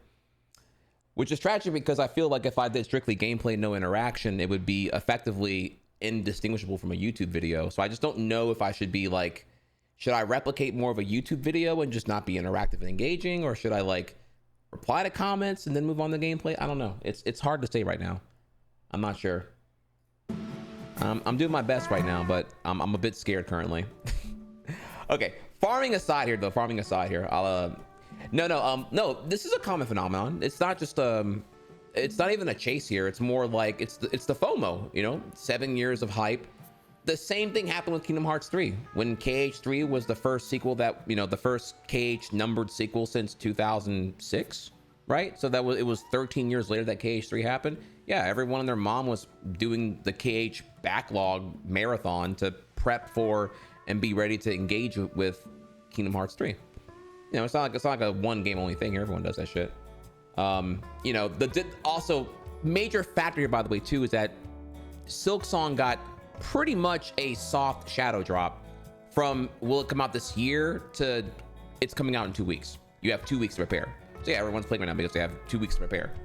So if the game had a date like, you know, coming September 2026, then yeah, there wouldn't be this frenzy to play Hollow Knight 1 right now to be prepared for and be part of the experience collectively of playing and consuming Silksong. You know what I mean? So it's not just like a one game thing. It happens all the time. And all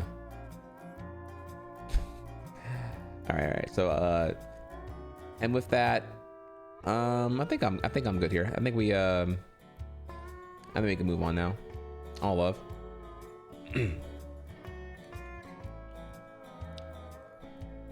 All right. Let me take a second here. Go back over here real quick here, and let's clap it up.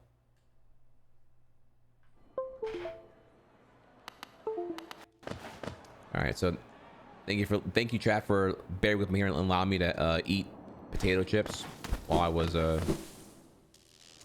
between things during the ad break there.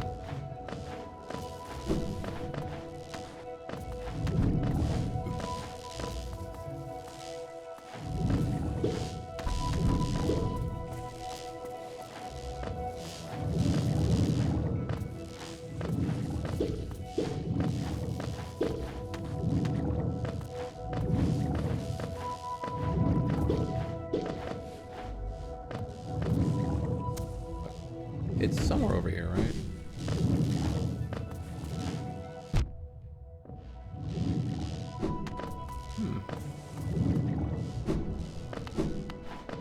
Oh, okay, I guess it was up on the road.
I'm sure he already left. You don't have to farm him any further. I'm sure he already felt pretty insulted and moved on with his life.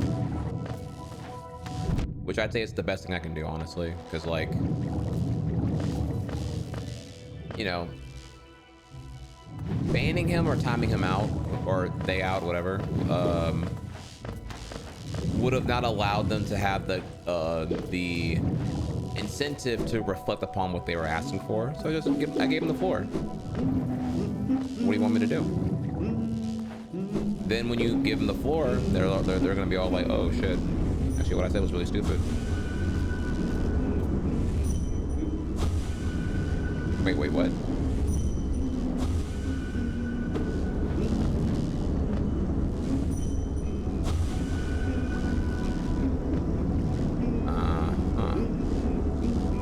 Okay, well, that does not... Seriously? Okay, well... Fuck my life then, never mind. Okay. I don't know what I'm doing at all, and I was totally wrong there. Okay, so I can't cut this yet then.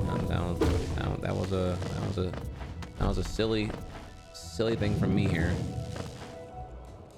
Alright. Let me get out of this, let me get out of Jellyfish Fields real quick here, and... Okay. Big L had today. In that case, I guess I need to probably do more of the warrior fights to then unlock those things. But I don't have any other warrior fights to do at this time. Yeah, warrior gates. So in that case, what's left then is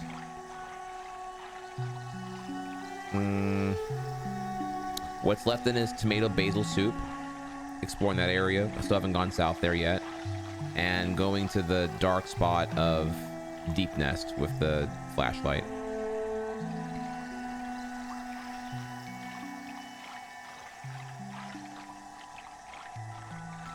Okay.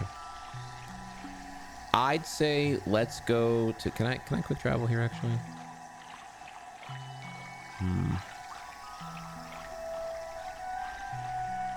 The deepest...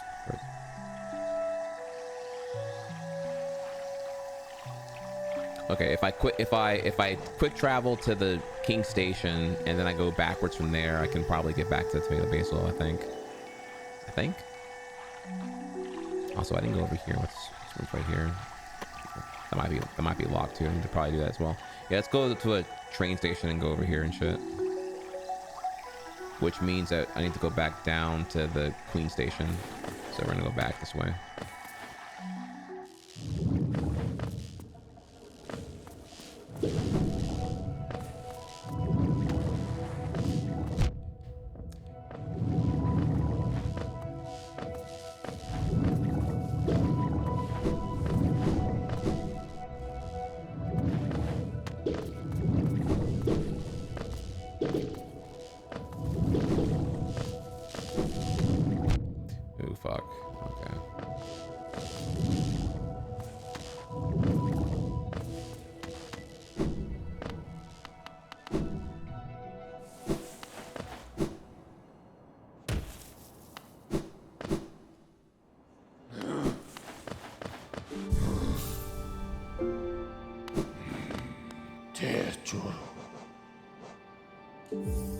Okay.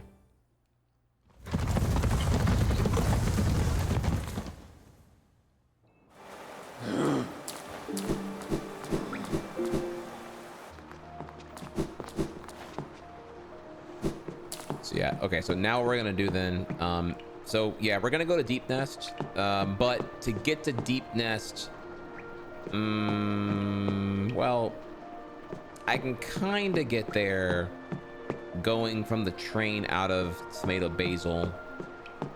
Kind of. I'm here right now. I kind of wanted to see what I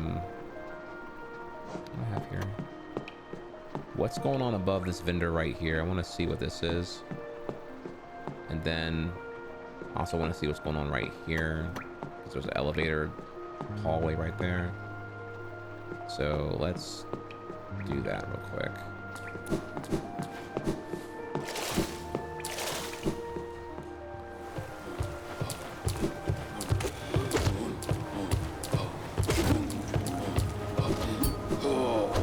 What are my thoughts on the OST? Predictably of praise. Yeah, no, the OST just slaps. The piano sections are phenomenal. I mean, I had the impression command. I know is kind of boring and like not satisfying enough to fill your glazed appetite, but it really is just that simple. I'm playing the game a fuck ton because I love the game. The game is really fucking good, and I see why everyone fucks with it super heavy. And I get the one thing I can say is that Silk Song doesn't seem overhyped because yeah, this shit is bussin'.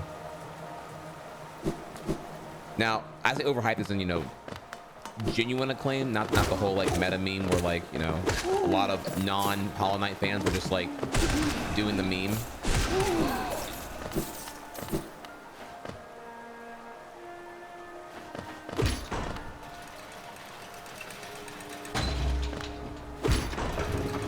You know, as a gamer, as a capital G gamer, and not a social media hive mind drone normie, I am playing the game, and the game itself I love. So like, I'm not saying that for like to fit in or to have like clout or like to, you know, whatever here. No, I fuck with the game. Okay, so I can't do that yet.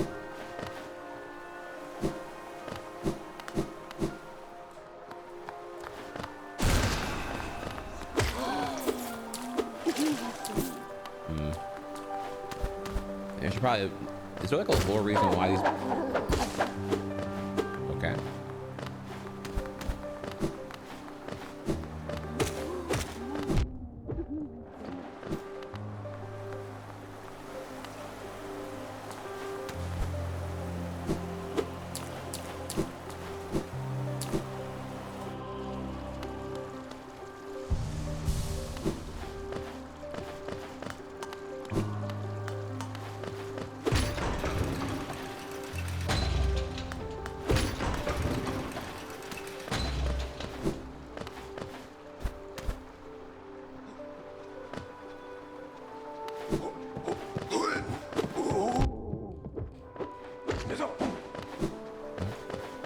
He won't be in Rush Hour 3.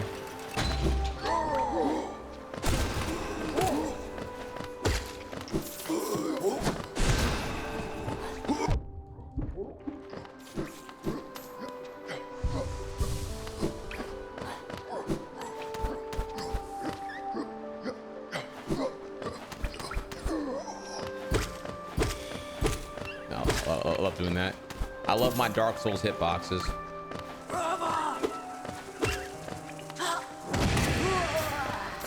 Get baited, bitch.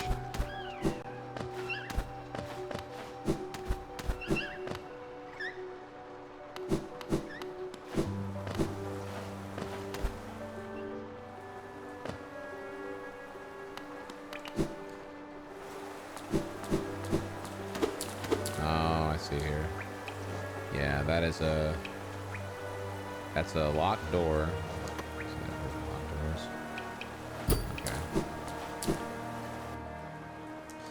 Okay, all right. Okay, so we did that. Now we're gonna go over here and see if was this also a locked door?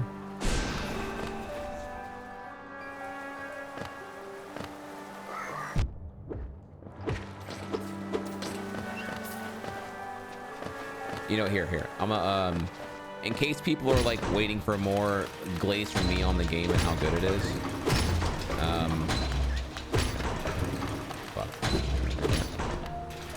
Let me give you like some real like some real glaze here.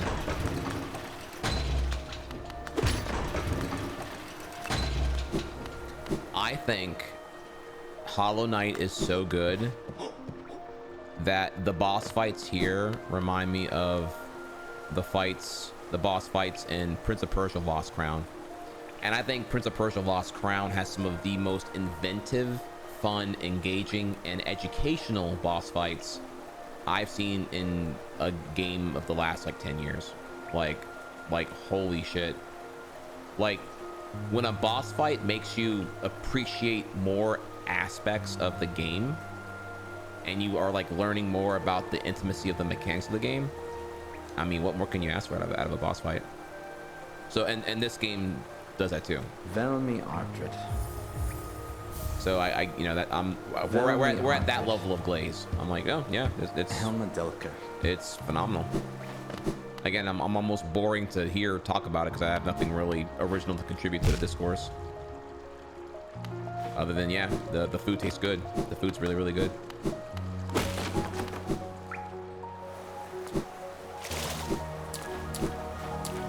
You know, I am Anton Ego eating some ratatouille.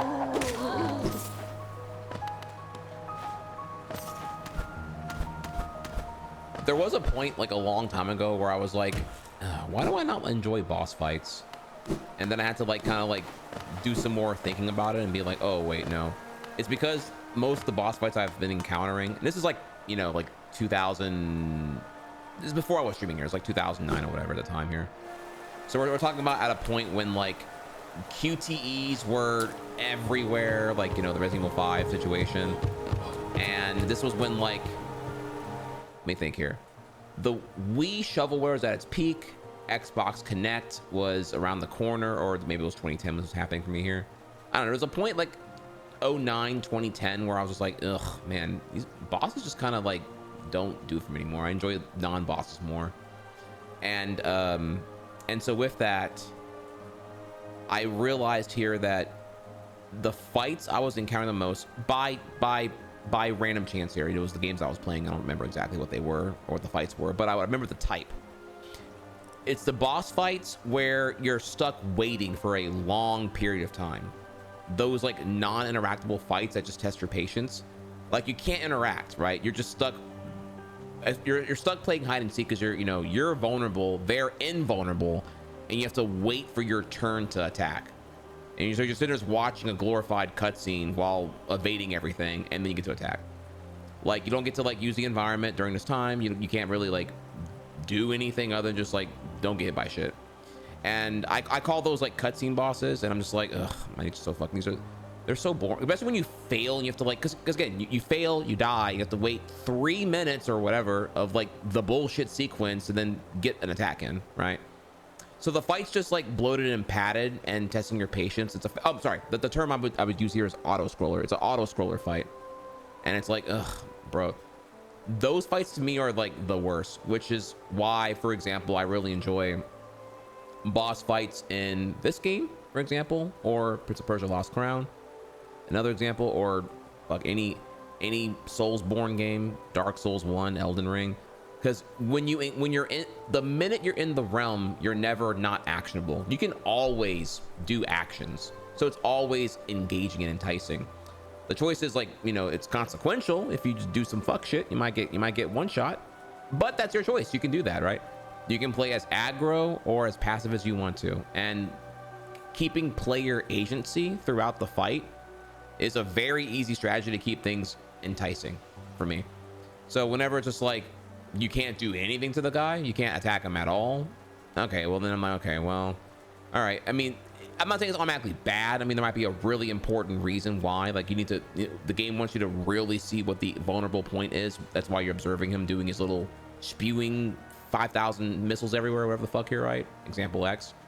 But yeah, and I'm really happy to see that Hollow Knight does a does a really great job of like having the best kinds of fights. I don't know where I am right now. Oh, this is the area from Basil. Okay, so in that case, oh my god, literally the map says that actually. No wait, no, the map only says that on the mini version. Okay, I gotta start reading this shit more often. Okay, all right, so cool. Let's go to the bench, and then we're gonna go down then to the tomato basil.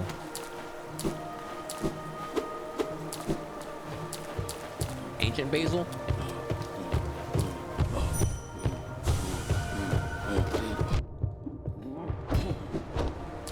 I think you misread here. It's definitely titled tomato basil soup, and I'm not being hungry right now either.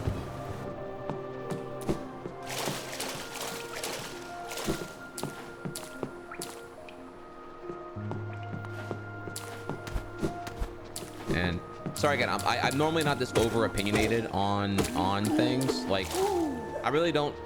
I'm never one to be like, oh, a game has to be this way and whatnot. I just happen to know what I like a lot, and I'm not saying that, you know, games have to like be my way or the highway. I just happen to be, you know, trained in knowing how to phrase my thoughts, and I think sometimes I can come off like, you know, over opinionated, or like, you know, again, my way or the highway. Not what I'm trying, not my intention. Just more, you know, I talk for a living, so I'm just giving you all my thoughts here on that kind of stuff.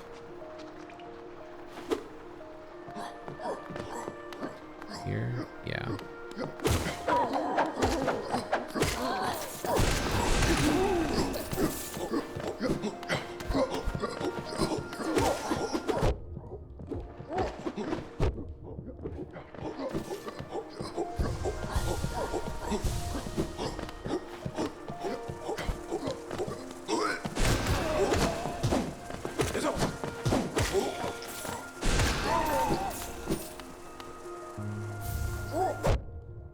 You can get hit during the journal acquisition.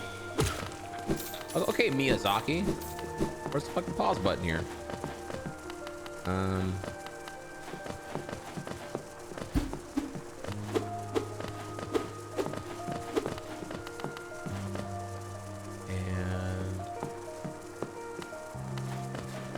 Yeah, Nine Souls is actually a game that I played the demo for, like way back when I was way more cool for bringing Nine Souls to everyone's attention. Like I don't know if chat remembers that. I was playing Nine Souls way before it was cool too.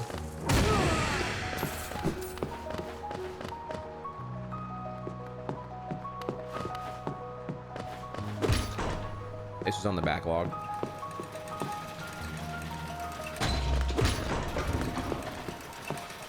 Again, like I said, the gaming backlog is a bit real now. There's simply too many games. And not enough time to play all of them.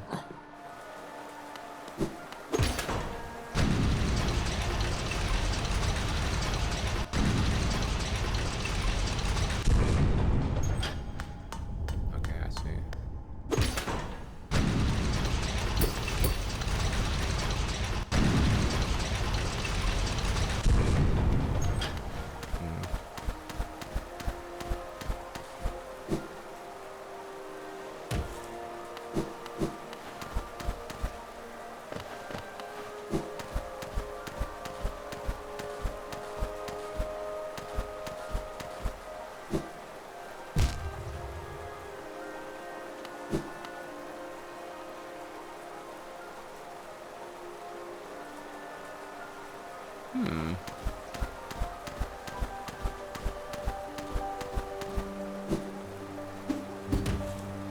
You know, I'm remembering now, in the green area, there are terrain obstacles that give an implication that you do eventually get like a midair, either like a second midair dash or some kind of shit here. So I can tell that that's what I need to get here. Back up real quick here. So, I have no way of doing that right now. Okay, so we're gonna go back and now we're gonna go to Basil. Yeah, I don't remember how I got over here. I don't remember how I got over here actually, unfortunately. But yeah, we're just gonna go back to down there and fuck that up.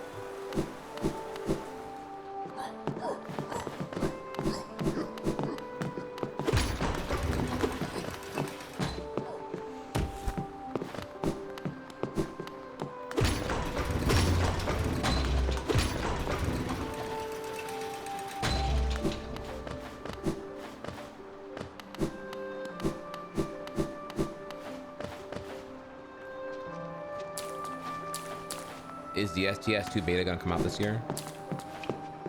Allegedly. What's cool about it though is that the do we know the numbers, by the way? I don't know if Megacrit ever revealed how many copies like Slay Spire 2 has ever sold to date. But I know it's sold a bunch. Like, it's a very successful game.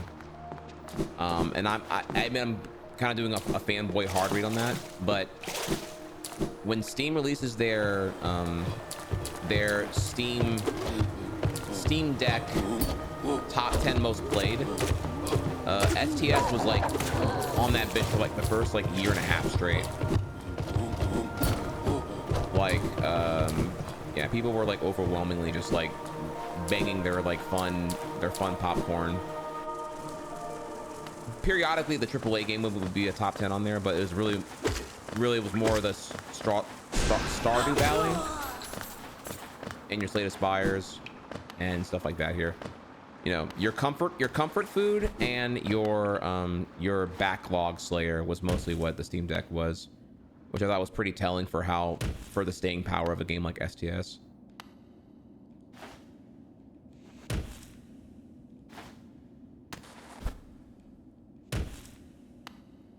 So I'm sure, all that to say here, I'm sure it's sold really, really well, and therefore, you know, they're not. Hello, nurse. All that to say, I'm sure they are not like lacking the funding to, like, you know, make the game without really any compromise. They seem pretty keen, like their development style, pretty keen on like having the game be as perfect as possible, you know. So it wouldn't even shock me if, for example, here, like, unless they rub me a bit different than like Supergiant. Supergiant seems really keen on like having the early access into, is that what it's called? Whatever it is, early access into the final version thing, with just like, you know, feedback and a continuous cycle, because it, you know, it proved, you know, perceptively beneficial in the context of Hades. Like, no one thought Hades was less of a game because it was you know, pre-release final, right? But Megacrit rubs me as like, you know, they want to I don't know why. It's just like they rub me in a way where they I think they want the game to be as complete as possible when it comes out. And by complete, I mean balanced. It's really, it's not about it being incomplete. It's more about, you know, the secret sauce with Slay Spire particularly is that it's just so goddamn balanced. There's no obvious answer for how to win the game. What are you doing? You know what I mean? Or maybe you don't. If you haven't played Slay Spire, it's kind of hard to explain all that right now over gameplay.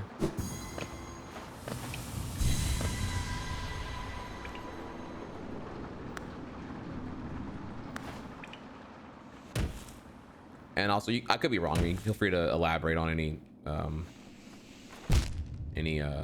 I'm getting wrong or whatever here.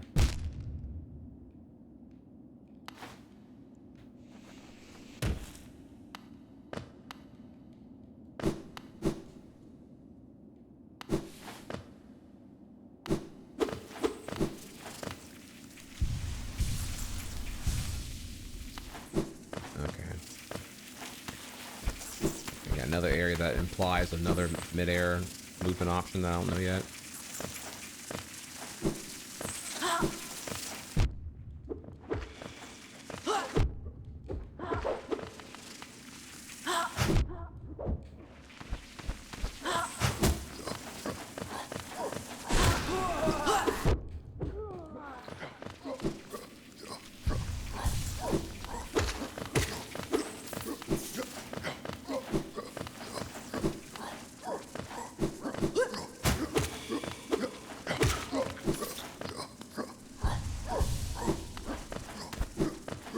If you look at my impression right now, you'll see here that I gave, like, on day one, I gave particular acclaim to how the healing in this game works. I think it's really, really smart because it gives a lot of lot of purpose behind fighting weaker shit.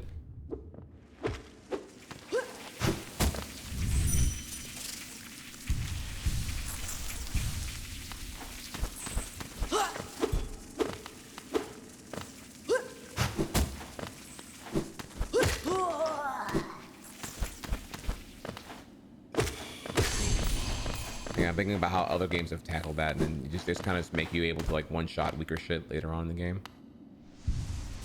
So I love that, because yeah, fighting these weaker things would feel pretty worthless.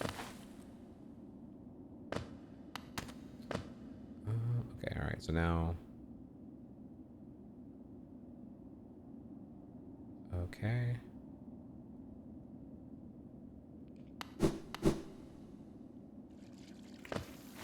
Alright, first I'm gonna go heal in the train.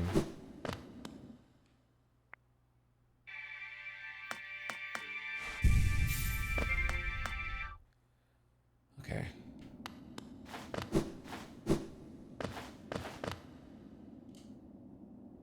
Alright, and now... Alright, okay, I'm ready. Alright, gentlemen, I'm embracing here. We are gonna go south into delicious, scrumptious tomato basil soup.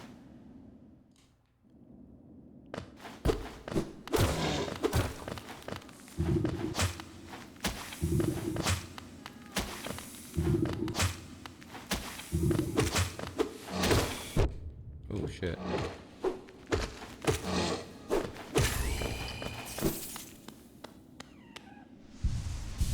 I'm heading down south. Where in the fuck are you from, huh? You don't sound like you're from around here.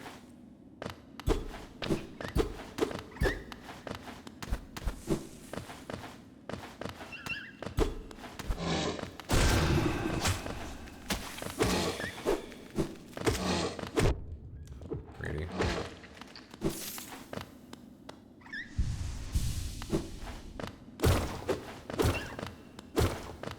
Making my way downtown, going fast, eating ass, smoking grass. Da da da da da da. That's how the song goes, right? If I could smoke 1,000 once.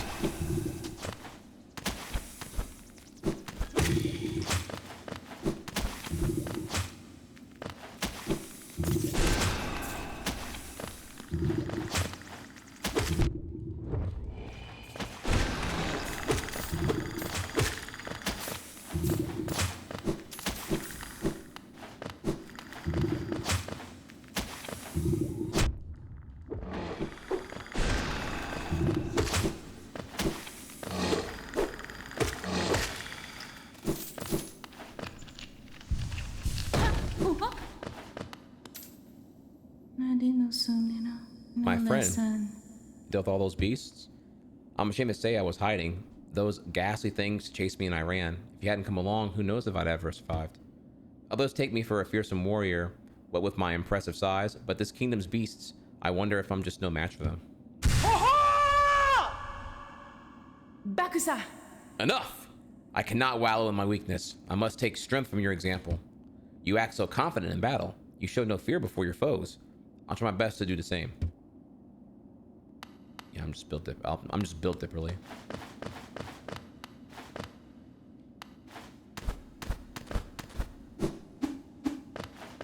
What's your name again? Das Manuran. Cloth. I look forward to our next contact, Tiny Savior. Then you'll meet a warrior with courage to match your own. Everyone's so fixated on my size here. When I hit puberty and then I'm like 6'5", will they still value me? Will it still be impressive to be a hero if I'm conventionally tall or whatever? You know what I mean? Like, am I just like a short king fetish to these people?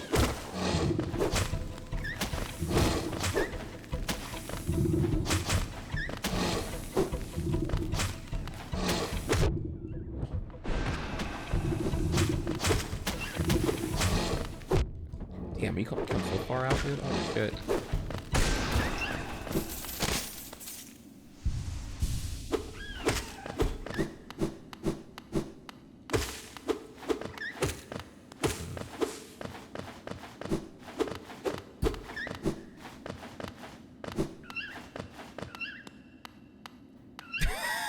Oh my god.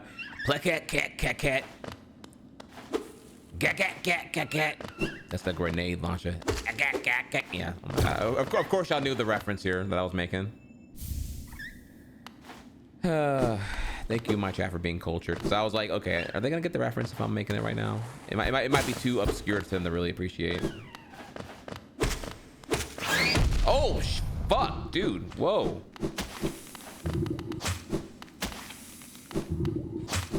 Okay. Okay, bro.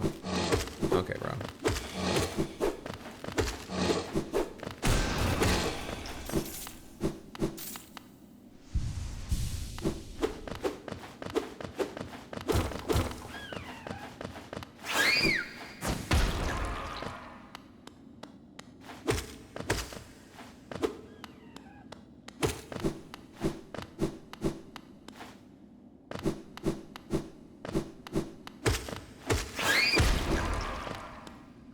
Oh, you can chat. I knew you could do that. That's why I knew you could do that. I just didn't want to do it until, you know, until I needed to do it. You feel me? You know, it's like Sun Tzu said, the art of like, you know, not fucking around and finding out. So I only did it when I needed to do it or something. You know what I'm saying?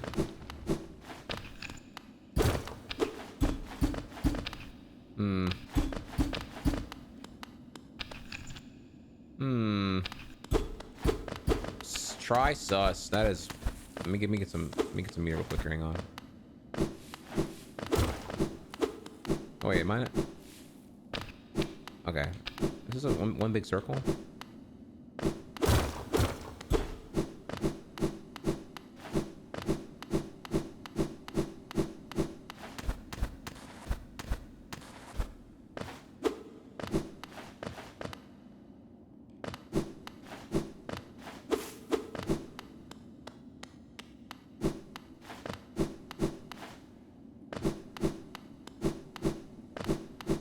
I'm gonna have to leave here and come back with more focus juice, and then like do the ground pound butt slam thing. See if that I can break this thing right here.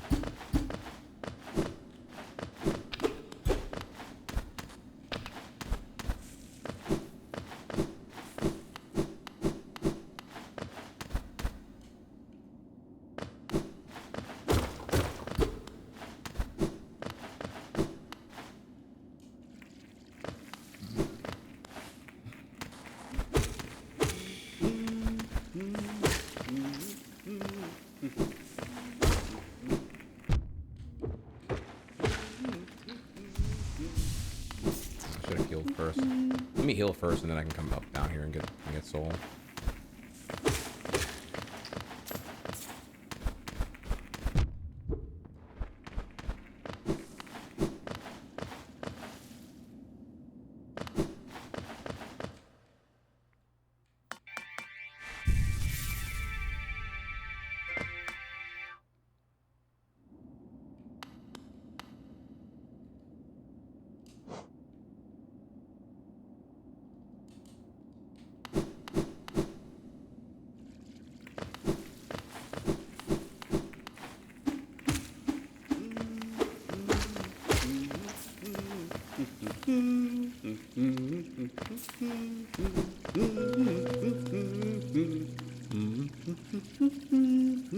The true servant gives all for the kingdom. Let Halliness, pale king, relieve you of your burden.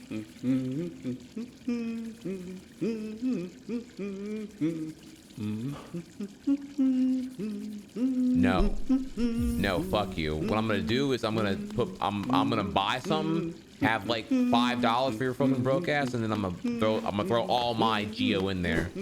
Sorry, I ain't got no money, no kids, no bills, no nothing, bitch.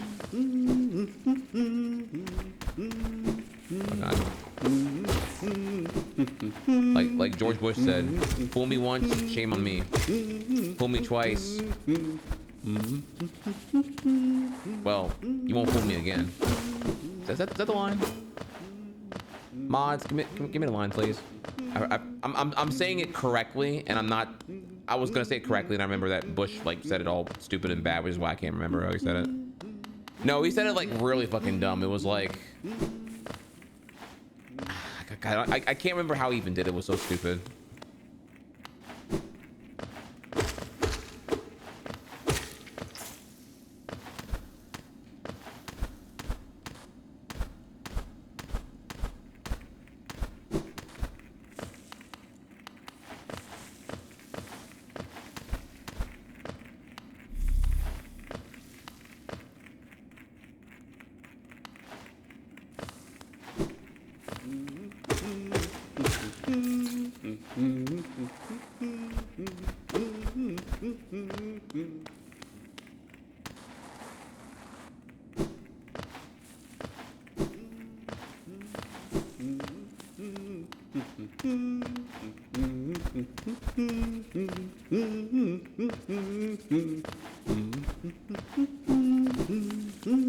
Chocolate, correctis.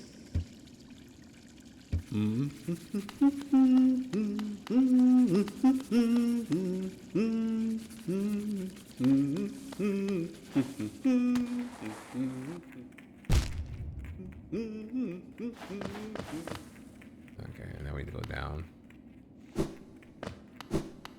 Hey, what's up, Doughboy? How's the game so far? Oh man, this question gets asked so often. I'm running out of creative ways to answer it. Have you played it? Are you the actual last soul who hasn't played it? Wait, where am I at right? Man. Higher beings, these words are for you alone. Our pure vessel has ascended. Beyond lies only the refuse and regret of its creation. What are you, Mewtwo? What is Mewtwo for $100, please? We shall enter this place no longer. Man, this is not where I was before.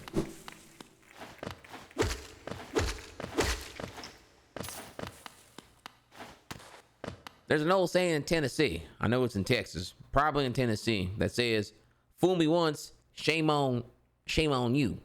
Fool me, you can't get fooled again." Is that really how he says it? I think it's also like who he was saying it to that made it extra like funny and stupid.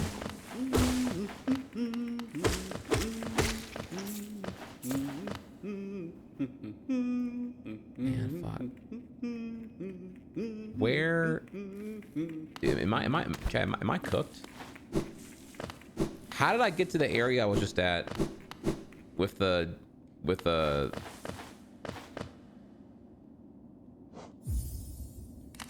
man, I am not where I was before. Oh, nice.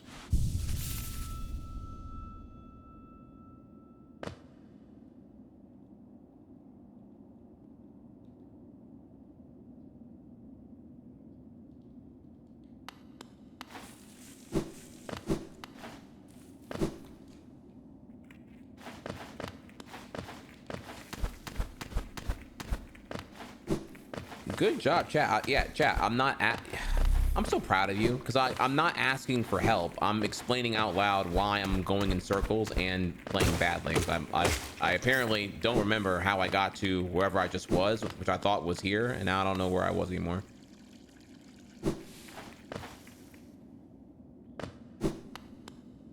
No, wait. That's okay. No, it was over here, right? It was this. Okay. Good job. Yeah, I will definitely, literally, I'm never gonna ask for help. Okay, that's the whole thing here. I need you to accept your chat. I'm just not. It's not gonna happen. Like, I don't play games to have chat bail me out and ruin the whole experience of playing the game. You know what I mean? Like.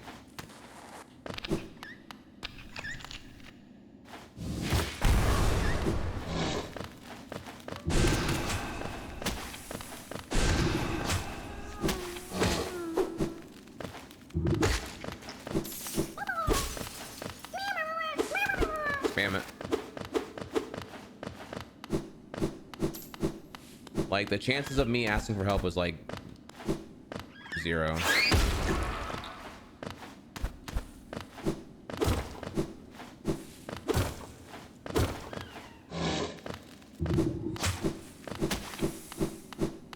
not literally 0, but like I need you to accept that it's probably 0 because that's how frequently I would cave in and ask for help here.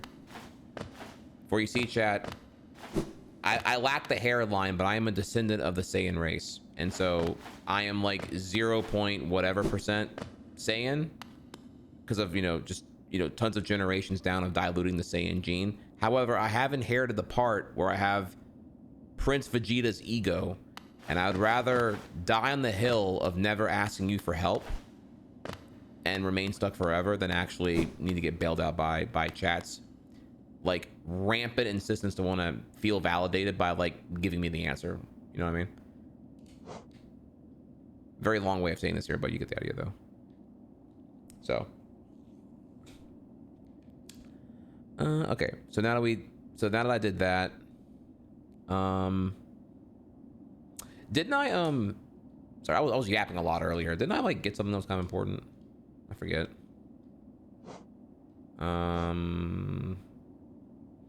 I feel like I did something down there and I kind of forgot what it was already here. I was talking.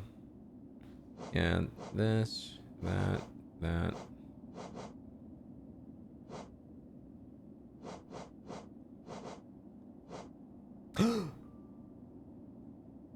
Ooh.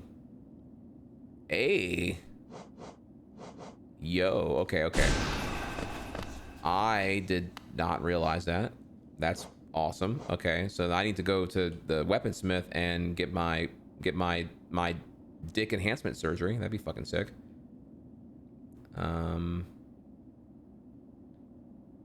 So to get there, how do I do that again? Do I go up?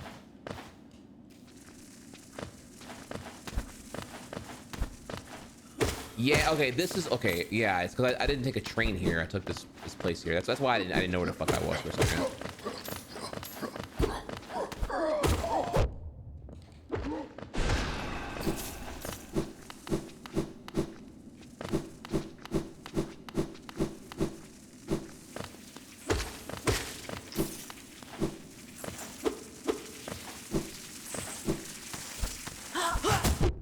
Oh boy.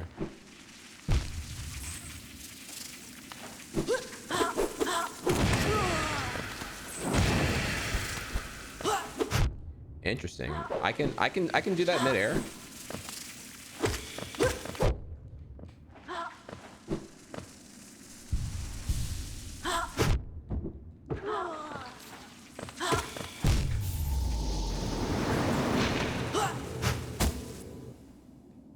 Eeh.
Dude, the down air positionally is so fucking broken to be in. Like, being above them is like absolutely cracked.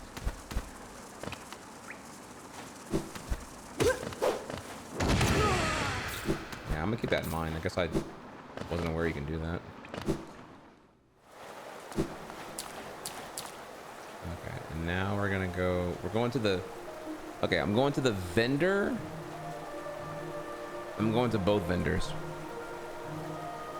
Yeah, okay, yeah.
Velmi Artred.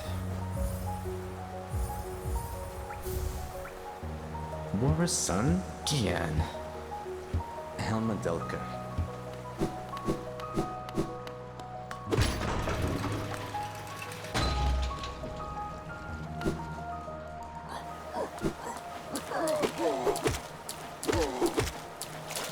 Rip.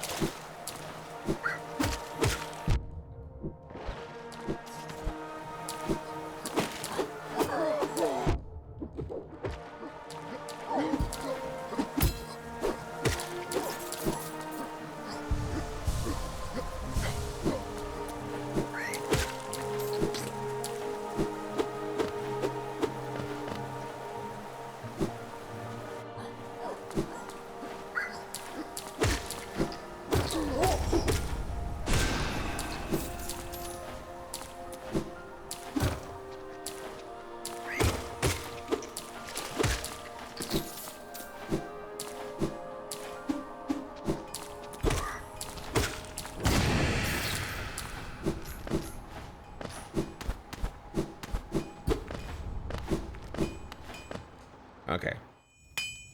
My body is ready. Ah, Ranjo Stenja. I see you have some pale ore. A rare fine metal that give me the ore and some geo for my efforts, and I'll reforge your nail to make it stronger. Shit, 800. Yes, please. Junsha.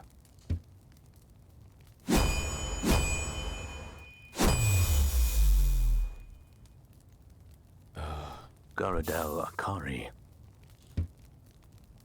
I've added a channel to your nail. It should cut much more efficiently. Head out there and test the split against your foes.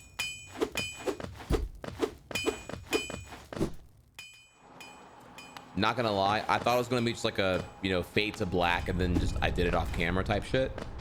But then it was a cutscene and I was like, yo, let's fucking go. Alright. So now we are twice buffed. Okay. Fucking W's here. My nail inventory. Is that a... this?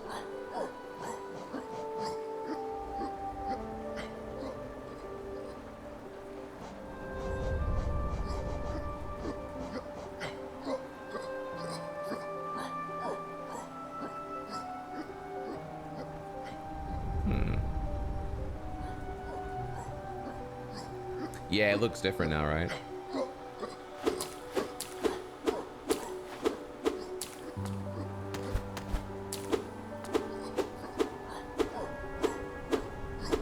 Also, not gonna lie. Oh, I'm so stupid here. The whole time, I thought, like... Dude, okay, this is so cringe here. Okay. Y'all gonna hate me for this one here. I shouldn't even be saying this out loud, dude. Okay. Alright. Judgment-free zone. It just now I realized that the swipe is not the weapon.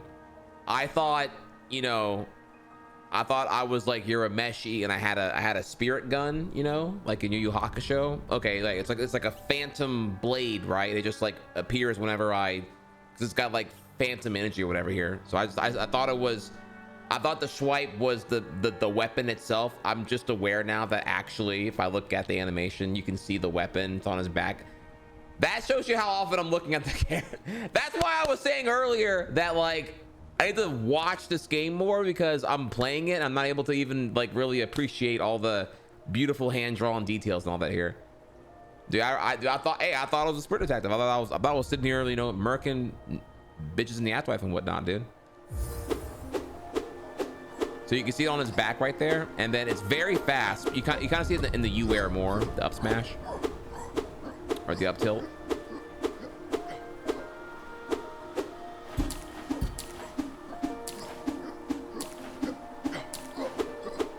But yeah, I thought the whole time I thought the swipe was the weapon actually.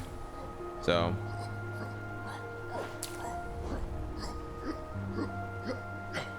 okay, the pulling out the map, that I didn't know. That I did realize. I thought it was cute.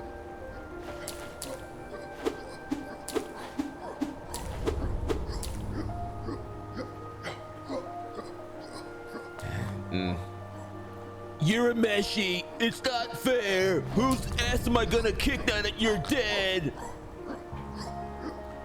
Friendly reminder, by the way, if you haven't, you're confused too.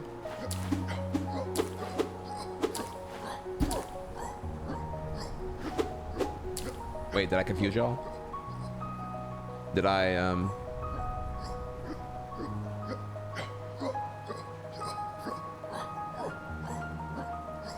Oh, okay. Y'all are confused over the reference I'm making to an anime. Okay, I see. I'm sorry now. Okay. My apologies here. You're right. I need to like do better there. I thought everyone here watched anime. And I thought I was making a really like tame reference here. Okay. All right. Sorry. Chat's not cultured. Now I've confused them. Okay. So I will refrain from making more basic anime references going forward here, though that this is a bit critical here now, because like I'm not gonna roast y'all, but y'all are uncultured. Y'all haven't watched Yu Yu Hakusho. Okay, that's kind of a war crime if I'm allowed to be a bit of a hipster about it right now. So I would that is a yikes. That is a yikes from me. Sheer Prodigy is back with 134 months. Trihex has no anime work ethic. Oh, shut your 134 month ass up here. I mean that 0 out of 10 bait. All right, so look, let me all right. Of course, selling you on an anime is like, you know, I'm the 100th person to you probably get told here, you know, One Piece all day. That's not me. I'm not gonna sit here and throw you that. No, I'm going to give you the strongest. I'm gonna give you the strongest 2-minute scene I can here, that if you don't want to watch for this reason, then it was never in your interest here, which is fine. And that would be the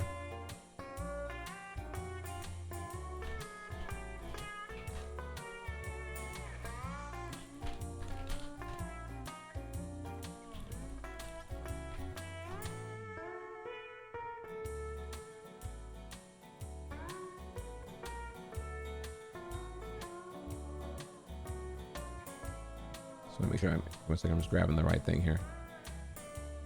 It's one of these two. Just gotta see which one it is.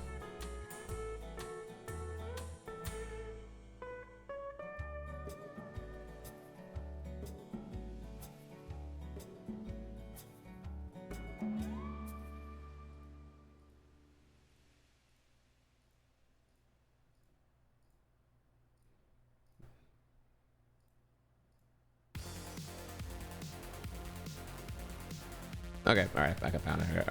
All right, y'all. So, time to be cultured here. What reference was I making?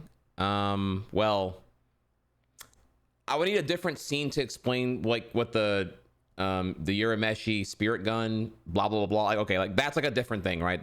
Rather, okay, I'm not explaining what the reference is here. That's a skill issue that you got to solve. What I'm doing right now is just giving you the strongest appeal I can. Well, one of the strongest appeals I can to why you should watch Yu Yu Hakusho. Okay, that's what we're gonna do. And with that, action. Whoa, all my classmates are here.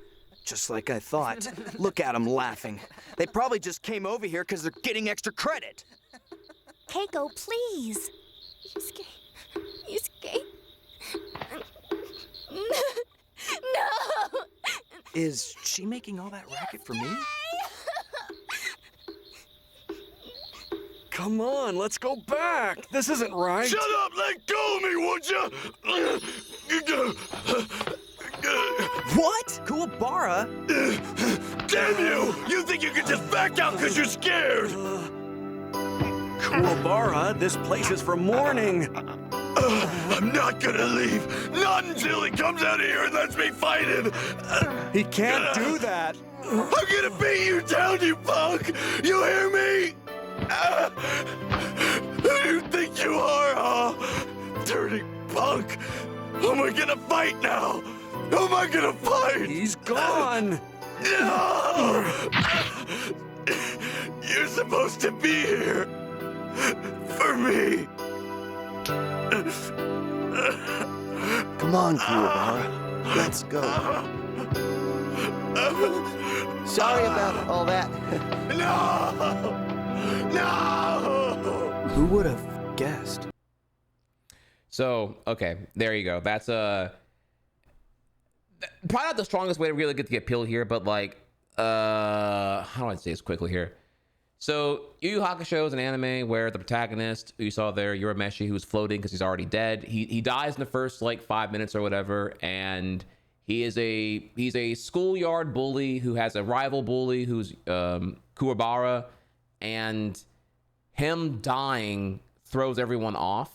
And this is not a spoiler, it's like all episode. This is all episode 1 shit here. It's not even like the twist of the whole series here. And so like he, you know, it's kind of a mischief. So he's kind of surprised that like people went to his like wake and his funeral and all that. And he's there to see that, you know, he was loved after and yearned for by people and whatnot. But he has a calling in the afterlife, which is where the whole series thing goes into here. But just kind of, it's funny, it's awesome. The opening is a fucking banger, and I don't know, you need more good content in your life here. So if you're gonna like, also it's like not long either. It's not One Piece with 1 trillion episodes here, so you can bang through, you can get through the tournament arc in like unironically probably like under like, if you did like 3 episodes a day, you can get through that shit in like under a week. So super awesome when you get a chance here.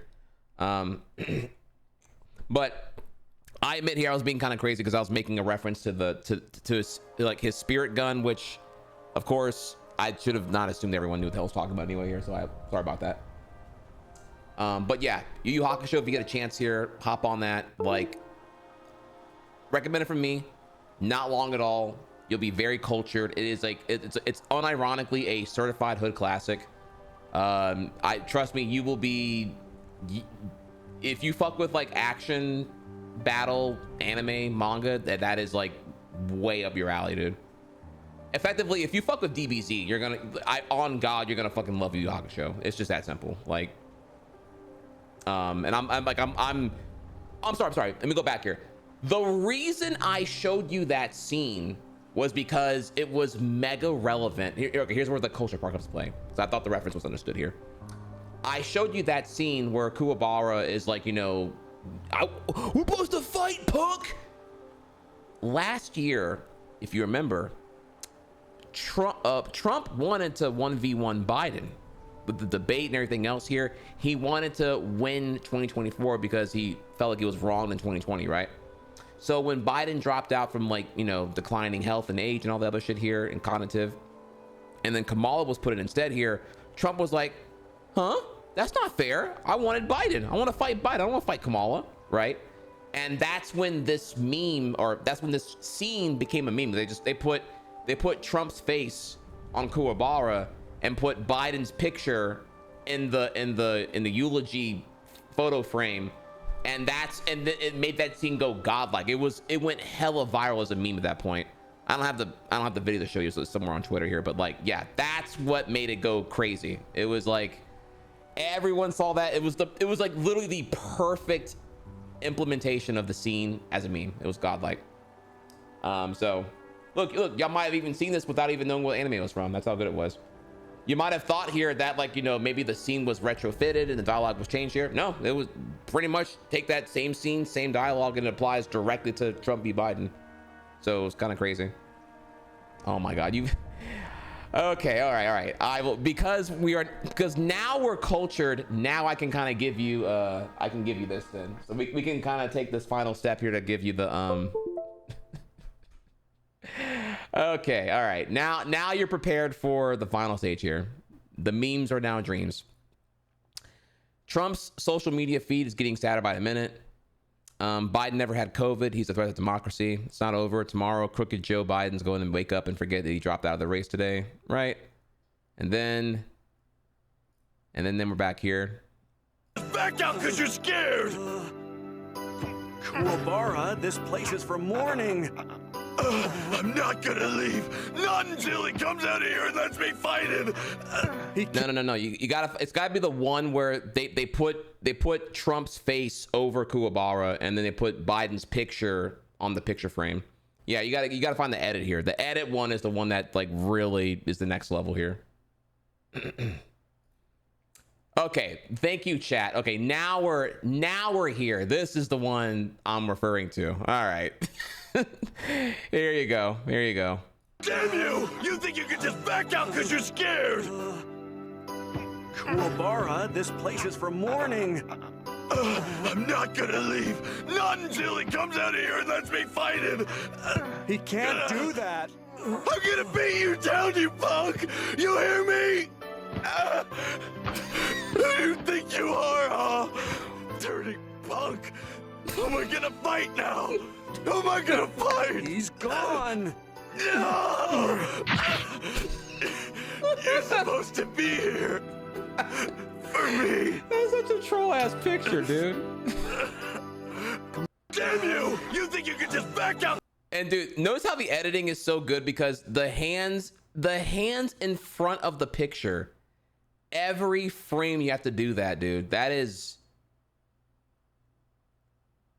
Dude, it's cinema. It's cinema. What else can you say? You know, you know it as shit posting. I see it. There's nothing shitty about the effort I just saw there. That to me was beautiful. Beautiful stuff. And also the picture he chose of Biden doing that, like he's trolling from the grave here, like, you mad? Oops, am I dead? Oh, that, man, it would really suck if I was dead right now. Damn. Like, God, it's so fucking good. All right. So, yeah, so now you get you still don't get the spirit gun reference, which is fine. That's your homework assignment is to go watch Yu Hakusho. Get on that shit, please. Come back to me tomorrow. I'll give you a pop quiz. Like, if you're not into it by episode 1, you can drop it. One thing I will say here, I am not a cringe anime person. I'm not gonna sit here and tell you it gets good by episode 7. If it ain't lit on episode 1, yeah, then it's crap. The world building sucks ass and they should have did a better job, honestly. Drop it and move on. Yu Yu Hakusho, you know if you fuck with it, episode 1. Just so you know. So I will never waste your time there. I agree. If it ain't lit by episode 2, we out.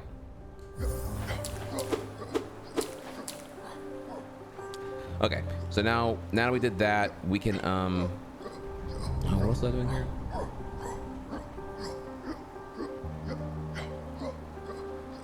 Sorry, we were talking too much, I forgot what I was doing now.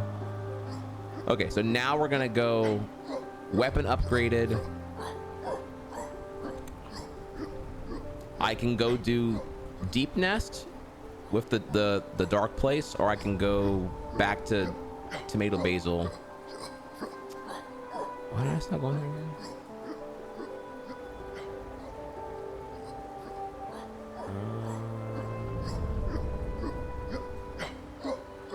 Okay. No, tomato has the train, and I saw that already here. So I think I've done everything I can there. I think I'm gonna have to go to... I have no other warrior graves to go to. So it's getting a bit Monka-esque right now, so I'm running out of ideas what to do. Other than revisit the green area and see if I can do shit there, which I don't think I can still. Or flashlight, deep nest, and then do that, which I'm gonna do that next probably here. So.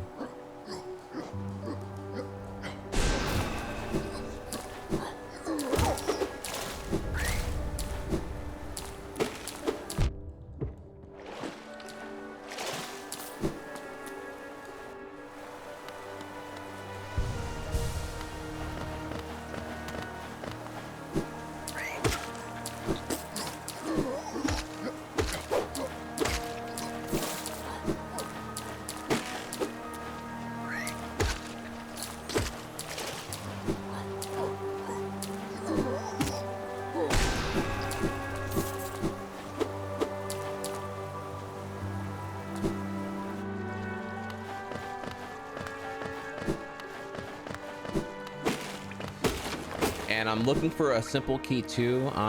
There's at least 2 doors so far that I know that want a simple key.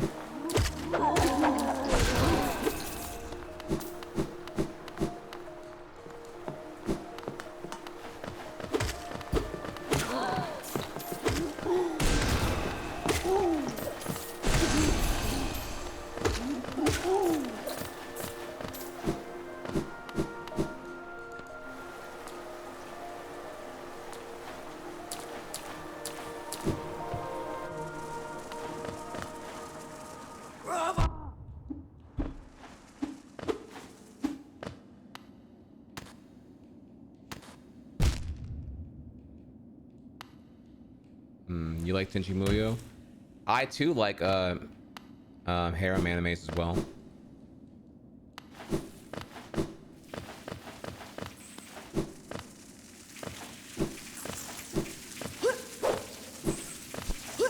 I'm sorry. I should say I like the good ones. Most are bad.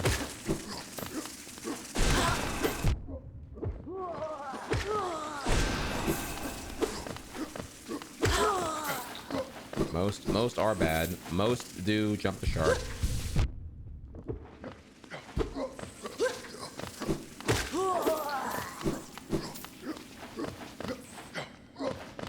I was speaking like half sarcastic, by the way. Like most of them jump the shark and don't know really when to end.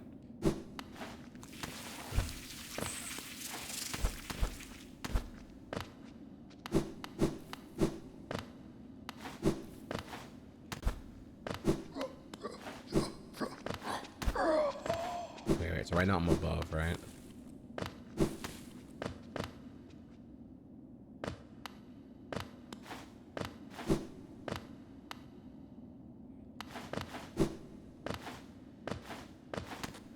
You know what's funny actually is my Discord asked me 2 days ago what anime would I recommend watching for our weekly anime movie nights that happen there that I'm never a part of because I'm bad at being a community engagement person. And I was like, oh, y'all should definitely. And they were open to ideas here because they were watching how do you say it? Eureka? Is it Eureka 7? Is it? It's not Eureka, right? I don't know how you pronounce it correctly, but like they were watching that, and I was like, oh, that's cute. And then they were like, yeah, what should we watch next? And I was like, well, what can I recommend that's like based, cultured, kind of niche, and not long as fuck? So I threw them 2 ideas. I was like, yeah, you should definitely hit up Chobits and or Midori Days, and those were the 2 that I thought were. So you're bringing up Chobits right now here. Eureka? Oh, it's just Eureka. Okay. So yeah, I probably Chobits first, then Midori Days if you want to. And yeah, it's because I just want to tell you that, you know, I already very base of you to say Chobits. I agree. Chobits is like really, really good. Like I think the premise is already fucking sick and probably more relevant now in the era of AI and inevitable automation and robotics coming inevitably very, very soon. And then like the story itself is already pretty badass, and then like there's like a huge twist that like is even crazier and cool that I won't get into for spoiler reasons. But yeah, definitely worth watching. I've read the manga, so I can't say about the anime, but I'm sure the anime is fine. I'm sure it's lit. So yeah, definitely get on that. And then the question I've had here from Doughboy, when's the Trihex anime tier list? Bro, anime enthusiasts are so over opinionated and indulgent. I wouldn't even imply I can do an anime tier list. Like, I can tell you like what I liked of what I've watched, but I think in the end, I don't watch anywhere near enough anime, and there's like just too much like seasonal stuff now for me to even pretend that I'm like cultured in that regard. I'm much more of a manga reader than an anime watcher, just because like the time sync to content consumption ratio is just way more. Wait, was this closed now? No, okay, no, stupid. I need to go do the train thing. Sorry.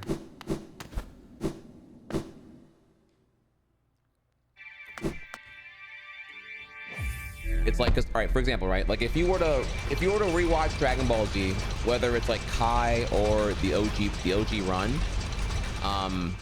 you know, it's a pretty big commitment. But comparatively, if you want to hop on reading manga, bro, you can get like, man, you can get like fucking, I'm trying to think here, like in an hour, you could probably get shit. I mean, if you go fast, maybe like 10 chapters of a manga, I mean, maybe more, honestly, done.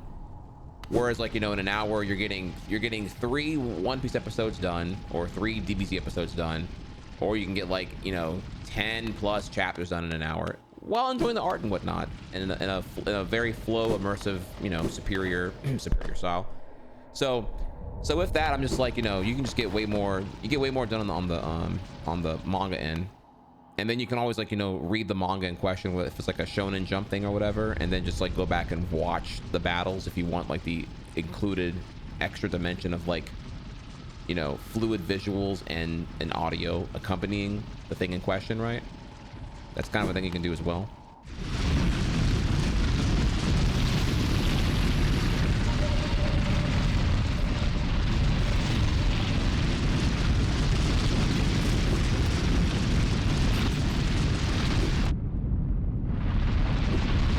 So I can like bring up, I've read way more manga than I have watched anime, so I can kind of just like, I can go there, but to be as cocky as to do an anime tier list is just kind of like, you're actually at that point just rage baiting. Like, no one would take me seriously if I did that.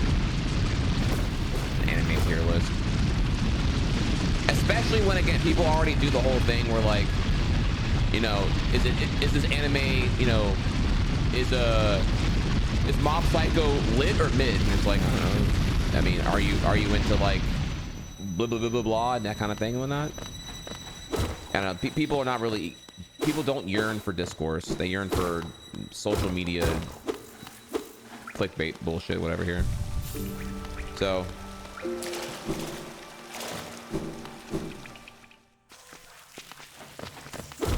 And that's me to a fault. You know, that also might be why I might not be the best person to ask, right? Because, you know,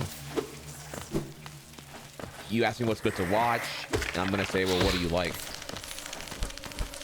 As opposed to just like, you know, giving out my opinion as if it's fact.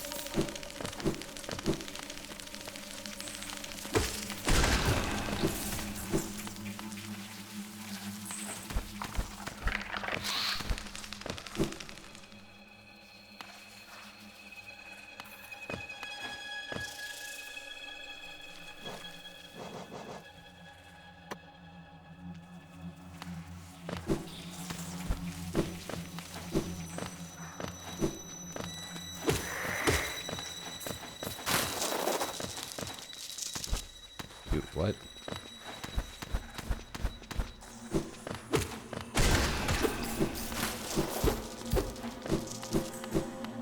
Dude, I want to make a joke right now, but I feel like it'd be really inappropriate. Man, there's a. Okay, all right. I'm gonna ruin the joke just so I can say it without getting away with it here. There's a really funny Asmongold's house joke I could make right now, but I'm not, out of respect, I'm not gonna make that joke. Okay, and we're moving on. Because I've ruined the joke, it's no longer funny, therefore no one's offended, and we can move on.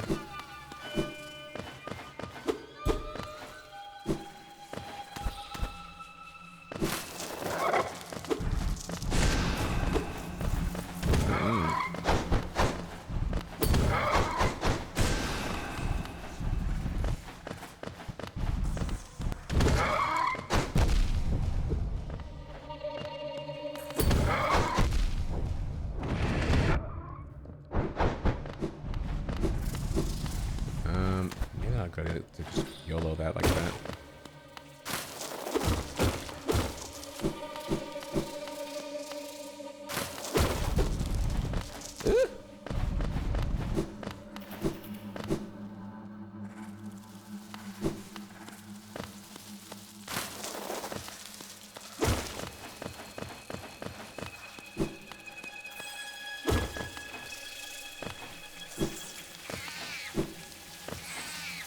Oh my god.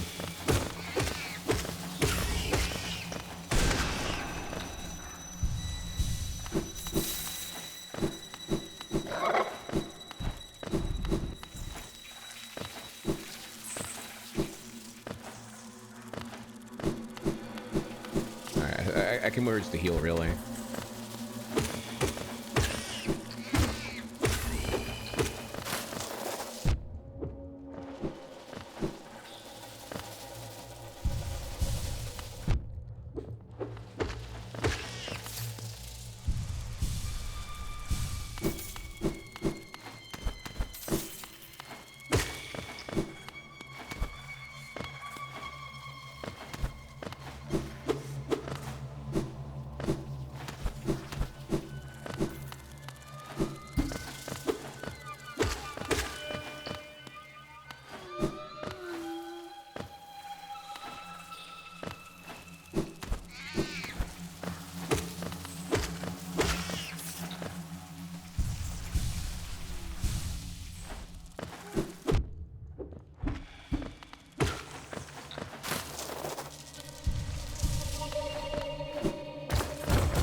Yeah, I have a couple of these right now with eggs. I don't know if I've them yet.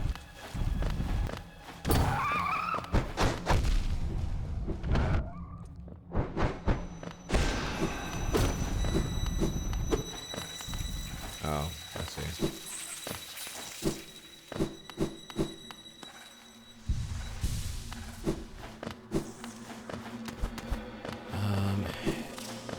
Any updates on your impression of Hollow Knight 1? I'm sure, yeah. It's just kind of hard to...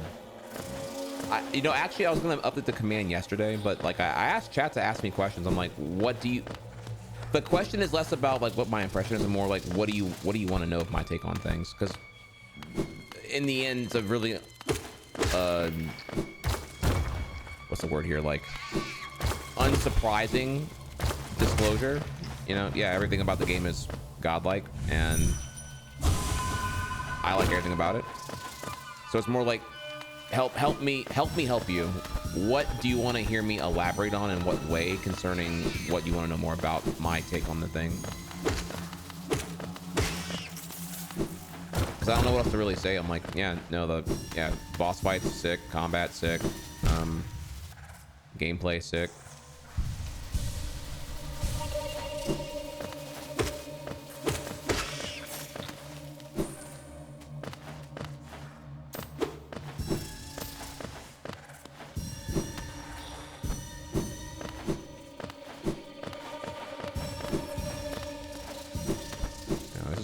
Crazy here, actually. Holy shit. And I'm glad I came here after I of course there's one right here.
farm you? Oh, bless.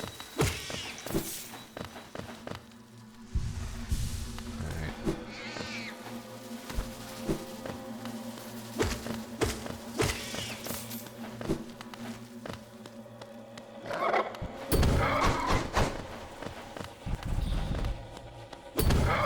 Oh my god, I pressed the wrong fucking button. Holy shit. Fuck. And I'm gonna have to like farm here for some health.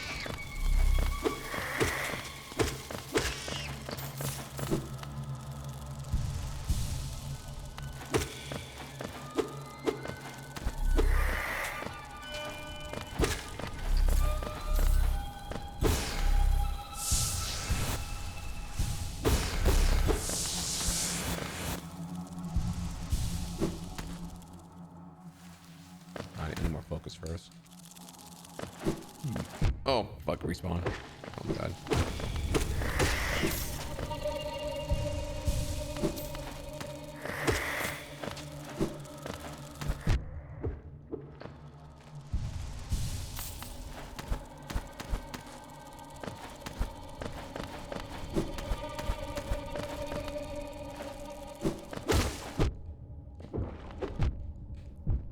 Oh my god, I'm getting fucking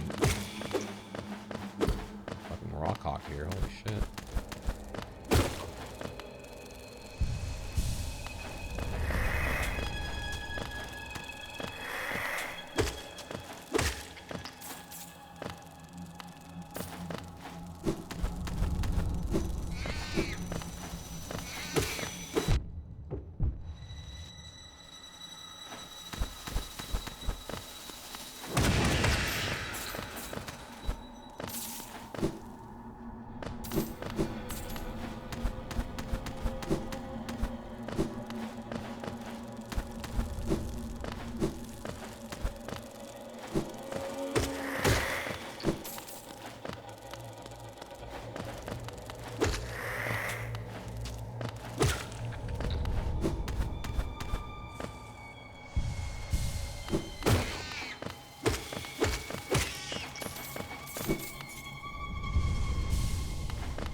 I need to go back and deal with what's his face so I can get the last of the whatever's. I don't want to fight without focus though. I keep ending up to heal and then not having the focus I want to actually deal with that.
Not gonna lie, I don't really feel confident. I don't know what to do about him other than like damage boost.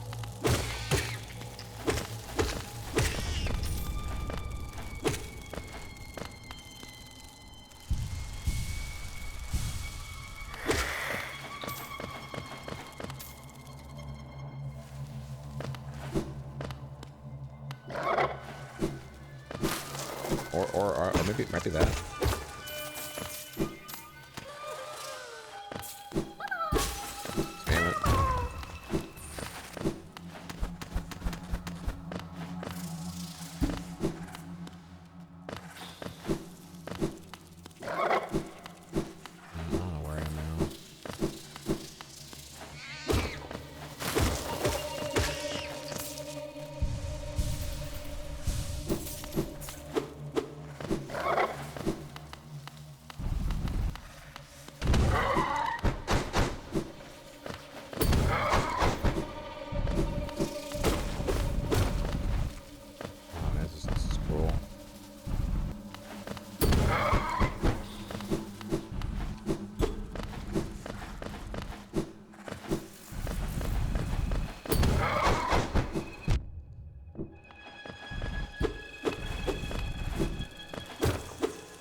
Okay, so is it ever gonna be more than one room? Okay, I think the answer is no.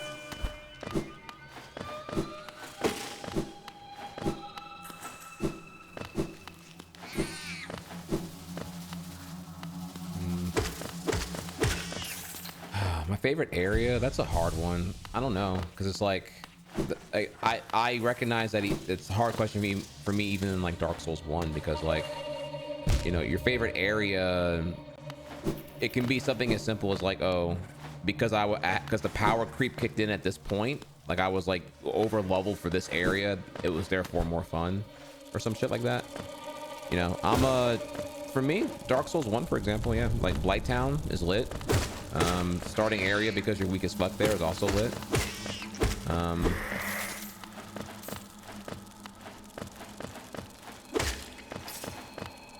So here, I don't know. Everything is also okay. So, wait, fuck. See, I didn't get everything here yet. At least from the spirit tree thing, I didn't get everything yet. Fuck. Okay, let's just go to the far left first. So I need to kind of want to see what's going on there, and then we'll come back to the tree thing.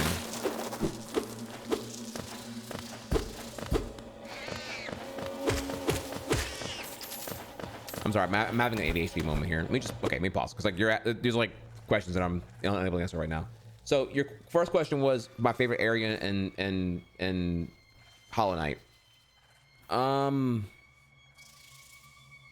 They're all really well designed, distinctive, and fun to navigate and get lost in. So they're all cool and lit. Like, I think it's pretty satisfying when you get wall jumps and air dashing. You know, now the game just becomes way more expressive, and that's awesome. So I don't know, like, you know, every area now has like is like built for that too as well. So I don't know, like I like all the areas. I'm sorry, I like the game a lot. So I like how the game looks, I like how all the areas are designed and how they look, like how the game plays. So there's like not really, I like everything about the game. Like it's really more like I'd have to like go into detail about where I don't like other things about other games to then like reinforce my opinion of how much I like Hollow Knight. The HUD is distinctive and great. The like how the frame data goes here, the game feel is phenomenal. Attacks don't feel laggy or overcommitful in a way that's like feels stupid or whatever here. You know, my capability to like the intuitiveness to do what I'm thinking I want to do is very strong here. Like, I don't have an issue like really figuring out like how to do what I want to do. I can generally just do it, which usually comes around to having like, you know, low in lag on all the moves and whatnot.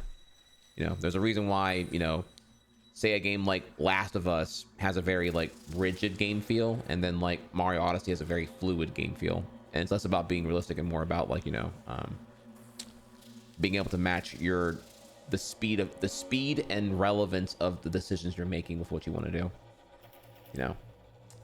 So there's that. I'm scrolling up here real quick here because Chad had another question. What do you think about mute characters? So we're talking Hollow Knight, we're talking Banjo-Kazooie. They're fine. You know, Paper Mario even has this as well. Yeah, that's fine. It's more like, it's like a complicated thing to say here. If you're gonna have mute characters, then you're putting more of a narrative and emotional emphasis on the writing. So where mute characters backfire is when the writing is dog shit. So, for example, this is when you will look, you know, shots fired, but this is when you look at things like, I don't know, Pokemon Sword and Shield, where, you know, yeah, the game has, you know, lackluster production value and mute characters, and the writing is like, you know, very meh, whatever here. So, so yeah, that's where I think that would backfire. But yeah, you can have, but when the writing is good, like Paper Mario, that's when your characters can still be, you know, captivating despite lacking a visual, a VA and whatnot. Does that make sense? So, you know, I don't need a voice to like really feel, you know, the impressions of Goombella or Vivian or, you know, whoever may be in Paper Mario as an example. So yeah, that's totally fine. However, though, again, it gets complicated, right? However, there are points where this mute characterization can backfire, and this is where I would bring up another example of where it's done wrong, which would be Ukulele. Ukulele, replicating Banjo-Kazooie, does have grunts and various sounds to impersonate the characters that are speaking with their dialogue. However, because the sound design here was, I don't know, like undercooked, the yaps they do feel more like noises, and you kind of want to mute them, like really annoying. Go back and play it again, you'll see here. Like Ukulele's like, it's like really fucking annoying, and you kind of want to tell them all the shut up and whatnot. So the sounds need to be, I don't know, like not terrible, and the writing helps if it's going to be good. But yeah, these are all just like things that can help or not help. In the end, though, it's important to note that getting voice work is not cheap. I believe right now, voice actors are unioned. I don't know if it's for games as well here. I know it is for, you know, there's like a union guild thing for like VAs in professional work. I don't know if it applies to games as well. I recall there was a strike that happened recently because they were mad about the whole AI shit, because that was gonna, like, you know, displace them, and that clearly the AI voices were being used from their existing commercial products without their consent, without their compensation, etc., etc. So yeah, it's just theft, literally theft. So yeah, I get why they're mad, obviously. But yeah, if you're an indie developer, yeah, getting voice work done for your game is not going to be cheap, and that's, you know, pretty clear to see why it's not commonplace in games that are of an indie developer production value. You know, would you rather have your budget, like, you know, go up a whole, like, I don't know, 30% to pay the VAs, or would you rather just have your game be able to get done at a cheaper point and not have the VA work and whatnot? So typically I would say you want to reserve voice work for whenever you're really looking for the narrative immersion because of the story you want to tell. Not necessarily, again, it's the keyword here is immersion. So it's more about that. When you want immersion, you go in there. You know, you don't need to have like a ambitious narrative capability to want immersion. It's more about wanting immersion, which is an extension of production value. So there are games that have voice work that don't necessarily have like an ambitious narrative here, but they have voice work because it's more immersive, especially when you have an established character, right? So this is probably when you can say something, you know, like a Sonic game. You know, Sonic will say shit, and because Sonic is saying shit, despite the story not being particularly deep, is all the more immersive because you are believing that the character you're controlling is Sonic because he's saying all the little quips and shit like that. You know, alternatively, when a game is giving you, see, it's another example too, actually. Then you have games where you have an inconsistent amount of these things, like Kingdom Hearts 1 and 2, where it's very clear, like, you know, just from the lack of voice work done, you can tell that, oh, this is like not as important. Like it's actually like the voice work is immersive, but then when you get to, like, you know, NPC fetch quest shit, when, you know, once you land in the world and you're just talking to the NPCs to give you the quest and whatnot, it's just dialogue prompts, right?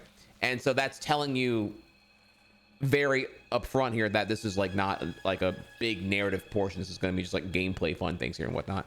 So, which is not really maybe the intention, but again, budgets and concerns and whatnot here. So maybe it couldn't fit on a PS2 disc for all I fucking know. I don't know, honestly. But, you know, yeah, clearly, you know, that's an example there too, where, like, you know, the ambition for immersion, when not consistently done, can actually take out the immersion, you know, because either you're immersed or you're not. There's no in between here. You can't be sort of immersed. You know, the wall is getting broken because you're aware, oh, this is not VA work now. This is just a dialogue prompt. Therefore, this is like not as like important things won't happen right now because it's not being voiced. You know what I mean? So there's like complications, consequences, and all kinds of other shit here. So I'm sorry, I spent 10 minutes talking about this whole thing here. I don't think it's even that important. I don't know if y'all even enjoyed this take to this level here, but I thought that was, you know, I started with one take, and you can see how my take just went to like this 10-minute rant about one aspect of games. So I'm sorry if I took too long to get through all that. Did I mention I have ADHD, by the way? Because I think I definitely just had a moment where I went on it for a long rant and forgot why I was even doing all this here. Sorry about that. Try Yapp. Okay. Though I hope that what I said made sense. Though I feel like what I just said was a fun spiel to listen to. Is the writing dog shit here? No, it's a very particular kind of dialect that's like, I can tell is meant to like, you know, you young one, you're here these times now. They're, you know, it's very like whatever, like epic and yearning of the past or the irreparable future type shit here. So no, it's not bad at all. When I'm saying that, if I'm saying the writing is dog shit, I'm talking about like it doesn't immerse you. Like it's very clear, you know, you understand that you're in like Dirtmouth and that you're in this bug world and things shit's fucked right now, and you're here to whatever, right? Shitty writing in the context of games to me would be just that it's not even, you're not immersed. Like you can tell you're playing a game and you're just being given like you're being given like 2 packets of ketchup to put on the world's most like shitty ass Dollar Tree steak to make it palatable and whatnot. You know what I mean? Like, hey person, I need you to fetch quest and go talk to NPC and do thing, right? Like it's okay, like it's almost like wasting your time because you're like it's so like non-immersive. That to me is the epitome of dog shit writing. It doesn't have to be long or like, you know, whatever extravagant, but if it's like just not immersive, then you can tell you're just talking to like an NPC. It's meant to just like make you to give you a reason to go do XYZ, the fetch quest or the gameplay or whatever it may be here. Okay, I am now catching up on chat. Holy fuck, I did a lot of talking here. I'm sorry.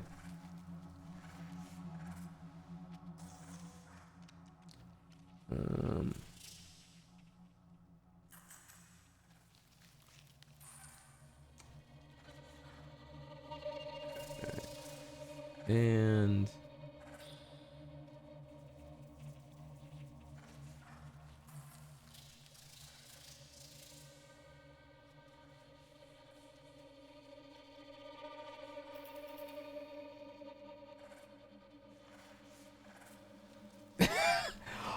Trihex just spent 20 minutes talking just to say that he wants to hear more voice lines from Bapanada.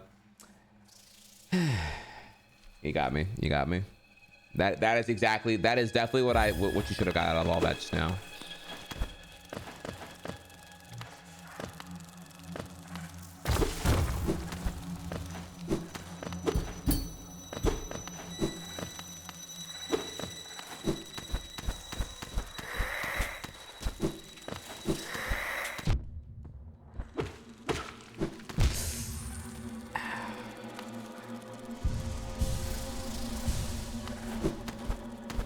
More like Yappanada, am I right?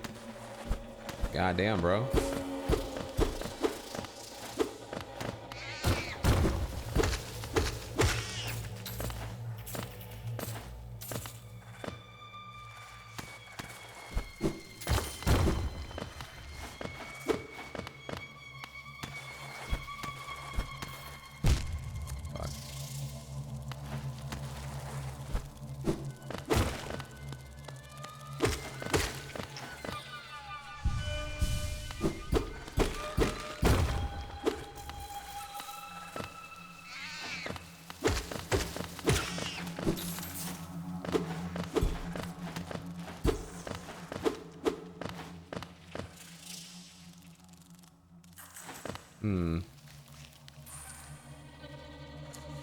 I don't like that I'm going to a Dreamer and it's the one in fucking Deep Nest of all places here. That's definitely a red flag that I shouldn't be here right now. Kind of realizing that at this point. Probably should have gone to that a little bit sooner. So I imagine it's probably one of the harder Dreamers to do. Gonna have to make peace with that.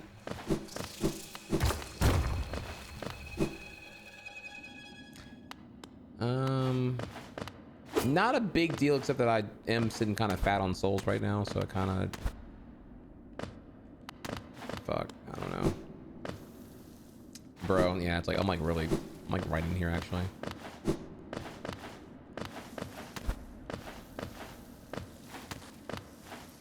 Yeah, if there was like a train here or some shit, that'd be fucking clutch. I know there isn't though, because that'd be fucking godlike.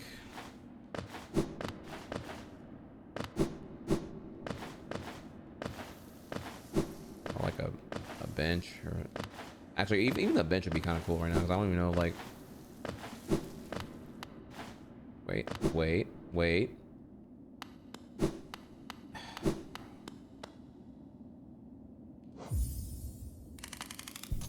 Okay, cool. I can totally.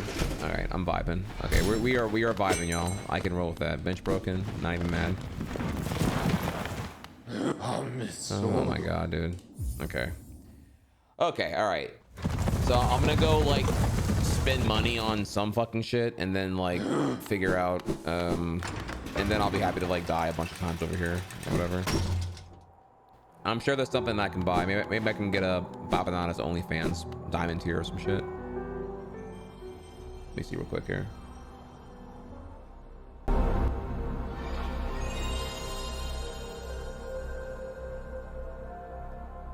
What are you doing with all this ass? Welcome back, TDWG44 used Twitch Prime. Dude, Lord, this view. Oogly moogly, that thing is juicy. I'm gonna have to turn you on. If you don't get that one there, that's a Project Pat line right there. Bapanada. And if you don't get it, it's just more like you just never seen ass so voluminous that it inspires you, that you just have to like get your creative juices going and put the pen to the paper and just really like jot down what that thing did to you feel.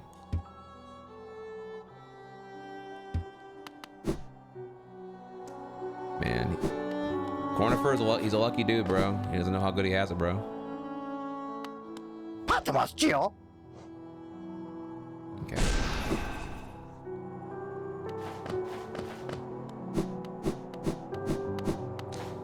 Okay. What else can I spend money on?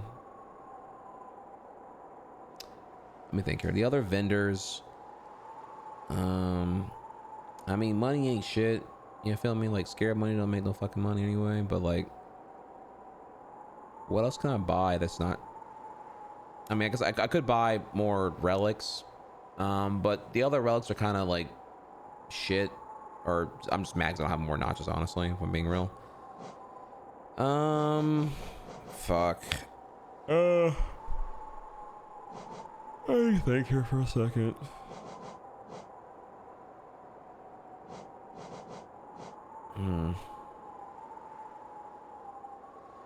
I don't know. We haven't had coming anyway, so I'm gonna take a quick ad break here, and then we'll figure out what the fuck it is. Reminding you, by the way, I was supposed to actually do supposed to be a short stream here, but I'm waiting on Miss Venom. She's still like doing her paperwork shit, so I don't know. We might be ending too. I'm not quite sure here. I'll let you know in a second.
All right, thank you, chat. Sorry about that. I know it was a little bit late right now. What are you doing currently?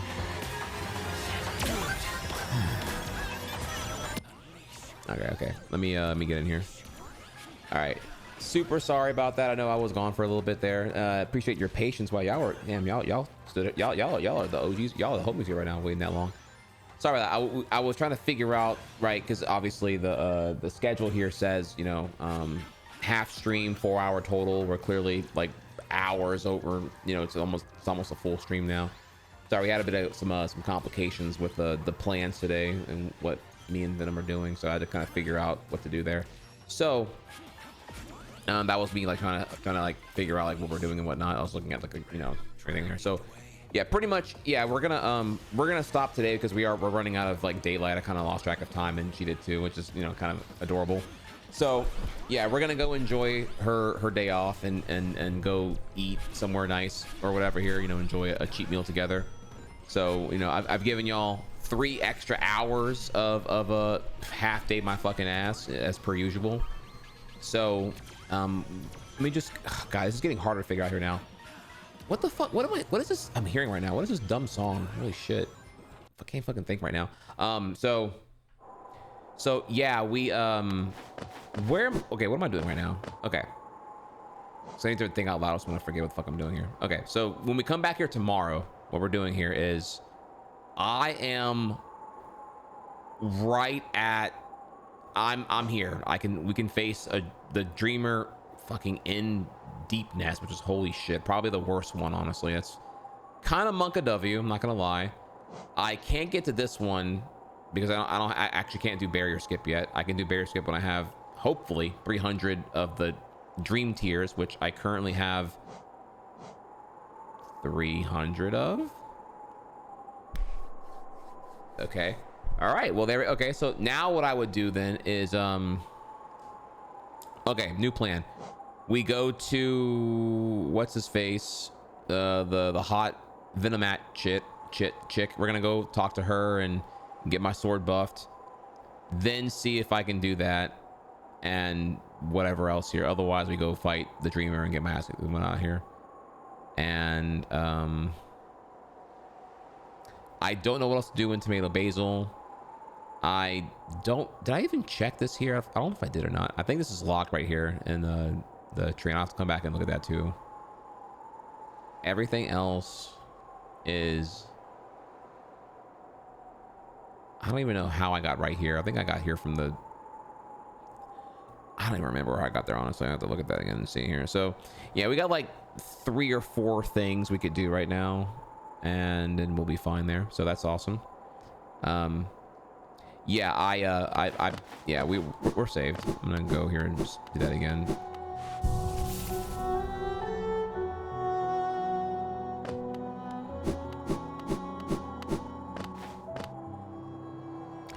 And yeah, so okay, now that I've said that out loud, I'll have that for reference here. All good. Back to me and you. What are we doing tomorrow? What's tomorrow looking like? Well, let me see here. Okay, so let me see on the schedule here. So today was you know, just a little thing, and then we did more. We did day 4 of Hollow Knight. Tomorrow will be day 5 of Hollow Knight, and then towards the afternoon, me and my boy Aaron are on that collab. Super exciting here. So no, it will not be a 7 a.m. stream tomorrow, unfortunately, because reasons. Unfortunately, yeah. This is easier. We'll be regular time tomorrow. I'm gonna be up late because I should be going to bed in an hour and a half. I'm gonna be up at 4:30 tomorrow, so I'm already like, that's already a dead deal for me. So instead, I will. Yeah, tomorrow's gonna be another regular NA stream. Sorry, EU. That dream's dead this week. So yeah, tomorrow, yeah, Hollow Knight into more Smash Brothers. You know, you got me and my boy Aaron on the collab. We'll be hitting up that podcast thing tomorrow, and we'll be talking about, if you're into Smash Brothers here, we'll be talking about that whole Luminosity being bought by a social media company. Luminosity being the biggest stakeholder currently in Smash esports. and that'll be its own baggage to talk about. So we'll talk about that. You know, your boys getting nice, by the way. Your boys back in Elite. Your boys getting nice, and I had a blast playing with y'all yesterday, and I look forward to getting some week by week improving here with the perpetual student mindset. So the young Link is getting saucy. The stocks are going up here.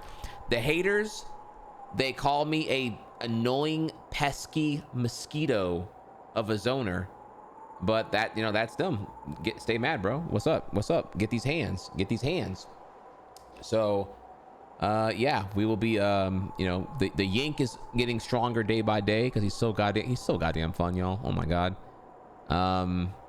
Yeah, they all, man. Dude, no one hates Smash more than Smash players do. They hate Min. They hate Steve. Well, that's deserved, and that's deserved too. They hate Min, Kazuya, Steve, Sonic. They hate everyone. My character is honest as fuck, dude. Like, in a world where I wish a fucking DK main or a K rules like, I hate your character. Bitch, your character's fucking all cheese and gimmicks. Like, get the fuck out of here, bro. Like, fucking, no. You can't have half your kit be super armored and tell me that you're fucking honest. Get the fuck out of here, bro. Get the fuck out of here. Hero's honest as well. Oh, yeah, Smilers. Yeah, Smilers here. Smilers. You already know. You already know. Well, with that, y'all, all love here. Let's find, yeah, exactly here. Let's find someone in the raid. Also, here's a link to that Trump thing earlier, but I don't think I get that link actually. There's that. And let me see here. Yeah, because I got, she's actually waiting on me now. I'm sorry. I was gone for a bit there because we were figuring out like what we were doing. So I came back here, and I should have came back here and told you, hey, look, give me a second to organize everything. But I came back here. Now she's getting ready. We're getting organized. So I'm about to go get dressed, and we're gonna go have a couples dinner night now. You know, so don't be mad at me, Chad. I'm sorry about this. Yeah, please go talk to your girlfriends and figure out when y'all gonna have fun dinner date night. You know, don't just look at me and be all like, you know, my content, you know. Yeah, why don't you go talk to your girlfriend and fucking do a date night? You know, be inspired by me rather than view me as the antagonist here because I'm doing my good boyfriend due diligence here, you know. Oh wait, you don't have a girlfriend? Oh, my bad, dude. I didn't mean to make it like a girlfriend flexing. I really was just like, you know, I just figured, you know, we're all like in our late 20s or 30s now, and I'm sure that we all like, you know, get laid and have girlfriends, and obviously, so I just figured that was like a given by now or whatever, you know. You know, or you know, whatever, you know, in your 20s. You know, because if not otherwise, then it would be me rubbing in the GF, which of course would be GF flexing, which of course is like, you know, a Twitch bannable TOS thing. So I have to, you know, I'm trying to make sure I'm covering my own ass here, and I'm not like, you know, hopefully not doing that to y'all here. I don't want y'all to like, you know, report me for that kind of violation. Okay, I'm looking right now for who to raid. See, our boy's doing. Have y'all seen Bonanza speedruns yet? Actually, they're pretty sick. Could show you that. Oh wait, wait. What is my boy doing here, dude? He's doing some fucking meme shit. Oh, dude, wait, I want to do this. Fuck. Oh my god, bro. Okay. All right, yo, we're going over here, dude. All right, my boy is he's playing the Are You Smarter Than a Fifth Grader, the video game. And dude, I wanna fucking do this, bro. All right. Hey, when I come back to, all right, check this out here, okay? Let me know if this game is lit. If so, I'm so on this shit with y'all. I will sub goal the fuck out of this game. He's playing Are You Smarter Than a Fifth Grader, and I would, God, I hope I pass this shit, because imagine if I fail. Oh my god, dude. See, I'm gonna put this here. Actually, I'm gonna do it right now. Actually, fuck it. I'm gonna do the chat. We'll find out if y'all focus on here. So the goal. All right, what's the amount here? I don't know, like whatever, like 6. Say what? Whatever. Like, you think 40 subs? That's fair, right? To embarrass myself here.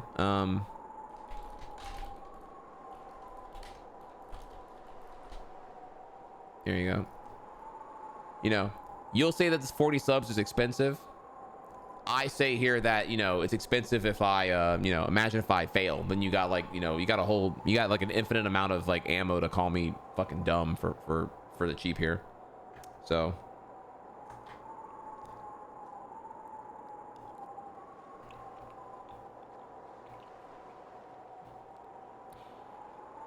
Did we do this a long time ago? I don't think so. I don't think so, dude. This? No, we did Schooled with Miskiff, which is different. All right, see you tomorrow.